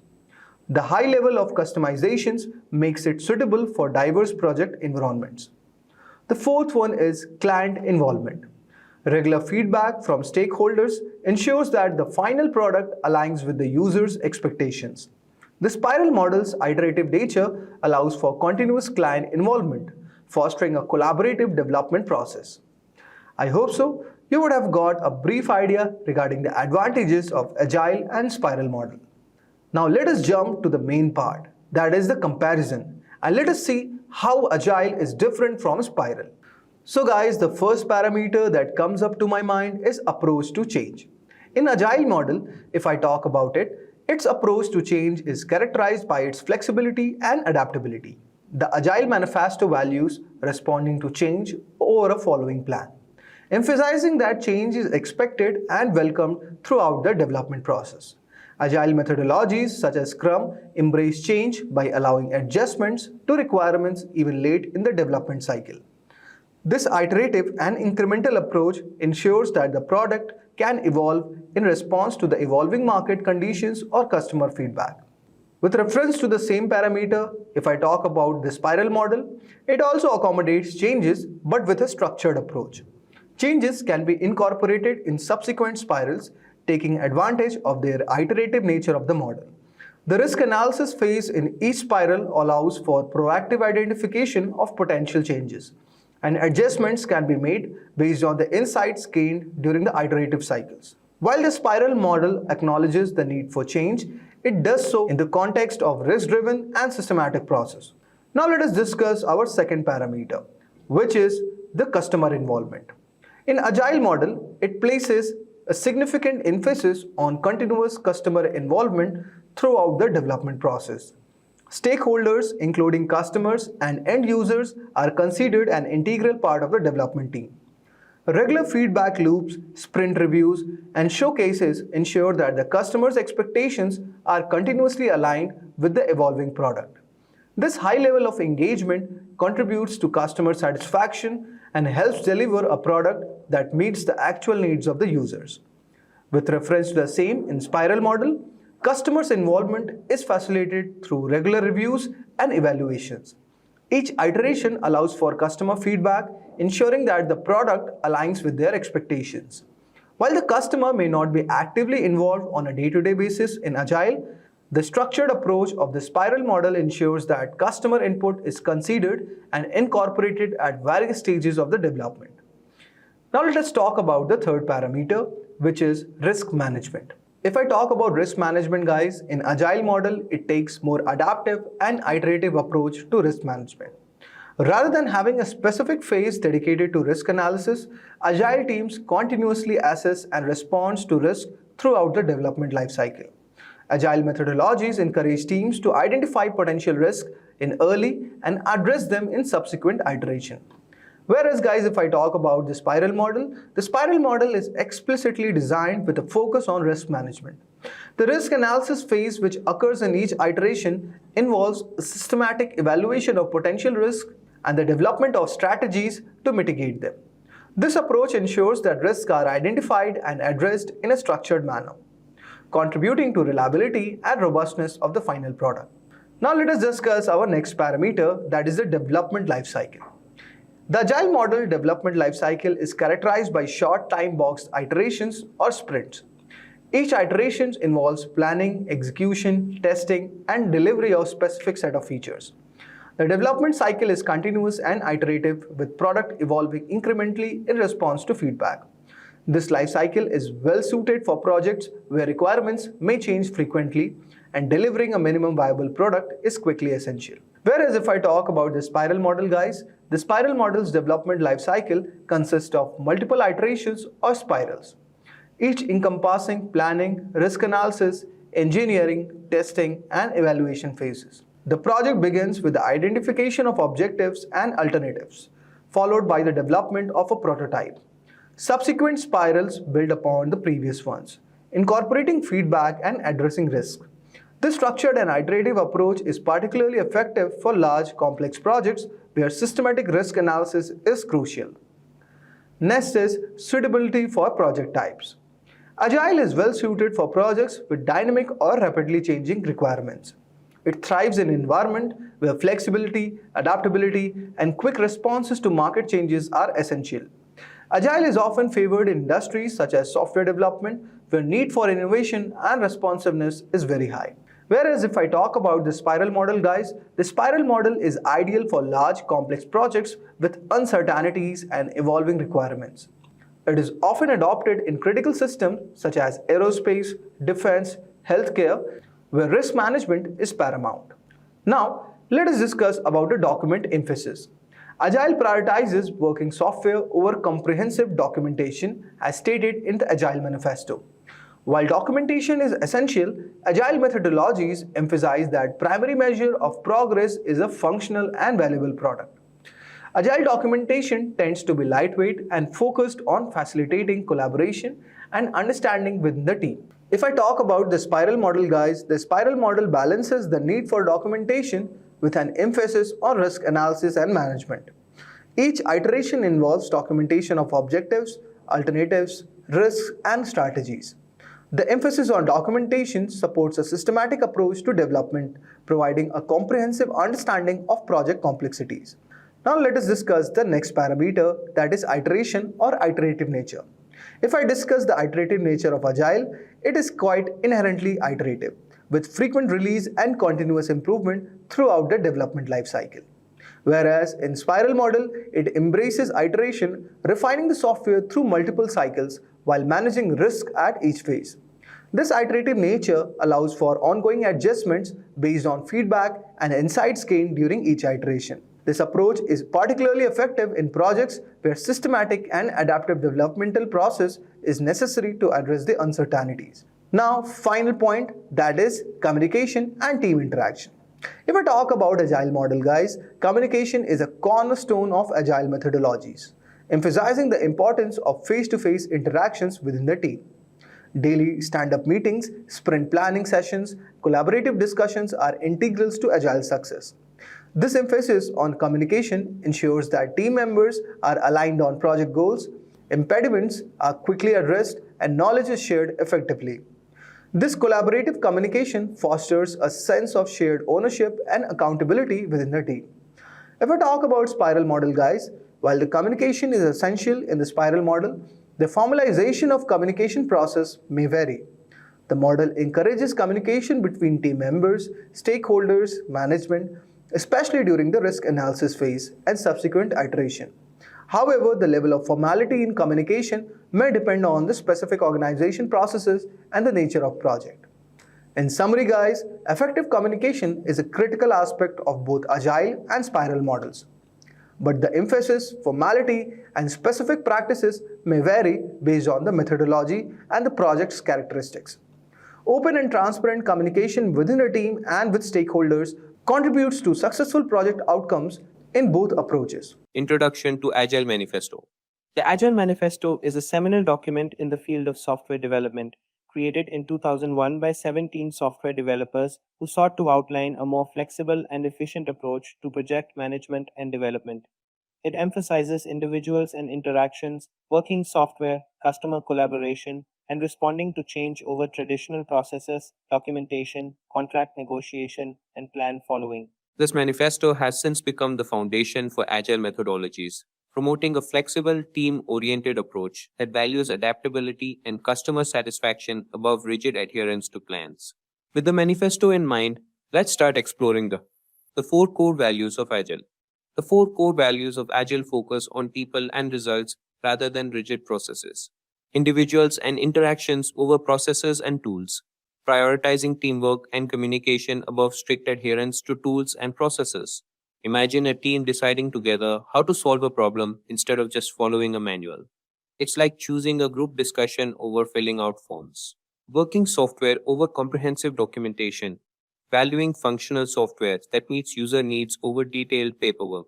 Think of it as cooking a meal that tastes good and serves its purpose, rather than writing a detailed recipe book before the meal is even made. Customer collaboration over contract negotiation, emphasizing ongoing engagement with customers rather than sticking strictly to initial agreements. It's like working with a home builder who listens and adapts to your changing needs during construction instead of sticking strictly to the original plan. Responding to change over following a plan, being open to change and adapting plans as needed instead of rigidly following a set path. Picture a road trip where you're open to taking a more scenic route based on new information rather than sticking to the fastest route Google Maps suggested initially. These values guide the Agile methodology towards flexibility, efficiency, and customer satisfaction. The 12 Principles of Agile Software Development. The 12 Principles of Agile Software Development, as outlined in the Agile Manifesto, advocate for customer satisfaction through early and continuous software delivery. Prioritizes getting a functional product to the customer as soon as possible, then updating it regularly. Example, a team releases a basic version of an app to meet initial user needs, then adds new features based on feedback. Welcoming changing requirements even late in development. It is time-consuming to handle large and complicated work while managing project activities. Therefore, a better strategy is to break the task into manageable, sizable chunks. In addition, it would be simpler for the team members to see possible bottlenecks and deal with delays if the clients were always kept informed. For example, if users need a new feature because their needs have changed, the development team works to incorporate it, even if it wasn't in the original plan. Frequent delivery of working software. According to the Agile methodology, working software is frequently delivered in a shorter amount of time. Team members must consistently raise their performance standards as a result of this iterative process. For example, delivering updates every 2 weeks to continuously improve and adjust the software based on user input. Business people and developers must work together daily throughout the project. In order to ensure that the business and development sides of the project can communicate effectively and, more importantly, collaborate, a bridge between them must be built. To facilitate an intellectual exchange that both parties can agree on, make use of the same tools you would have used in managing remote teams. For example, regular meetings between the client and the team to discuss the project's direction and adapt as necessary. Build projects around motivated individuals. Give them the environment and support they need, and trust them to get the job done. The project manager must establish a supportive and stimulating environment where team members are free to express their ideas and make recommendations for enhancing the output of the group. This results in a massive improvement in their general performance, eventually aiding the project. For example, allowing a developer to choose their tools or method of working to solve a problem can lead to more innovative and effective solutions. The most efficient and effective method of conveying information to and within a development team is face-to-face conversation. Efficient communication among the parties concerned is stressed strongly in the Agile Manifesto. Thanks to improvements in communication technologies, it's now simpler. Instead of having a quick conference in the office, all participants can now meet via video conferencing. For example, solving misunderstandings or clarifying requirements through direct discussion rather than through emails or reports. Working software is the primary measure of progress.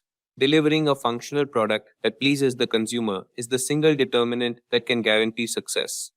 Before Agile, numerous success metrics decreased the quality of the finished product. For example, a team focuses on delivering a basic but operational piece of software first, rather than ensuring every document is perfect. Agile processes promote sustainable development. The sponsors, developers, and users should be able to maintain a constant pace indefinitely. Burnout will occur if you work on a project for a long time. It's inevitable. Avoid placing too much of a workload on your employees. The value of your project will be affected. So, assemble the best team for the job that will work hard but refrain from overworking themselves and endangering the project's quality. For example, instead of pushing for long hours to meet an unrealistic deadline, the team sets a realistic timeline that allows for steady progress without overtime. Continuous attention to technical excellence and good design enhances agility. Any agile team's main goal should be to provide value to the client. Therefore, a multi-skilled team that can manage all the project's technical components and offers the chance for continual improvement is crucial.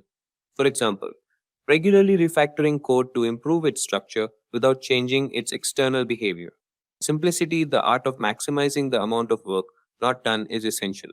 You should avoid adding extraneous complexity to a project if you want to complete it swiftly. You can accomplish this in various ways, including by using Agile tools, which eliminate busy work and offer you more significant influence over all project-related decisions. For example, developers decide not to add a feature that only a few users would use, keeping the system more straightforward and easier to maintain. The best architectures, requirements, and designs emerge from self-organizing teams. Simply said, a self-organized workforce with decision-making autonomy would function better since each team member would be responsible for meeting client expectations rather than a lone project manager. For example, a team decides who will work on what tasks based on each member's strengths and current workload rather than having a manager assign tasks. At regular intervals, the team reflects on how to become more effective, then tunes and adjusts its behavior accordingly. Agile techniques are constructed on the notion of iteration, where teams consistently enhance their game by learning from their previous wrongdoings. Project managers should inspire team meetings where everyone evaluates their work and discusses how to develop their management and technical skills. For example, at the end of each development cycle, the team needs to discuss what they can change to work more efficiently in the next cycle. With core values and principles in mind, let's have a look at implications of Agile values and principles. The implications of Agile values and principles revolve around fostering a culture of flexibility, collaboration, and continuous improvement. They lead to enhanced adaptability to change, allowing teams and businesses to respond swiftly to market shifts and customer needs. Increased customer satisfaction by prioritizing customer feedback and delivering value early and often. Improved product quality through iterative development and a focus on technical excellence. More efficient and motivated teams due to empowerment and a focus on individuals and interactions. These points underline how adopting Agile can transform organizational workflows and outcomes.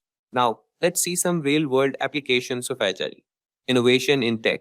Companies like Spotify utilize Agile to foster innovation, rapidly testing and deploying new features. Adapting to market changes. Netflix applies Agile principles to quickly adapt to user preferences and technological advancements, maintaining its market leader position.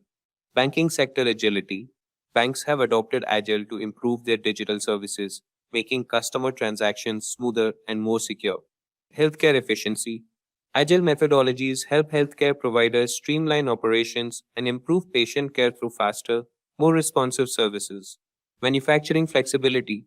Even in manufacturing, Agile enables companies to respond swiftly to market demands and supply chain challenges. Why product backlog is important?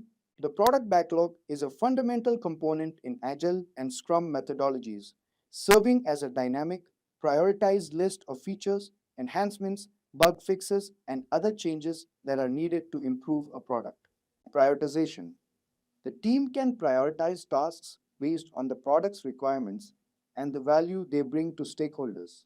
Transparency. The product backlog offers a clear view of upcoming work, ensuring everyone understands the project's direction and goals. Flexibility. It allows for the easy integration of changes and new ideas into the product development process. Focus. With a well-defined list of tasks, the team can concentrate on completing the most valuable ones first. Efficiency. It enables the team to select work from the backlog as they have capacity, optimizing workflow and productivity instead of being overloaded with tasks. Let's understand what is a product backlog in Agile. The product backlog in Agile is like a big to-do list for a project, specifically for those projects managed using Agile methodologies, which are approaches to software development that emphasize flexibility, collaboration, and customer feedback. Imagine you're planning a big party which represents the final product. Your to-do list, the product backlog, includes everything you need to do to make the party happen. This list might include tasks like send out invitations, buy decorations, plan the menu, and so on. Each task is important for the party to be successful. In the context of a software project, this list includes all the features, functions, requirements, enhancements, and fixes that need to be addressed to make the final product meet the customer's needs. These items are typically listed in order of priority, with the most important or urgent items at the top of the list. The team working on the project will regularly review this list, often in a meeting called the backlog grooming session. But what is backlog grooming? Let's understand. What is backlog grooming? Backlog grooming is a term commonly used in Agile software development. Imagine you're planning a trip and you have a list of things you want to do or places you want to visit. Your list might include things like booking flights, reserving accommodations, and planning activities. Now, think of this list as your backlog in Agile terms. It's a list of tasks or features that need to be completed for a project. Backlog grooming is like going through this list regularly to make sure it's organized, prioritized, and ready to be worked on. Here's how it works. Reviewing and adding items. You start by looking at the items on your list backlog and making sure they're still relevant and needed. If there are new ideas or requirements, you add them to the list. Prioritizing. Not all tasks are equally important. You need to decide which ones should be done first. So, you prioritize the items on your list based on factors like customer needs, project deadlines, or business value. Breaking down tasks. Some items on your list might be big and complex. It's easier to work on smaller, manageable tasks. In backlog grooming, you might break down big tasks into smaller ones so they can be completed more easily. Estimating effort. It's important to have an idea of how much time and effort each task will take. During backlog grooming, you might discuss and estimate the effort required for each item. This helps with planning and resource allocation, ensuring clarity. Everyone involved in the project should have a clear understanding of what each task entails. Backlog grooming provides an opportunity to clarify any doubts or questions about the items on the list. Keeping it up to date. Backlog grooming isn't a one-time thing. It's an ongoing process. You should regularly review and update the backlog as the project progresses and new information becomes available. Alright, so after that, as the project progresses, the team selects items from the top of the product backlog to work on during each development cycle called a sprint. Now, what is sprint? A sprint is a time box period, usually 4 weeks, during which the development team works on a set of items from the product backlog to create a potentially shippable product increment. Sprints provide a focused, concentrated effort to deliver valuable work within a short time frame. At the beginning of each sprint, the team selects a set of items from the product backlog based on their priority and capacity to form the sprint backlog. They commit to completing these items by the end of the sprint. Once the sprint is over, they review the work and present it to the stakeholders. usually the customer or client, for feedback. Alright, now let's understand. What's in a product backlog? A product backlog serves as a comprehensive checklist for a project team, outlining all the tasks required to enhance the product's quality. It encompasses various elements: user stories, brief narratives detailing desired features from the perspective of the end user, structured as a type of user, I want an action so that a benefit value. Bugs issues. Any flaws or malfunctions within the product are documented here for resolution. Tasks. These entail specific actions necessary for fulfilling a user story or rectifying a bug. Enhancements. Suggestions for improving the product's functionality or value, not necessarily related to troubleshooting. Technical work. Tasks related to enhancing the product's technical aspects, such as code-based refinement or software component updates. Knowledge acquisition. Activities aimed at empowering the team with essential insights or skills for making informed decisions, such as research or exploration tasks. And there you have it. We've explored the ins and outs of the product backlog in Agile. By understanding its importance and how to manage it through backlog grooming, you're well equipped to steer your projects towards success. Do you know that a brilliant industrial engineer at Toyota, Taiichi Ono, got inspired by supermarkets that revolutionized the way we think about workflow? It's like grocery store of efficiency, only restocking what's needed and when it's needed. And they call it Kanban. And it's not just about manufacturing, it's a game changer in optimizing processes across the board. Before we move on and learn more about Kanban, I request you guys that do not forget to hit the subscribe button and click the bell icon for further updates. Here's the agenda for today's session. We'll start our session with what is Kanban. After that, we will discuss the history of Kanban. Moving ahead, we will study about Kanban principles. After that, we will delve into the 6 Kanban practices. And finally, we will conclude our session with a discussion on when a team should use Kanban. So guys, let's start with what is Kanban. Alright, imagine you're running a kitchen and you have got different dishes to prepare, ingredients to manage, and chefs working on different tasks. Now think of Kanban as your super organized kitchen. In the Kanban world, you have cards for each dish representing tasks. These cards move across your whiteboard in different columns, such as to do, in progress, and done. Each column signifies a stage in the cooking process. If a chef is whipping up a lasagna, the card starts in to do, and when the order comes in, as they start cooking, it moves to in progress. And when it's ready to serve, it lands in the done column. The magic here is, guys, that you can see everything at a glance. No chaos, no guessing. And if a chef finishes one dish and has capacity, they can grab another to-do card. It's like dance of efficiency. Kanban isn't just for kitchens. It's actually a project management philosophy.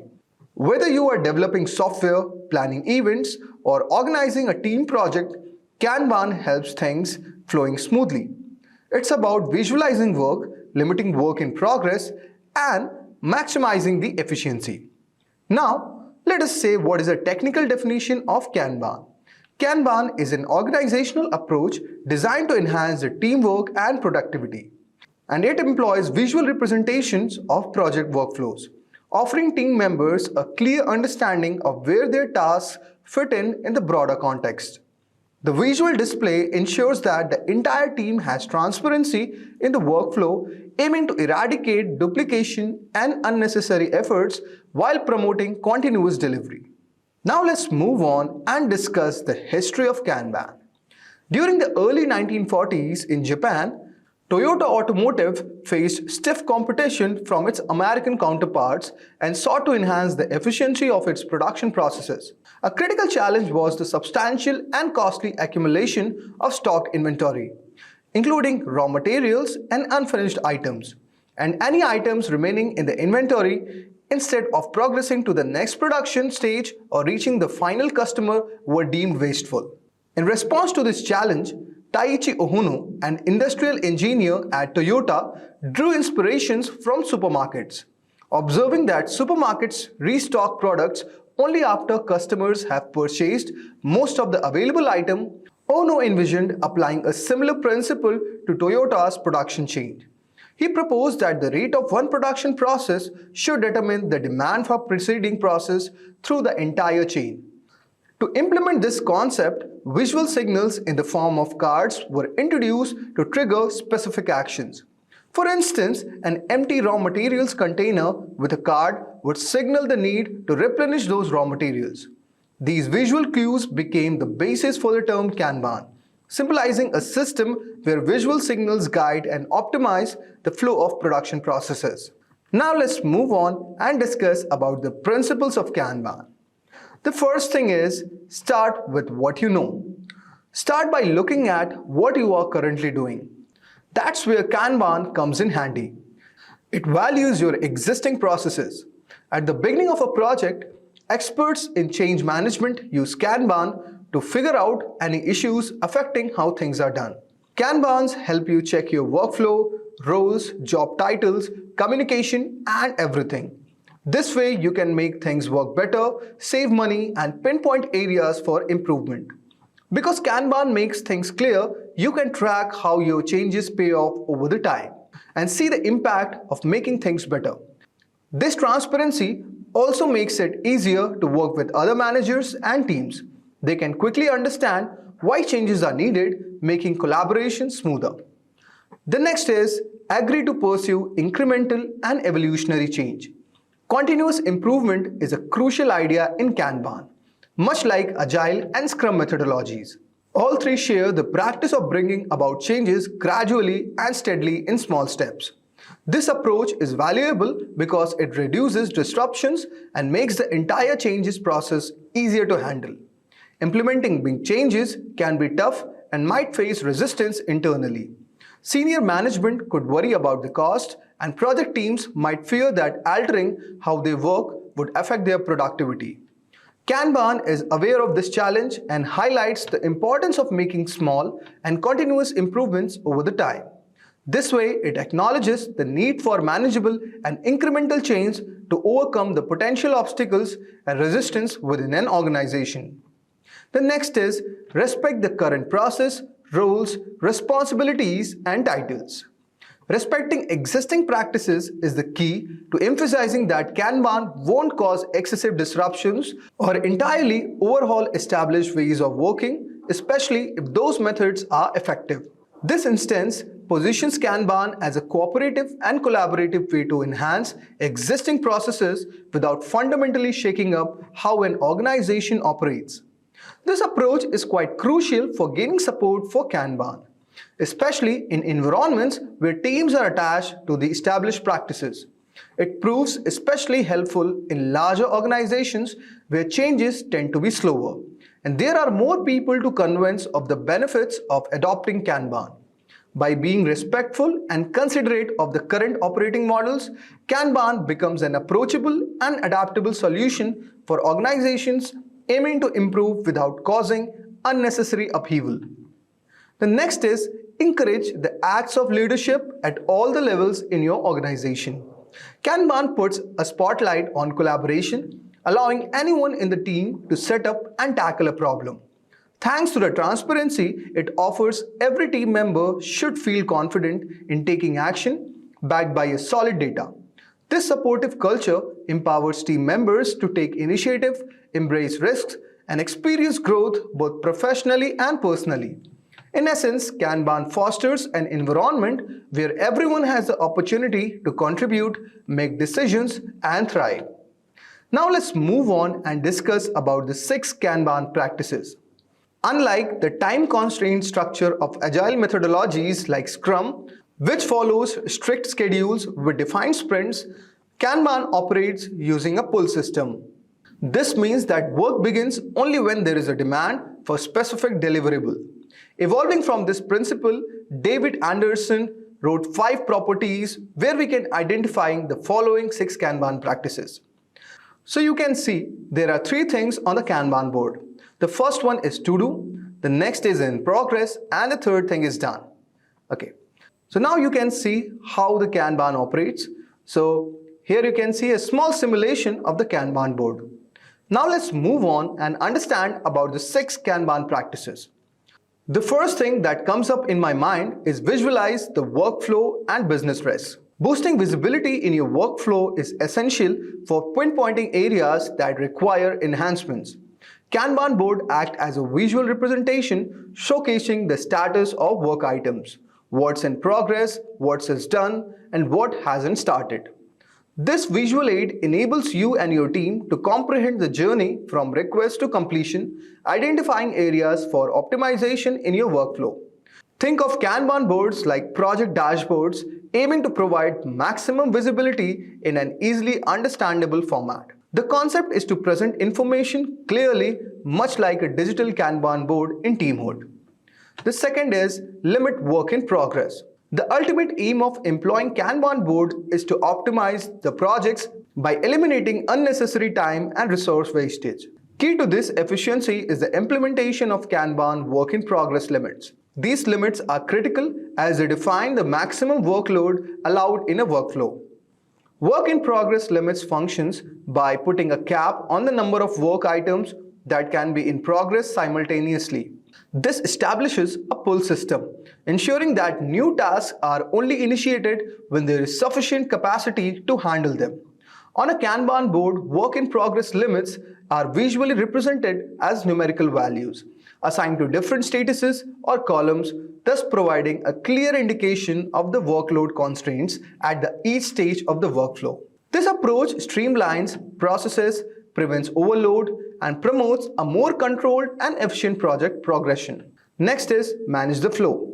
The Kanban board serves as a visual tool to track the movement of work from one column to the next. Thus, emphasizing the flow of tasks through these columns brings attention to the potential bottlenecks. This approach empowers managers to concentrate on smoothing out interruptions in the standard flow and identifying areas that may require some additional resources. By actively managing the flow, the next is manage flow.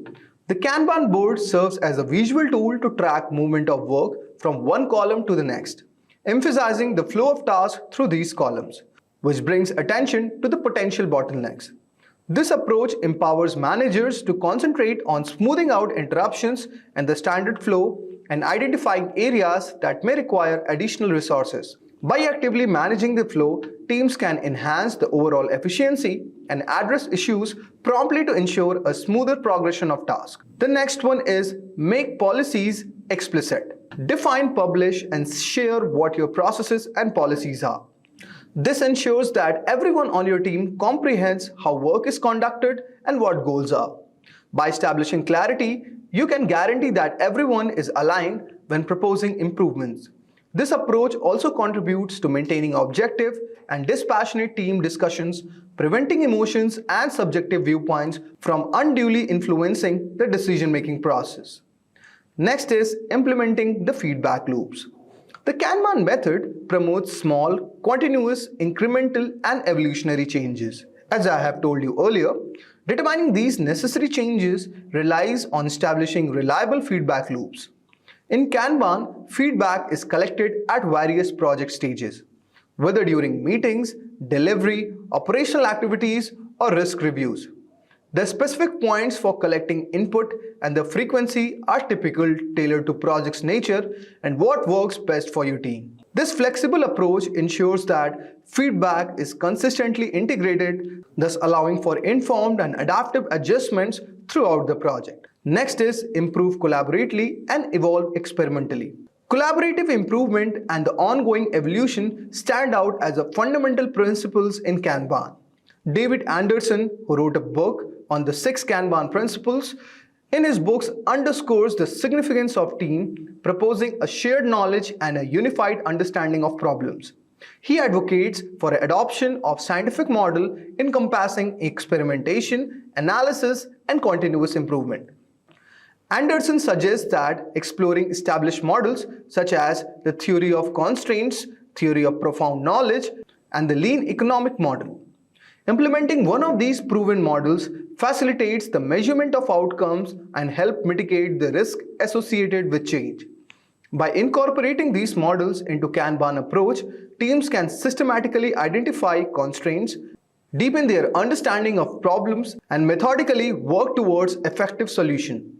This scientific model-driven mindset enhances the adaptability and success of Kanban-driven initiatives. Now, the biggest question comes up in our mind. That is, when to use Kanban. Kanban is particularly well suited for various scenarios and environments. Here are some situations where using Kanban can be highly effective. The first one is continuous workflow. Kanban is excellent for processes with a continuous flow of work where tasks don't fit neatly into fixed iterations or sprint. The next one is variable workloads. In situations where workloads fluctuate and priorities may change frequently, Kanban's flexibility allows teams to adapt it swiftly. The next is service-oriented task. Kanban is widely used in service-oriented industries where work items are often unique and require diverse skill set. Next one is the visual management. If I talk about visual management, visualizing work and creating transparency in the workflow are priorities. Kanban's visual boards make it easy to understand the status of tasks at a glance. Next is continuous improvement. If I talk about continuous improvement, Kanban's emphasis on incremental changes and feedback loops make it well suited for environments that prioritize continuous improvement and evolution. Next is if there comes an unpredictable work. When work items are unpredictable and arrive sporadically, Kanban's pull system ensures that team only take on the new task when they have the capacity to. The next one is maintenance and support. When your project needs maintenance and support, in that case, you can use Kanban. And finally, if there is parallel development going on along with some other task, then applying Kanban can be an amazing solution to your project management. Now, in conclusion, if I have to say something, Kanban stands as a versatile and effective methodology which is well suited for dynamic environments, requiring adaptability and continuous improvement. Its emphasis on visualizing workflows, managing flow, and implementing small incremental changes fosters efficiency. Kanban's applicability to various industries from service-oriented tasks to parallel development projects makes it a valuable tool for the teams who are seeking flexibility and transparency. By encouraging collaboration, shared knowledge, and scientific approach to problem solving, Kanban facilitates not only project success but also a culture of continuous evolution and improvement. So guys, before we move on, let us discuss our agenda for today's session. So we are going to begin our session with understanding the project management. Moving ahead, we are going to discuss about project management activities in software development. Then we're going to have a deep discussion on 5 variables in project control. Moving ahead, we are also going to discuss about phases or tasks involved in software engineering projects. And at the end, we are going to conclude our session with discussion on benefits of using phases in project. So guys, let us start with understanding the project management. So guys, project management is a discipline of defining and achieving targets while optimizing the use of resources like time, money, people, materials, energy, space, etc. over the course of project, which means a set of activities of finite duration. That's the actual definition of project management. And with that, I hope so you have got a brief idea regarding what exactly is project management. Now, we are going to move forward and try to understand what are the project management activities involved in software engineering. So guys, project management activities encompasses wide range of tasks aimed at ensuring that software projects are completed successfully. These activities are generally grouped into the following phases. The first one is initiation. In this phase, it includes project charter development, where you have to create a formal document that outlines the project objectives, stakeholders, and initial scope. Then it includes the stakeholders identification, where you have to recognize all the parties affected by the project and understand their needs and expectations. After that, we have the next phase, which is the planning. It includes scope, where you have to clearly define what is and what is not included in the project. Under its umbrella, next comes the scheduling part, where you have to create a detailed project timeline including milestones and deliverables. Moving ahead, we have the resource planning in this domain, where you have to determine what resources, means the people, tools, materials are needed, and it also includes the budgeting, where you have to estimate the cost of project and planning for the budget. Next comes the risk management. So under the planning, we have the risk management planning, where you have to identify potential risk and developing mitigation strategies, and finally have under its umbrella the communication planning, where you have to establish how information will be communicated among the stakeholders. The third phase that we are going to study about is known as execution. So guys, it includes team formation, developments, which mean assembling the project team and fostering team development. Then comes task assignment, where you have to assign tasks to team members based on their skills and project requirements. Next come under it is a quality assurance, where you have to implement the processes to ensure that software meets the required standards. Next comes under it is stakeholder engagement, where you have to keep stakeholders informed and involved throughout the project. Moving ahead, we have the fourth phase, that is monitoring and controlling. So guys, progress tracking, where you have to regularly monitor project's progress against the plan. Under it, we have the performance reporting, where you have to provide updates on the project status, including any issues or risk. Under it, we have the next, that is change management, where you have to manage the changes in the project scope, schedule, and resources. Then we have the quality control under this, and it includes conducting regular checks and testing to ensure deliverables meet the required quality standards. And finally, we have the monitoring part, where it means keeping an eye on the identified risks and looking out for new risks. And finally, we move to our last phase, that is the closure. So guys, closure includes the final deliverables, where you have to complete and deliver the final product to the client.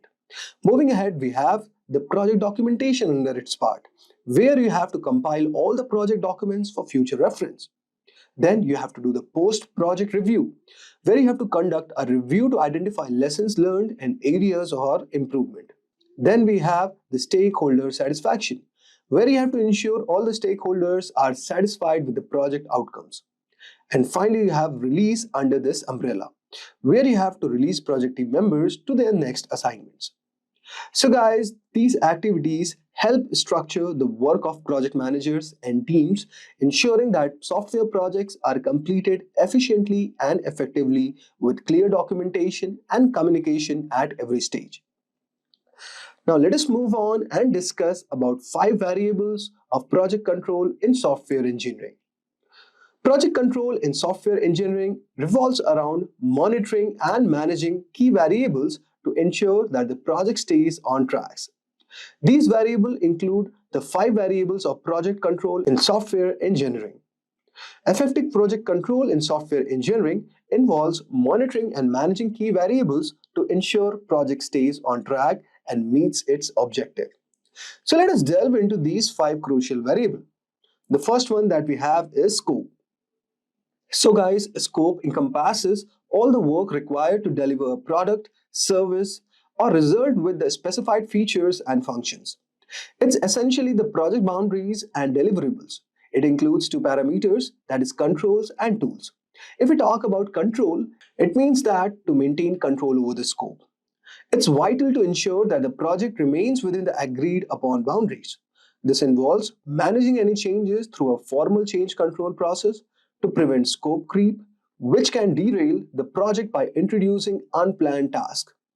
Next, we have on this umbrella the tools used. So the common tools for scope control includes the work breakdown structure, which breaks the project into manageable sections, and requirements documentation to outline what needs to be done and change requests from to manage and approve any alterations to the project scope. Next we have all over here is time. Time refers to the project schedule, which includes the start and the end dates, key milestones and deadlines. It's about when things need to happen. If we talk about control, guys, it means keeping the project on schedule. It requires regular monitoring of progress against timeline. Adjustments to the schedule might be necessary to address delays or to accelerate certain tasks if needed. Here, tools used are such as Gantt charts, provide a visual timeline of project activities, project schedules, lays out the sequence and timing of tasks, Critical path analysis identifies the longest sequence of tasks that must be completed on time for the project to finish on schedule, and project management softwares used are like Jira, Microsoft Project, which helps in planning, executing, monitoring, and scheduling. Now let us move to the third part, that is cost. Cost involves the budget allocated for the project, covering all the expenses such as labor, materials, equipments, and overhead. If we talk about the control parameter in this, it includes tracking project expenditures against budget and making adjustments as necessary. This might involve implementing the cost-saving measures or managing changes to the budget. Here, tools used are cost estimation models, which helps to predict expenses, budget tracking spreadsheets, and provide a way to monitor costs and earned value management, which also integrates project scope, cost, and schedule measures to help assess the project performance and progress. The fourth one that we are going to talk about is quality. Quality refers to the degree to which the project deliverables meet the required standards and satisfy the customer needs. It's about delivering a product that performs as expected as the needs of stakeholders and expectations. It involves adhering to the established quality standards through systematic testing, reviews, and inspections. We have to also address any defects or issues promptly, which is very crucial for maintaining the quality. Tools used are such as quality assurance plans, which outlines the activities required to ensure quality, testing frameworks, which provide a structure for systematic testing, inspection checklist, which helps in verifying that all the quality requirements are met, and quality control charts also monitor quality performance. And finally, we move to our last, that is the risk. Risk encompasses the potential events or conditions that could negatively impact the project. This could range from technical failures to resource shortages. Effective risk controls involves identifying, analyzing, and prioritizing risk. Developing and implementing mitigation strategies is very crucial to manage these risks proactively. If we talk about tools for risk control, it includes risk registers to document and track risk. Risk assessment matrices helps to evaluate the severity and likelihood of risk. We also do the SWOT analysis to identify strengths, weaknesses, and opportunities, and also threats and contingency plans to outline steps to take if risk materializes. So guys, by keeping a firm grip on these 5 variables like scope, time, cost, quality, and risk, project managers can navigate the complexities of software engineering projects and drive them to successful completion. Now, since we have got a brief idea regarding what are the variables in project control, let us move to our next task, where we are going to discuss the phases or tasks which are involved in software engineering projects. In software engineering, managing project often involves breaking down into manageable phases or tasks. This structured approach ensures clarity, organization, and control throughout the project lifecycle. Each phase is characterized by specific criteria and deliverables, which play a crucial role in project success. The first one that we are going to discuss is about entry criteria. Entry criteria are the conditions that must be met before a phase or task can begin. In software engineering, entry criteria ensures that all necessary preparation and prerequisites are completed before the starting phase. This can include the required resources, approvals, and documentations in place. Next one that we have all over here is exit criteria. Exit criteria ensures that a phase has met its objectives and produced the expected deliverables before moving on to the next phase. In software development, exit criteria for the coding phase might include the completed code, pass unit tests, and code reviews. This helps to prevent incomplete or substandard work from being passed along to the subsequent phases. Next we have all over here is deliverables. Deliverables are the tangible or intangible outputs produced at the end of a phase. Deliverables serves as a milestone and indicates a progress within project. In software engineering, common deliverables include requirement specification, design documents, source codes, test plans, and user manuals.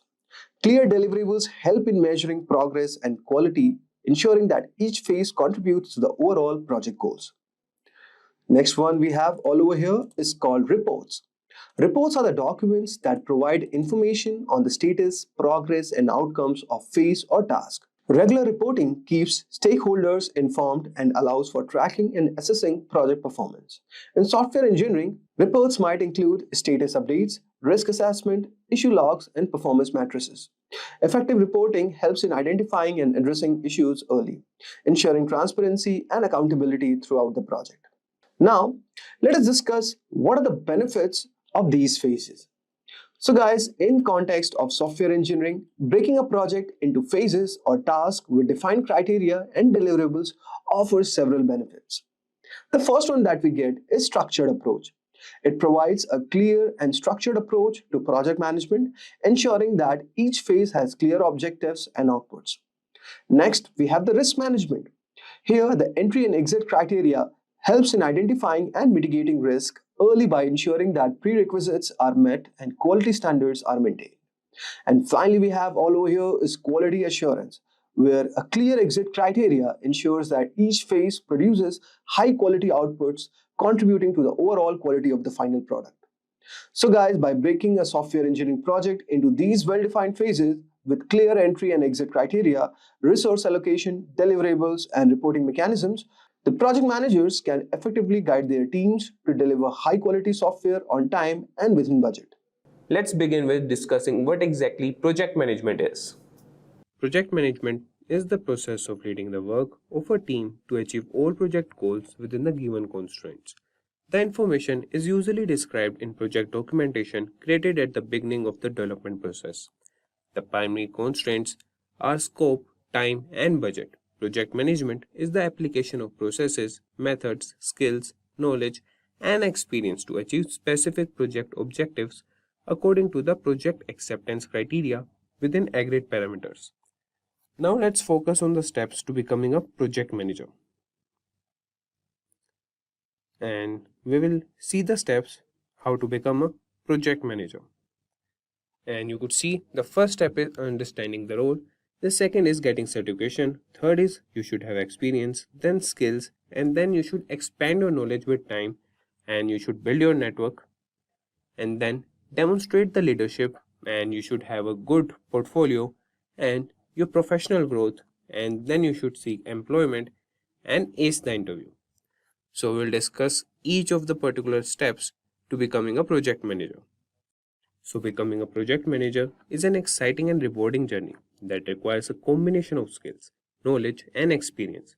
Whether you are starting from scratch or transitioning from a related role, here's a comprehensive guide on becoming a project manager. Starting with the first skill, that is, understand the role. Begin by clearly understanding what project management entails. Project managers are responsible for planning, organizing, and overseeing projects from start to finish. They coordinate resources, manage budgets, mitigate risks, and ensure timely delivery of project objectives. Research the key responsibilities, industry standards, and the best practices associated with project management. And the next skill is acquire education and certifications. While not always mandatory, obtaining a degree in a relevant field such as business administration or project management can provide a strong foundation. Additionally, consider pursuing certifications such as Project Management Professional (PMP) or Certified Associate in Project Management (CAPM) that is offered by Project Management Institute (PMI). These credentials demonstrate your commitment and competence in the field. Next skill we have is gain relevant experience. To build practical skills, seek opportunities to work on projects in any capacity. Offer to assist project managers or volunteer for projects within your organization. This hands-on experience will provide valuable insights into project dynamics, team collaboration, and problem solving. Document your project involvement and accomplishments to showcase your experience to future employers. And next skill you need is develop key skills. Project managers require a diverse skill set. Enhance your skills in areas such as communication, leadership, organization, negotiation, time management, and risk management. Effective communication is particularly crucial for collaborating with stakeholders, managing conflicts, and ensuring project goals are understood by the team. Next, you should expand your knowledge. Continuously learn and stay updated on industry trends, methodologies, and tools. Familiarize yourself with project management frameworks like Agile, Scrum, or Waterfall and explore project management software and collaboration tools such as Microsoft Project, Jira, or Trello. Attend workshops, webinars, or conferences to network with industry professionals and learn from their experiences. Next, you should build a network. Networking is vital to career development. Connect with other project managers, join professional associations, and participate in online communities. Engage in discussions, share knowledge, and seek mentorship opportunities. Building a strong professional network can provide guidance, job leads, and opportunities for collaboration. Next is demonstrate leadership. Project managers are leaders who inspire and motivate their teams. Showcase your leadership qualities by taking on additional responsibilities, leading small projects, or coordinating cross-functional teams. Seek opportunities to manage team dynamics, resolve conflicts, and foster a positive work environment. Leadership experience will strengthen your project management credentials. Next is develop a portfolio. Create project management portfolio that highlights your achievements, successful projects, and the impact you made. Include project plans, timeline, budgets, and any metrics demonstrating your ability to deliver results. This tangible evidence will distinguish you from other candidates during job applications or interviews. Next is pursue professional growth.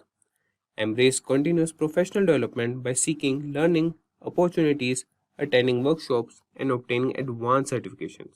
Stay informed about emerging trends and technologies in project management and explore specialized areas such as risk management, change management, or stakeholder engagement. A commitment to ongoing growth will position you as a dedicated and knowledgeable project manager. And the next we have is seek employment opportunities. Once you have acquired the necessary skills, knowledge, and experience, explore project management job openings. Tailor your resume and cover letter to highlight your project management expertise, showcase relevant achievements, and emphasize your ability to deliver successful outcomes. Leverage your network and online job platforms to discover suitable opportunities. And the last we have is ace the interview. Prepare your project management interviews by familiarizing yourself with common interview questions and crafting well thought out response, highlighting your experience, problem solving skills, and leadership capabilities. Demonstrate your ability to handle. Having known about the steps and processes of becoming a project manager, let's proceed with the most critical aspect of project management as a career, that is, salary of a project manager. Entry-level project managers in the USA can earn an annual salary ranging from $60,000 to $70,000. Senior project managers or those in leadership positions can earn salaries exceeding $120,000, and project managers even reach $150,000 or more. Entry-level project managers in India can expect to earn an annual salary of around 8 to 12 lakhs per annum. Senior or highly experienced project managers can earn salaries ranging from 12 to 28 lakhs per annum. Now, we will see some of the top companies hiring network engineers. These companies are Amazon, Google, Microsoft, Apple, Facebook, IBM, Cisco Systems, Intel, and Deloitte. And that calls for a wrap. The demand for Scrum certified product owners is surging across multiple sectors, signaling robust career opportunities for those with advanced skills. With an expected job growth rate of 25%, product owner leadership roles are listed among the top 10 most promising jobs on LinkedIn and the top 6 emerging jobs in product development by the World Economic Forum. Average salary for experienced product owners is roughly $1 million and is expected to increase by 10% year on year. This expanding need spans diverse industries from IT, telecom, and government to oil, gas, entertainment, finance, and healthcare. Hi, my name is Vijay Bandaru, and I want to welcome you to Simplilearn Certified Scrum Product Owner Certification Training. I'm a certified Scrum trainer, team coach, and enterprise coach from Scrum Alliance. If you want to elevate your Scrum mastery, you are in the right place. As a certified trainer, I'm here to lead you into the depths of agile product management with proven strategies to succeed in any sector. Join us for 16 hours of live instructor-led sessions where learning comes alive through games, role plays, simulations, and case studies. Our globally recognized certified Scrum trainers, experts in their fields, deliver these interactive sessions. By the end of this course, you will earn 16 SUs plus 16 PDUs with complimentary access to 15 value addition courses worth of $500. You will also get a 2 years complimentary membership of Scrum Alliance to further your professional development. This course offers a comprehensive journey into advanced product ownership, surpassing fundamental concepts. You will explore strategic product visioning and master stakeholder engagement while delving into real-world challenges to hone your agile leadership abilities effectively. With a focus on mastering strategic product backlog management and scalable agile practices, you will gain the tools to drive successful product deliveries. By enhancing your leadership and collaboration skills, you will have a profound impact on your organization's agility and success. Why take CSPO certification at this stage of your career? The evolving job market landscape demands highly skilled Scrum product owners capable of managing dynamic product development cycles. This course prepares you to thrive in roles essential to business agility and innovation. Simplilearn is the world's #1 online bootcamp for digital economy skills training, a global leader in agile training and part of the global registered education ally of Scrum Alliance. Our experienced CSTs have enabled more than 35,000 learners across the globe to achieve their goals. Ready to improve your product owner skills? Enroll in our Certified Scrum Product Owner course and join the global community of Scrum professionals who are making a significant impact. Step into the future of product management. Join us at Simplilearn and transform your professional trajectory with our Certified Scrum Product Owner training. Let's reshape the way products are envisioned and delivered. Let me ask, have you ever been in an interview where they threw a tough question at you? Like, how would you solve this product problem? It can feel pretty overwhelming. Well, don't worry. Today, I'm going to help you out to figure how to answer these product management case study questions easily. These are the kinds of questions where you have to solve real business problems, like deciding what features an app should have or how to launch a new product. Let's say you're asked to improve the onboarding process of a food delivery app. Sounds tricky, not if you want to know how to break it down. In this video, I'm going to show you how to handle these kinds of questions step by step. First, I'll explain you how to listen carefully and ask the right questions, like what's the biggest issue users are facing or what's the main goal here. Understanding the problem is the first step. Next, I'll show you how to organize your answer. You'll break the problem into small parts, think about the solution, and explain why it's a good idea. For example, if you're asked to improve a grocery delivery app, you would think about making it easy to use, keeping customers happy, and standing out from the competition. Finally, I'll teach you how to explain your thinking process.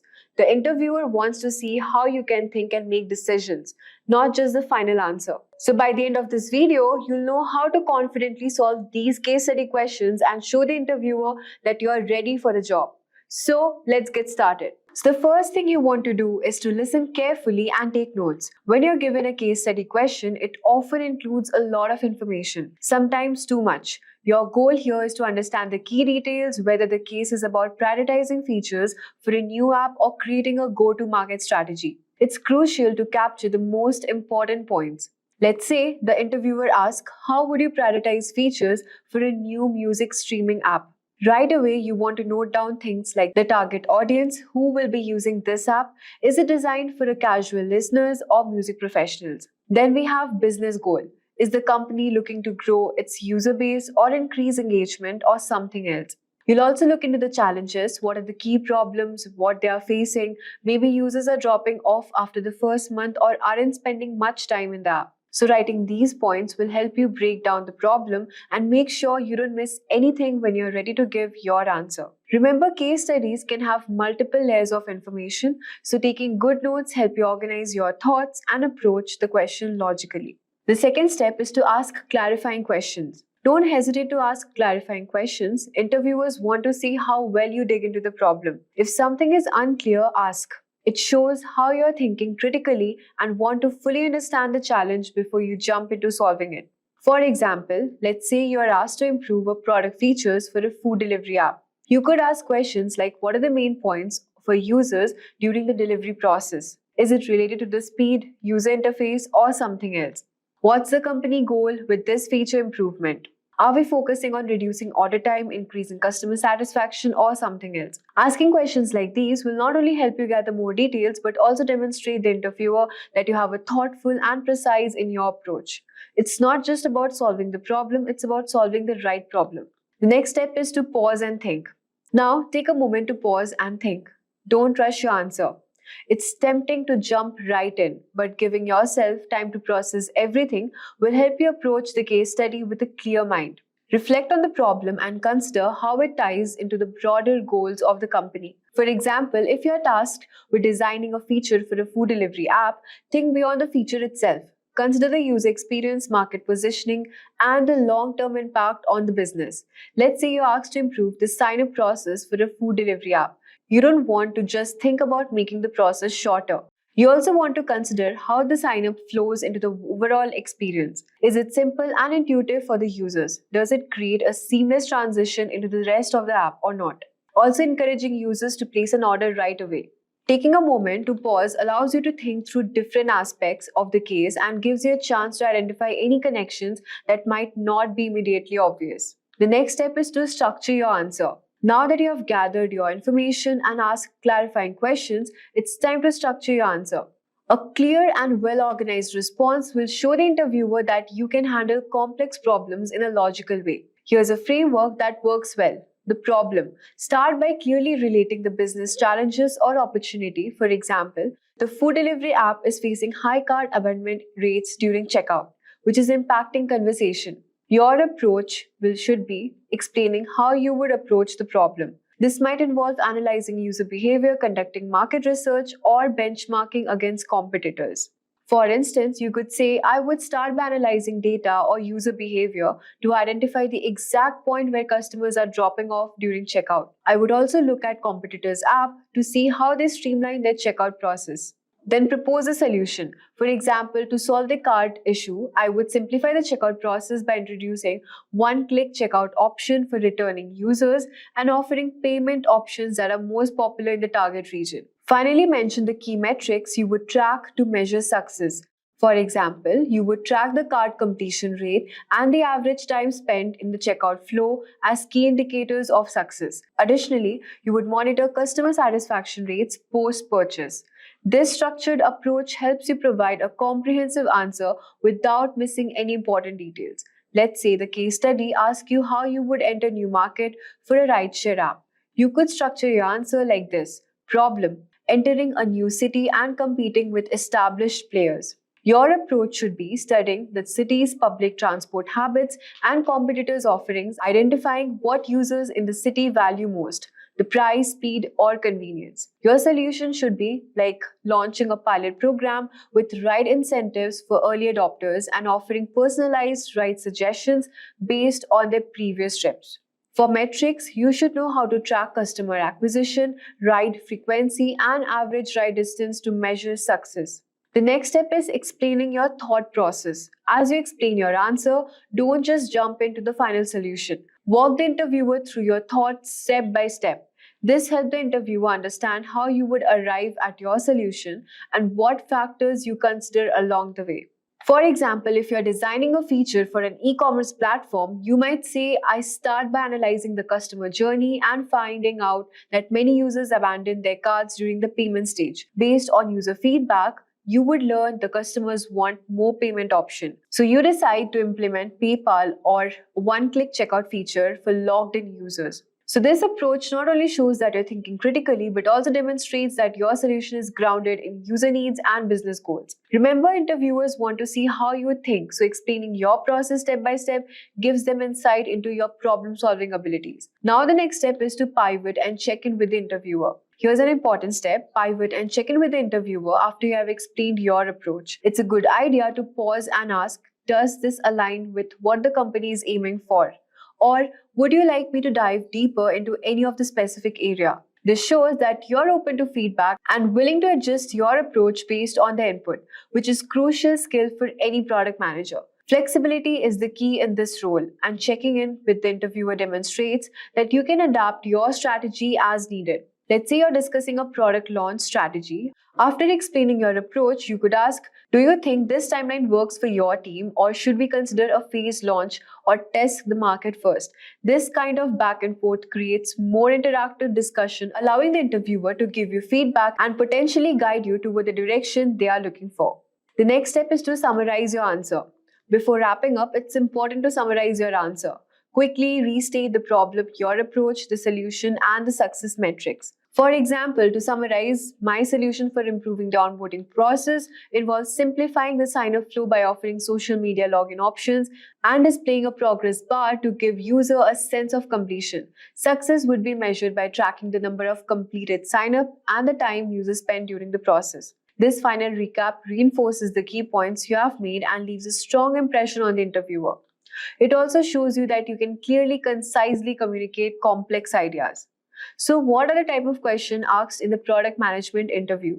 Product management interview typically covers a range of questions designed to test your problem-solving strategy and communication skills. Here are the 5 types of questions you might encounter. First, you have product design questions. These questions ask, for example, how would you design an app for grocery delivery that provides a better user experience? The goal is to access your ability to think from the user's perspective and create intuitive solution. The second question is the go-to-market strategy questions. These questions focus on how you would launch a product into the market. For instance, how would you create a go-to-market strategy for a new streaming service? They access your understanding of market analysis, competitive benchmarking, and customer needs. Feature prioritized questions. These are the questions about how would you decide the features to build first. For example, if you're managing a project management tool, how would you prioritize adding new features like task scheduling, integration with email, or reporting tools? Then we have metrics and data analysis questions. These questions ask you to define which metrics matters the most and how would you use user data to guide your decisions. For example, what metrics would you track to measure the success of a new product launch? Then we have behavioral questions. These assess you how to handle certain situations, just conflict resolution or leadership. For instance, tell me about a time when you disagreed with a team member about a product decision. How did you resolve it? So understanding these type of questions help you to prepare for a variety of challenges in product management interview and shows the interviewer that you're equipped to tackle the diverse responsibilities of the role. There's no right answer. What matters is showing your thought process and decision-making skills. So as part of this tutorial, we are going to understand the typical interview questions which would come across when someone faces the interview for any of the roles in the Scrum. So question number 1. What is Scrum? So Scrum is a framework that enables teams to work together. So with Scrum, teams can learn from experiences, self-organize, working on problems, to reflect on their victories and their losses to improve. So this is a simple framework which will provide a better ability and methodology. One can able to handle it better.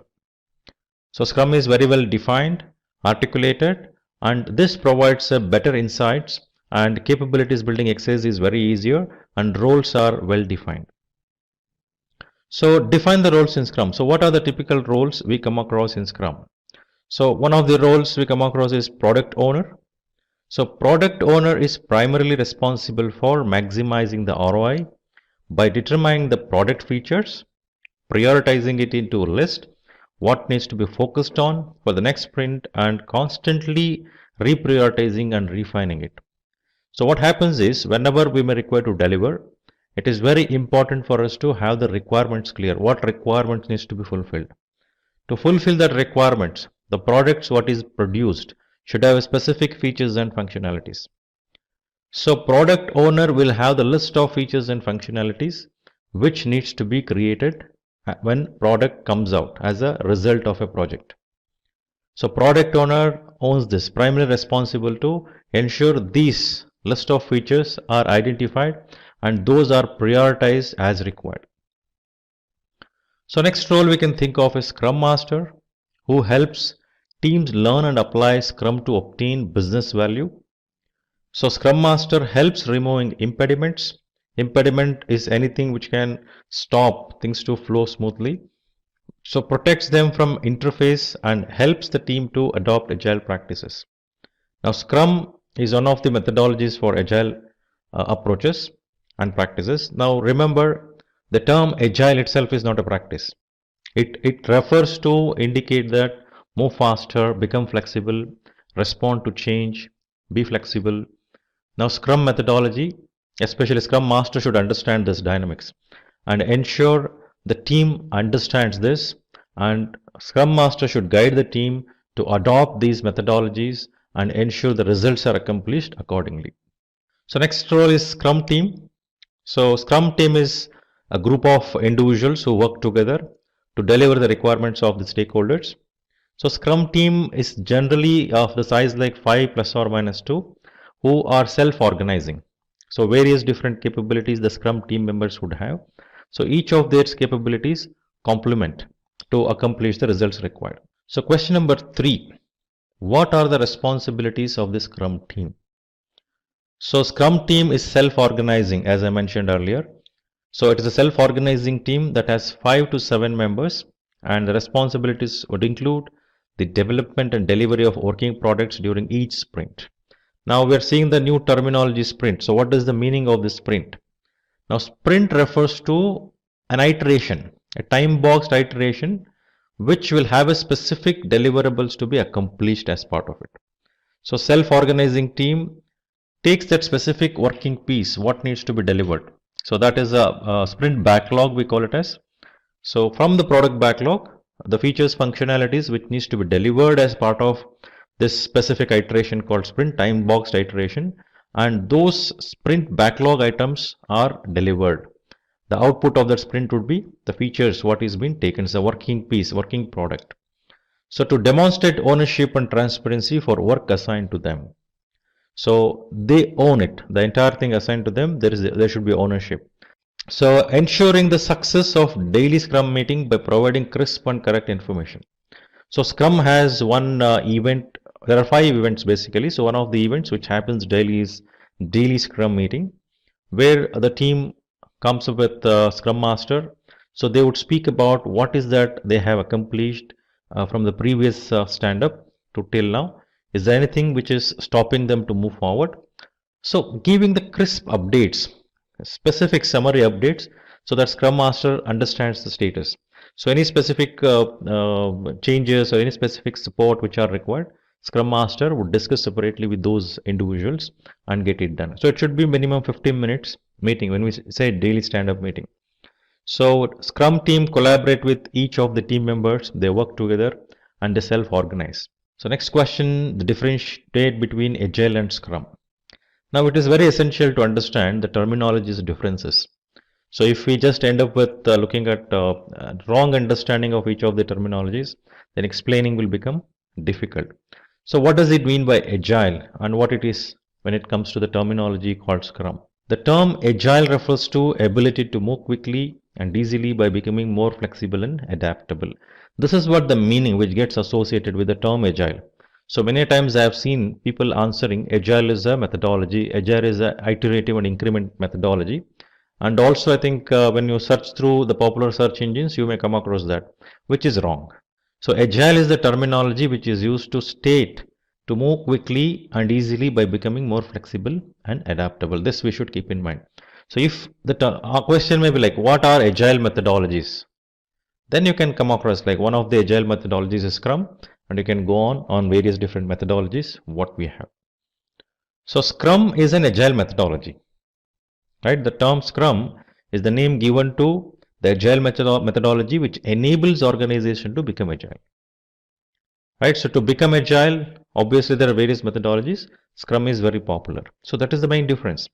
So further, if you look at Agile Manifesto and 12 principles which acts as guidelines to become Agile. So there is something called Agile Manifesto, 4 points, clearly articulates what needs to be focused on to become Agile, and that is supported through the 12 principles which guides. So Scrum is used in projects where requirements are constantly changing, means I want to become Agile, so I adopt Scrum. So this definitely has to align to Agile Manifesto and take the guidelines, whatever is mentioned in 12 principles of Agile Manifesto. Then looking at leadership perspective, roles perspective. So manifesto mentions the required collaboration interactions to become agile.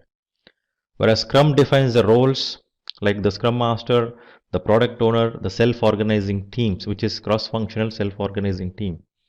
So these are the main three roles which Scrum defines. Now generally when we say projects, we come across the role like project manager. So do we see such project managers in Scrum? Answer is no, because the Scrum Master who engages with the team regularly, more than management, they focus on doing facilitating role to the Scrum teams so that things can be delivered the way it is required and more flexibility is given to the team to take the calls to accomplish the results. So Scrum Master facilitates, whereas the product owner, as I mentioned earlier, looks at the product backlog and prioritizes and provides what are the features, functionalities needs to be created in the next iterations. So speaking about flexibility, definitely Agile Manifesto mentions the required focus on working software and focusing on changes. So that's the focus, the direction what it provides. So Scrum approaches enables teams to react to changes quickly. The Scrum methodology is made such a way that team understanding that can able to react, and those changes and modifications are made visible to the team. So delivery perspective, manifesto provides necessary guidelines on frequent delivery of product or software. So Scrum with time boxed iterations called sprints builds, delivers to the users regularly and upheld agile principles. That is very important.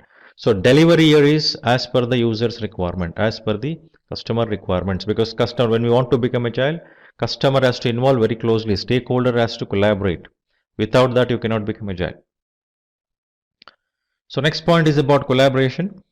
Agile Manifesto stresses on individual interactions and customer collaborations. So based on this, if you look at in the Scrum, how are they demonstrating this? So there are various events which happens in Scrum. So as I mentioned earlier, we have daily stand-up meetings and other Scrum events like sprint retrospective, sprint reviews, daily stand-up meetings, which happens like sprint planning, which happens regularly. So it becomes a reason for collaboration and everyone to discuss and take the call. So question number 5, what are the main artifacts of the Scrum process? Now product backlog, so which consists of list of new features, changes, which are organization is looking for to bring into the existing features, changes to the existing features, bug fixes, changes to the infrastructure and several other activities to ensure a particular outcome. So product backlog. So then we can speak about sprint backlog, a subset of product backlog. So the sprint backlog contains tasks that the team aims to complete to satisfy the sprint's goals. So set of product backlog things are taken, put into sprint backlog, and those are the features which are supposed to be produced as a result as part of that particular sprint. The team first identifies tasks from the product backlog that need to be delivered to achieve a goal. So these tasks are then added to the sprint backlog.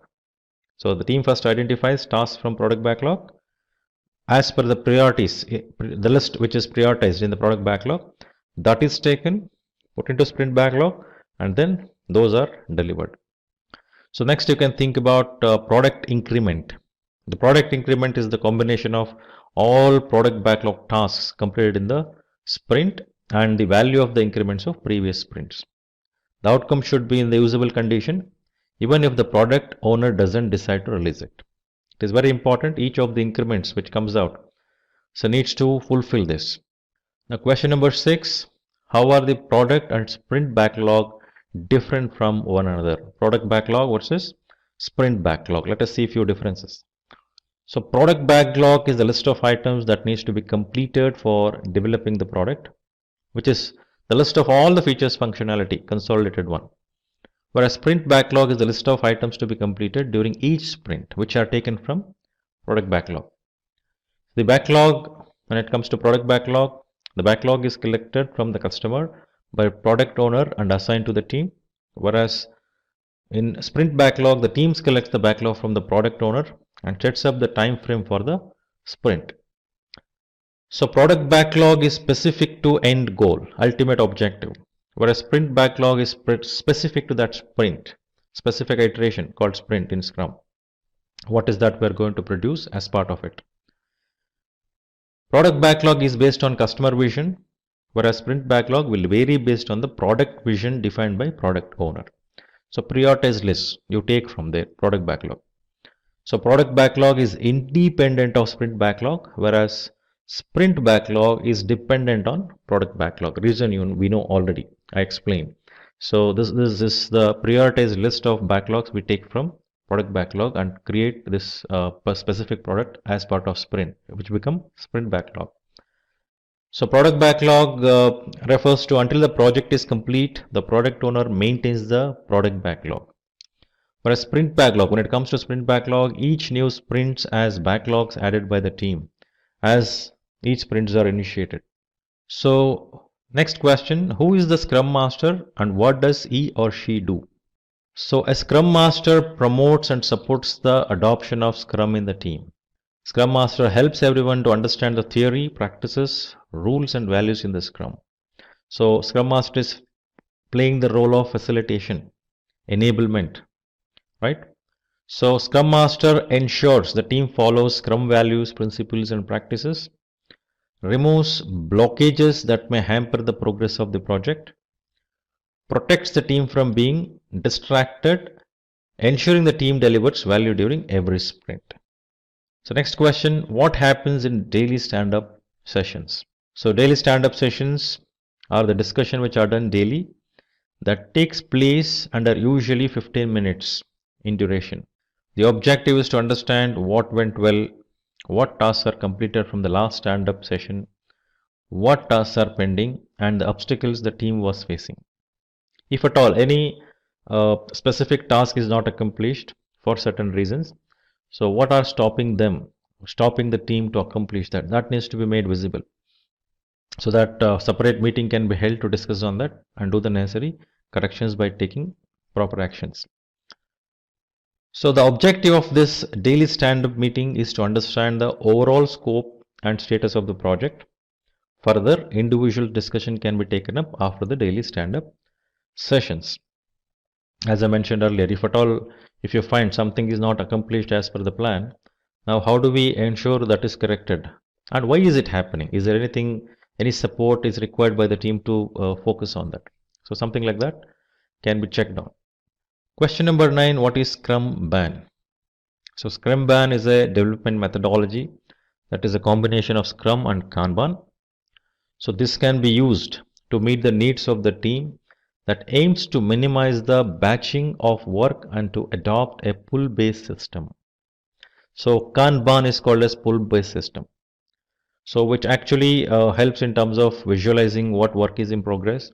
And since it is a visualized system, it is visible to everyone. So it works in terms of making people become conscious to take that work and get it closed quickly. So it's also called pull system because work is pulled from that particular list. So when this Kanban approach or methodology or thought is applied in Scrum, we call it as Scrum-Ban. So combination of this definitely helps in terms of making that entire journey successful and supports the Scrum methodology. So Scrum-Ban includes the structure of Scrum along with the flexibility and visualization of Kanban. So Scrum-Ban is used by the teams that need to be structure of Scrum, that has the structure of Scrum and the flexibility of a flow-based method like Kanban. So question number 10, what is Sprint Zero and Spike? So the term Sprint Zero refers to the short amount of effort put for creation of vision, a rough skeleton of the product backlog. So now we do this whenever we need to understand certain things, how things looks like, to get certain insights. So this also includes insight towards estimating the release of products. So you get some vision, it gives some clarity, right? So this Sprint Zero are required to create project skeleton alongside research spikes, keeping minimal design, develop a small number of stories completely, have low velocity and be lightweight. So speaking about this spike, so spike is set of activities used in extreme programming. I think this was introduced there in extreme programming, that is one of the agile methodologies. So involving research, design, investigation, making proof of concepts, etc. So the objective of Spike is to reduce the risk of technical approach by gaining knowledge, which helps understanding requirements and to improve reliability. So more aware we are, more clarity we have, I think putting step further will become easier. So informed decisions you can take. So next question, what is Scrum of Scrums? Now Scrum of Scrums is a terminology used for scaled agile techniques, which is required to control and collaborate with multiple Scrum teams. So when will we come across the need for collaborating between multiple Scrum teams? So these are the scenarios where organization has a complex structure, complex in nature, where you may require to handle them together, all of them together for accomplishing the common objective for business. Various Scrum teams you would have. So Scrum of Scrum helps in terms of better collaboration and handle them easily or better way, better control. It is best used in the situations where teams are working together on complex assignments. Just visualizing the system, various different deliverables which are not a simple deliverables which we can do with a simple Scrum team. Instead, we have various different deliverables which needs to be made, and dynamics are too complex. So bigger projects, then Scrum of Scrum approaches can be taken. So scaling the agile methodology to that level. So it is used to establish the required transparency, collaboration, adaptation to the required scale to ensure the products can be developed and delivered.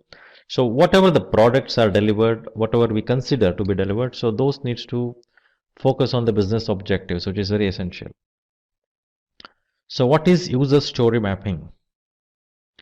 So user story mapping represents and arranges user stories that help with understanding the system's functionalities, the system's backlog, planning releases and providing value to the customers.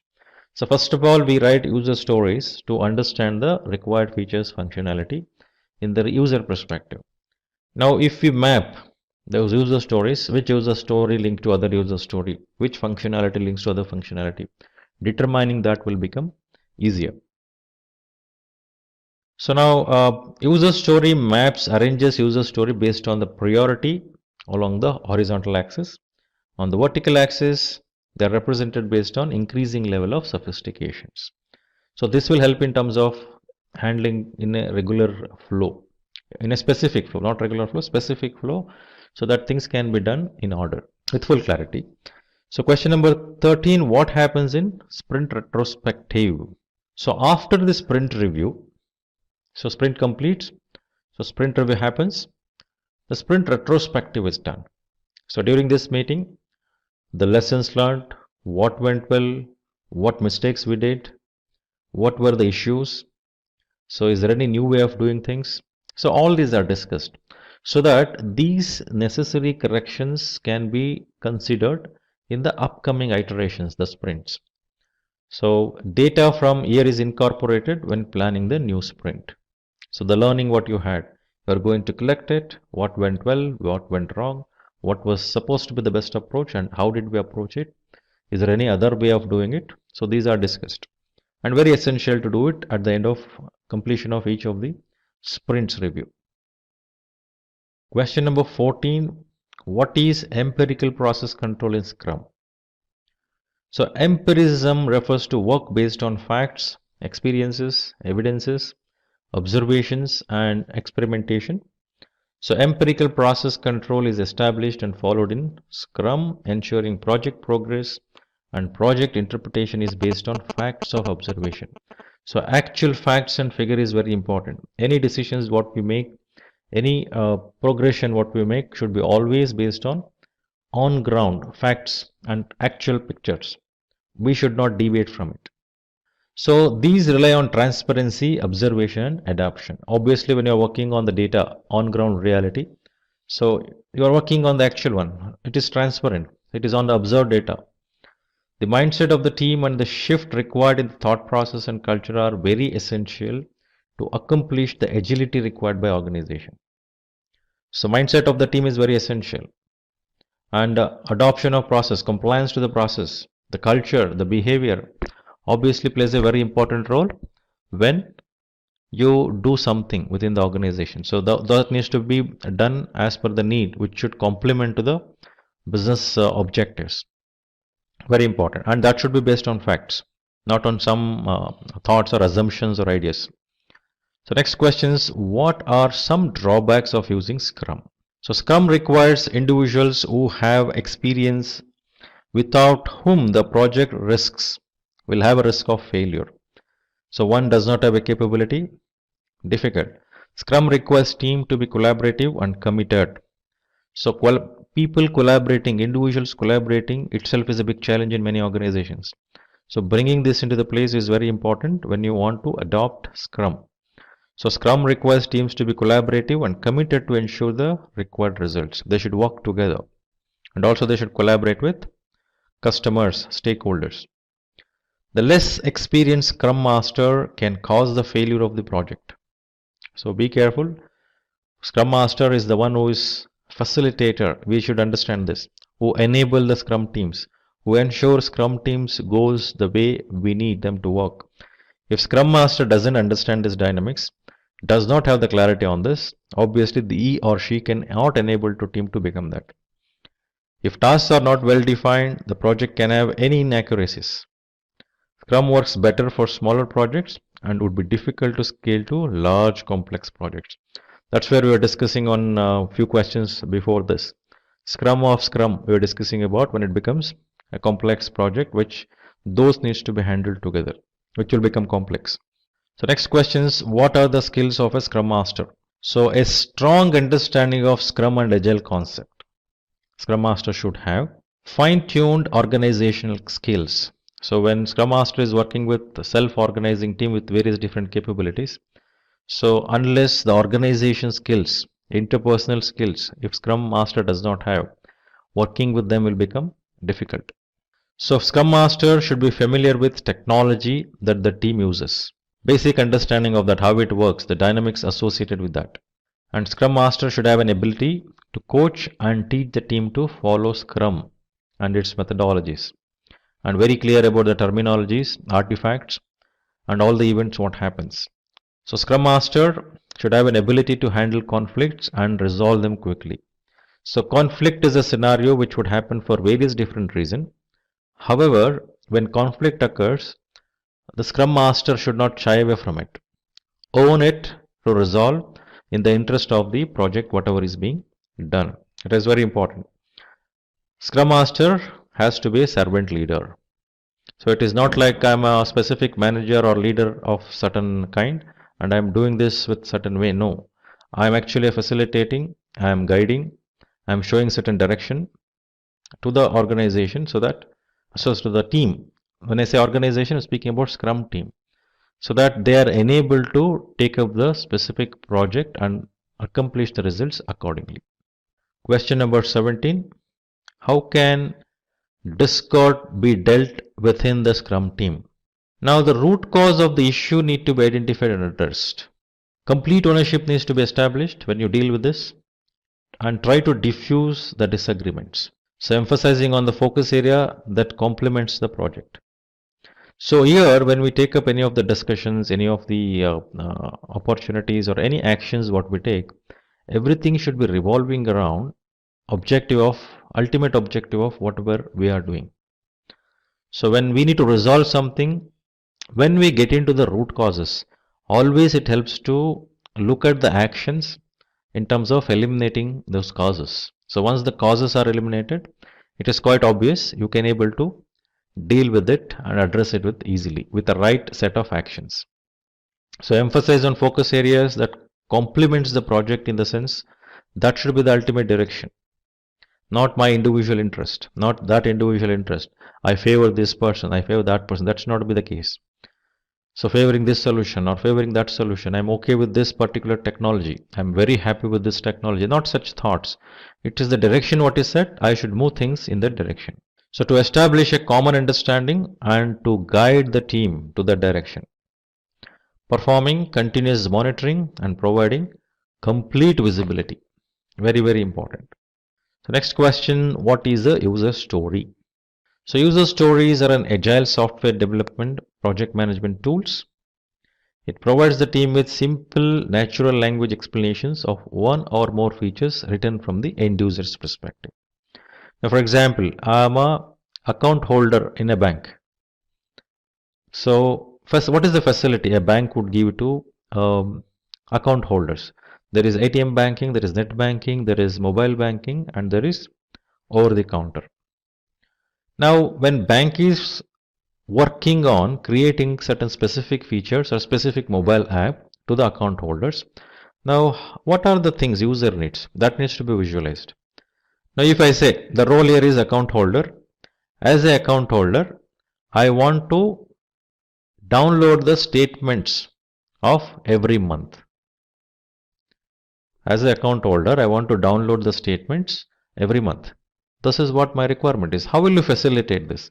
This will provide the insight towards how the bank, what are the features and functionalities, and how these requirements can be fulfilled by the bank, and what features functionality the particular mobile app should have so that account holder can download the statements. So user stories will provide that insights, what every users.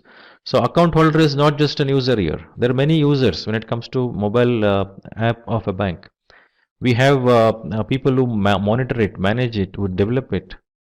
So they need to have a clarity on what exactly they need, and that needs to be written as part of user story, that what features, functionality can be easily determined out of it.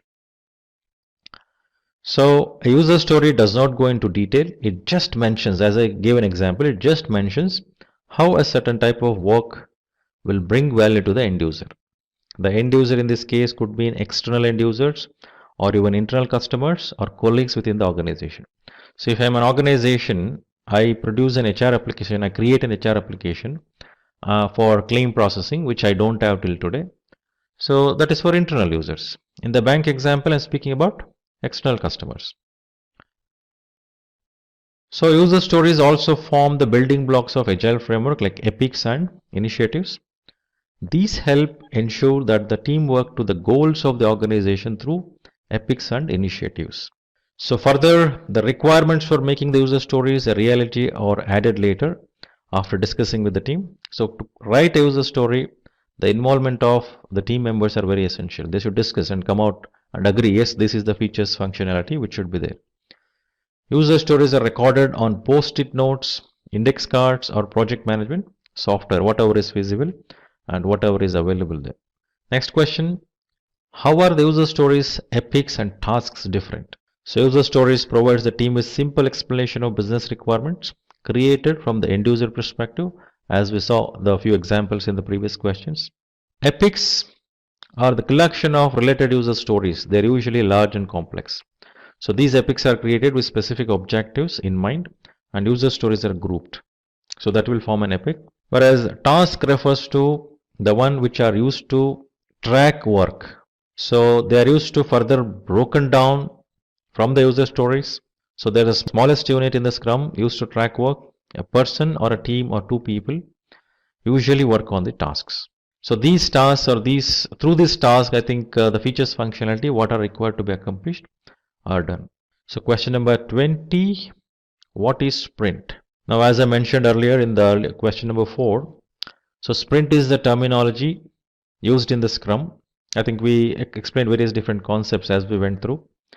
So sprint is the terminology used in Scrum, which refers to time boxed iterations. So we understood what is this iterations in Scrum approaches when we are going through that. The creation of specific module or feature which is part of a product is done during the sprint. The duration of sprint varies between a week or two. So means it's a short duration. Simple few features functionalities are taken and created. So what is velocity? So velocity is the metric used in Scrum that is a measurement of the amount of work that is completed by team during the sprint. So this is help to measure how things are moving, how faster they are moving. It refers to the number of user stories completed in single sprint. So this speaks about that speed, so or velocity, how faster we are going, how slower we are going. This helps to vary the variations we can do in that velocity depending on what business need. So what are the responsibilities of a product owner? So product owner define the vision of the project. They anticipate the needs of the customer and to create appropriate user stories. So they don't write user stories as such. They definitely have a set of people who should get involved, the team, to write the user stories. A lot of discussion has to happen, brainstorming has to happen to write user stories. But product owner is accountable.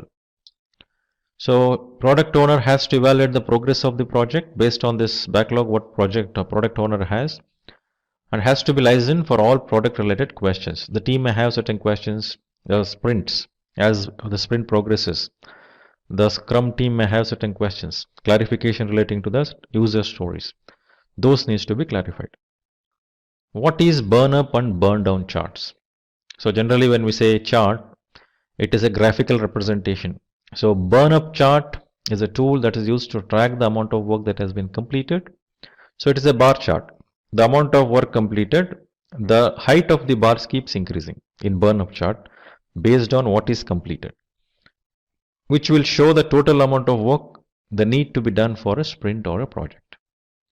So it is a bar chart where each of the bars keeps increasing in its height as number of things get delivered increases. So burn down charts typically, again a graphical representation, a bar chart. So what is pending to be delivered? It shows that. Now initially you will have a bigger bar, and as the project progresses the height of the bars reduces, indicating what is that is pending for deliverables. It is a representation of how fast the team is working through the user stories. It helps you to understand that. So it shows total effort against the amount of work for each iterations, which is helpful for you to see to that what is pending to complete. Question 24. How is estimation in the Scrum project done? So the estimation of user stories is done based on its difficulty, a particular scale in which is used to assess the difficulty of user stories.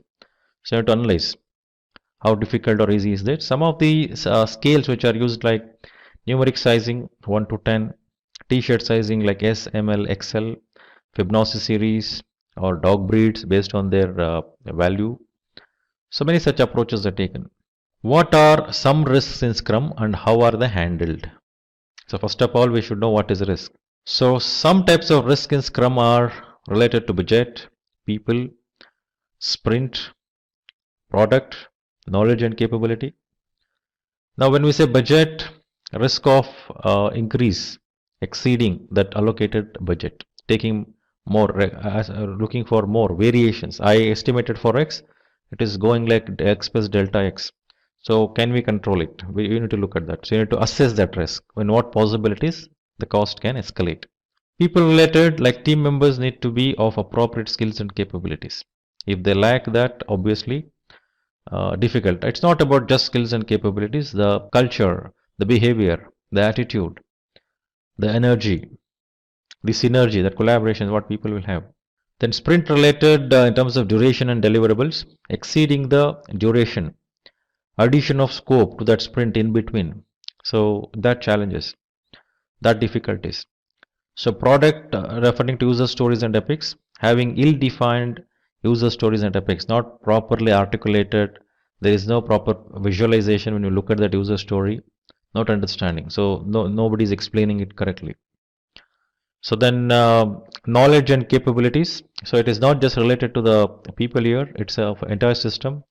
Everyone who is involved with a specific resource with its capability. It can be technology capabilities also. So when I say risk, it basically involves identification, assessment, analysis and defining risk response plans and implementing them. Now when I say assessing the risks should be qualitative as well as quantitative. So depending on the impact and probability of a risk. If it is a high impact risk, obviously you are required to do both qualitative and quantitative. If a simple one with a very less impact, so you can take the call accordingly to what extent you may require to analyze and have the response plans for it. So once you have implemented and defined and implemented the response plans, quite obvious you should keep monitoring it and manage the risks. Now risk impacts and probabilities may vary as the project progresses. So we may require to keep assessing the identified risk and keep identifying the new risks as we progress in the project. So these are done on a continual basis right from starting of the project till completion. The reason I told, it is essential to understand that the impact of the risk is based on the proximity of actual occurrence of the risk. Now, for example, if you start working on something, nothing is delivered at the moment. Now, if specific risk of people not available or customer is not involved, initial stage, very initial stage. So risk impact is accordingly. Project would delay in entirety, or requirements not very clear, it is delaying. Something of that sort of impact you will have. Now, as the project progresses, almost like 50% of the project complete. Now there is some challenges or risk associated with issues are occurring related to customers' involvement. Now you are mid of project, so again you will have a different kind of impact. 50% is delivered.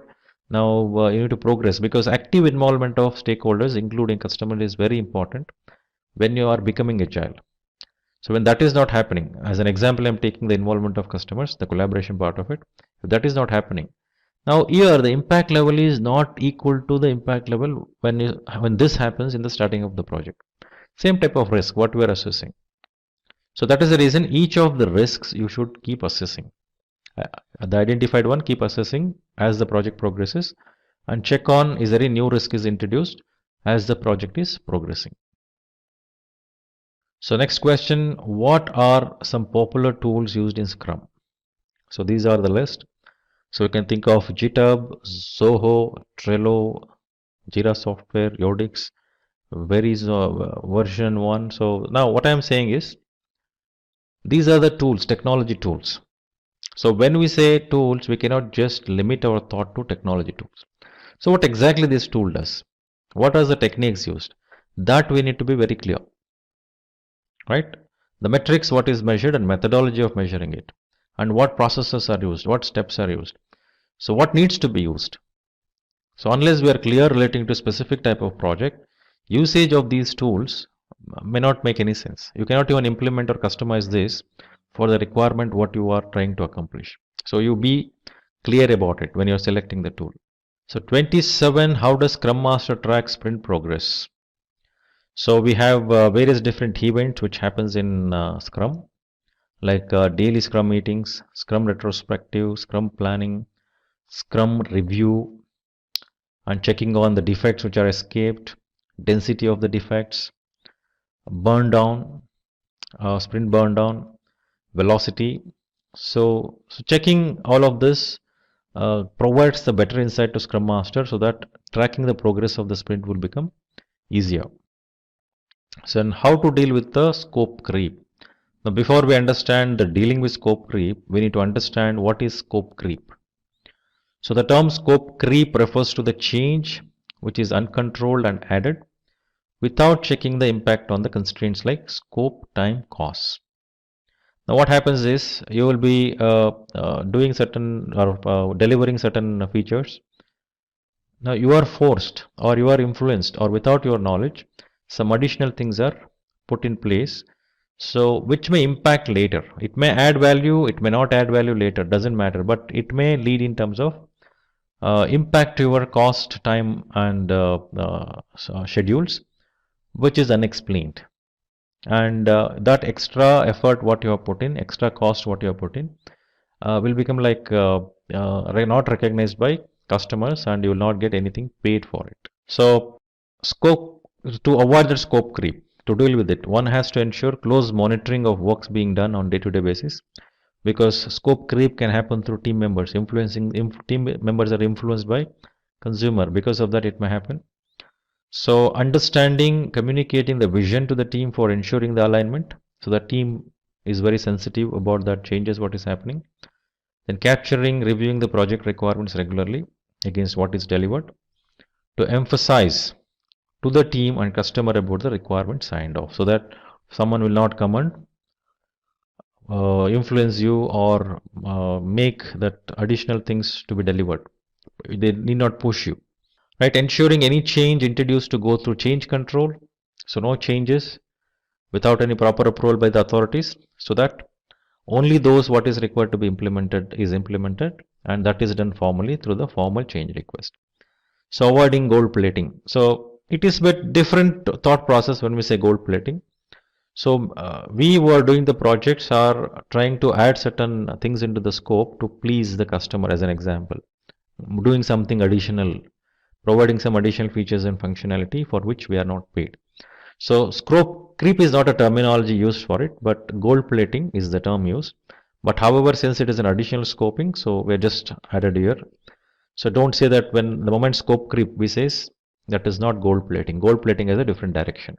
So just to explain you, along with scope creep, what else would happen to where the additional deliverables would come in, which is gold plating. So question 29, what is MVP and MMP, which means minimum viable product and minimal marketing product. So now minimum viable product is a concept of lean startup which stresses upon the impact of learning while performing product development. So this allows one to test and understand the idea by getting exposed to the initial version of the product for target customers and users. So to accomplish this, one has to collect all the required relevant data and learn from the collected data. So the thought behind MVP is to produce the product, to provide access to the users, and to observe how the product is used, perceived and understood. This will also provide more insight towards what the customers or users' needs are. So when it comes to minimal marketable product, this refers to the description of the product, which will have a minimal number of features that addresses the requirements of the users. The MMP would help also the organization reduce the time to market because you have the clarity. What is that we may require to provide? Now question number 30, what does DOD means? Definition of done, right? So DOD refers to the collection of deliverables, which includes written codes, comments on coding, unit tests, integration testing, design documents, release notes, etc. This would add variable and demonstratable values to the project development. So DOD is very helpful to Scrum while identifying the deliverables to achieve the objectives of project for the stated reason above.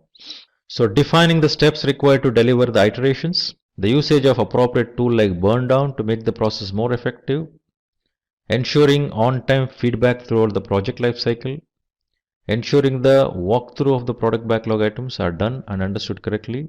So then creation of checklists for product backlog item, ensuring the DOD is defined to become task oriented, involving the product owner for reviewing during the sprint and sprint retrospective. That is about DOD. The next question, how can a Scrum Master be a servant leader?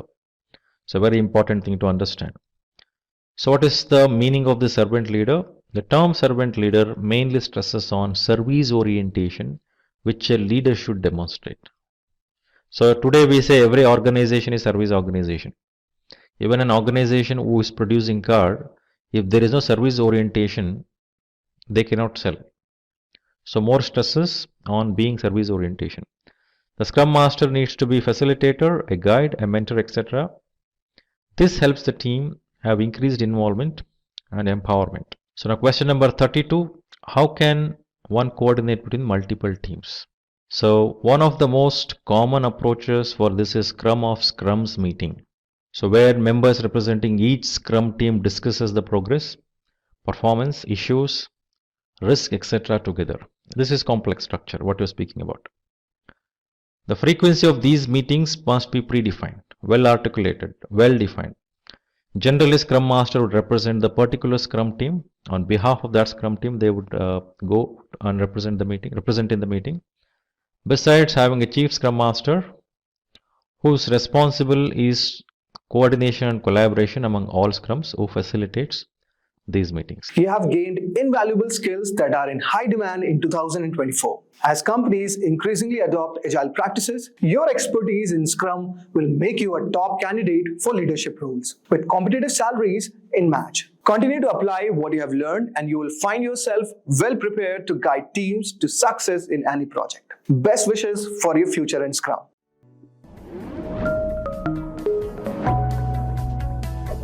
Hi there, if you like this video, subscribe to the Simplilearn YouTube channel and click here to watch similar videos. To nerd up and get certified, click here.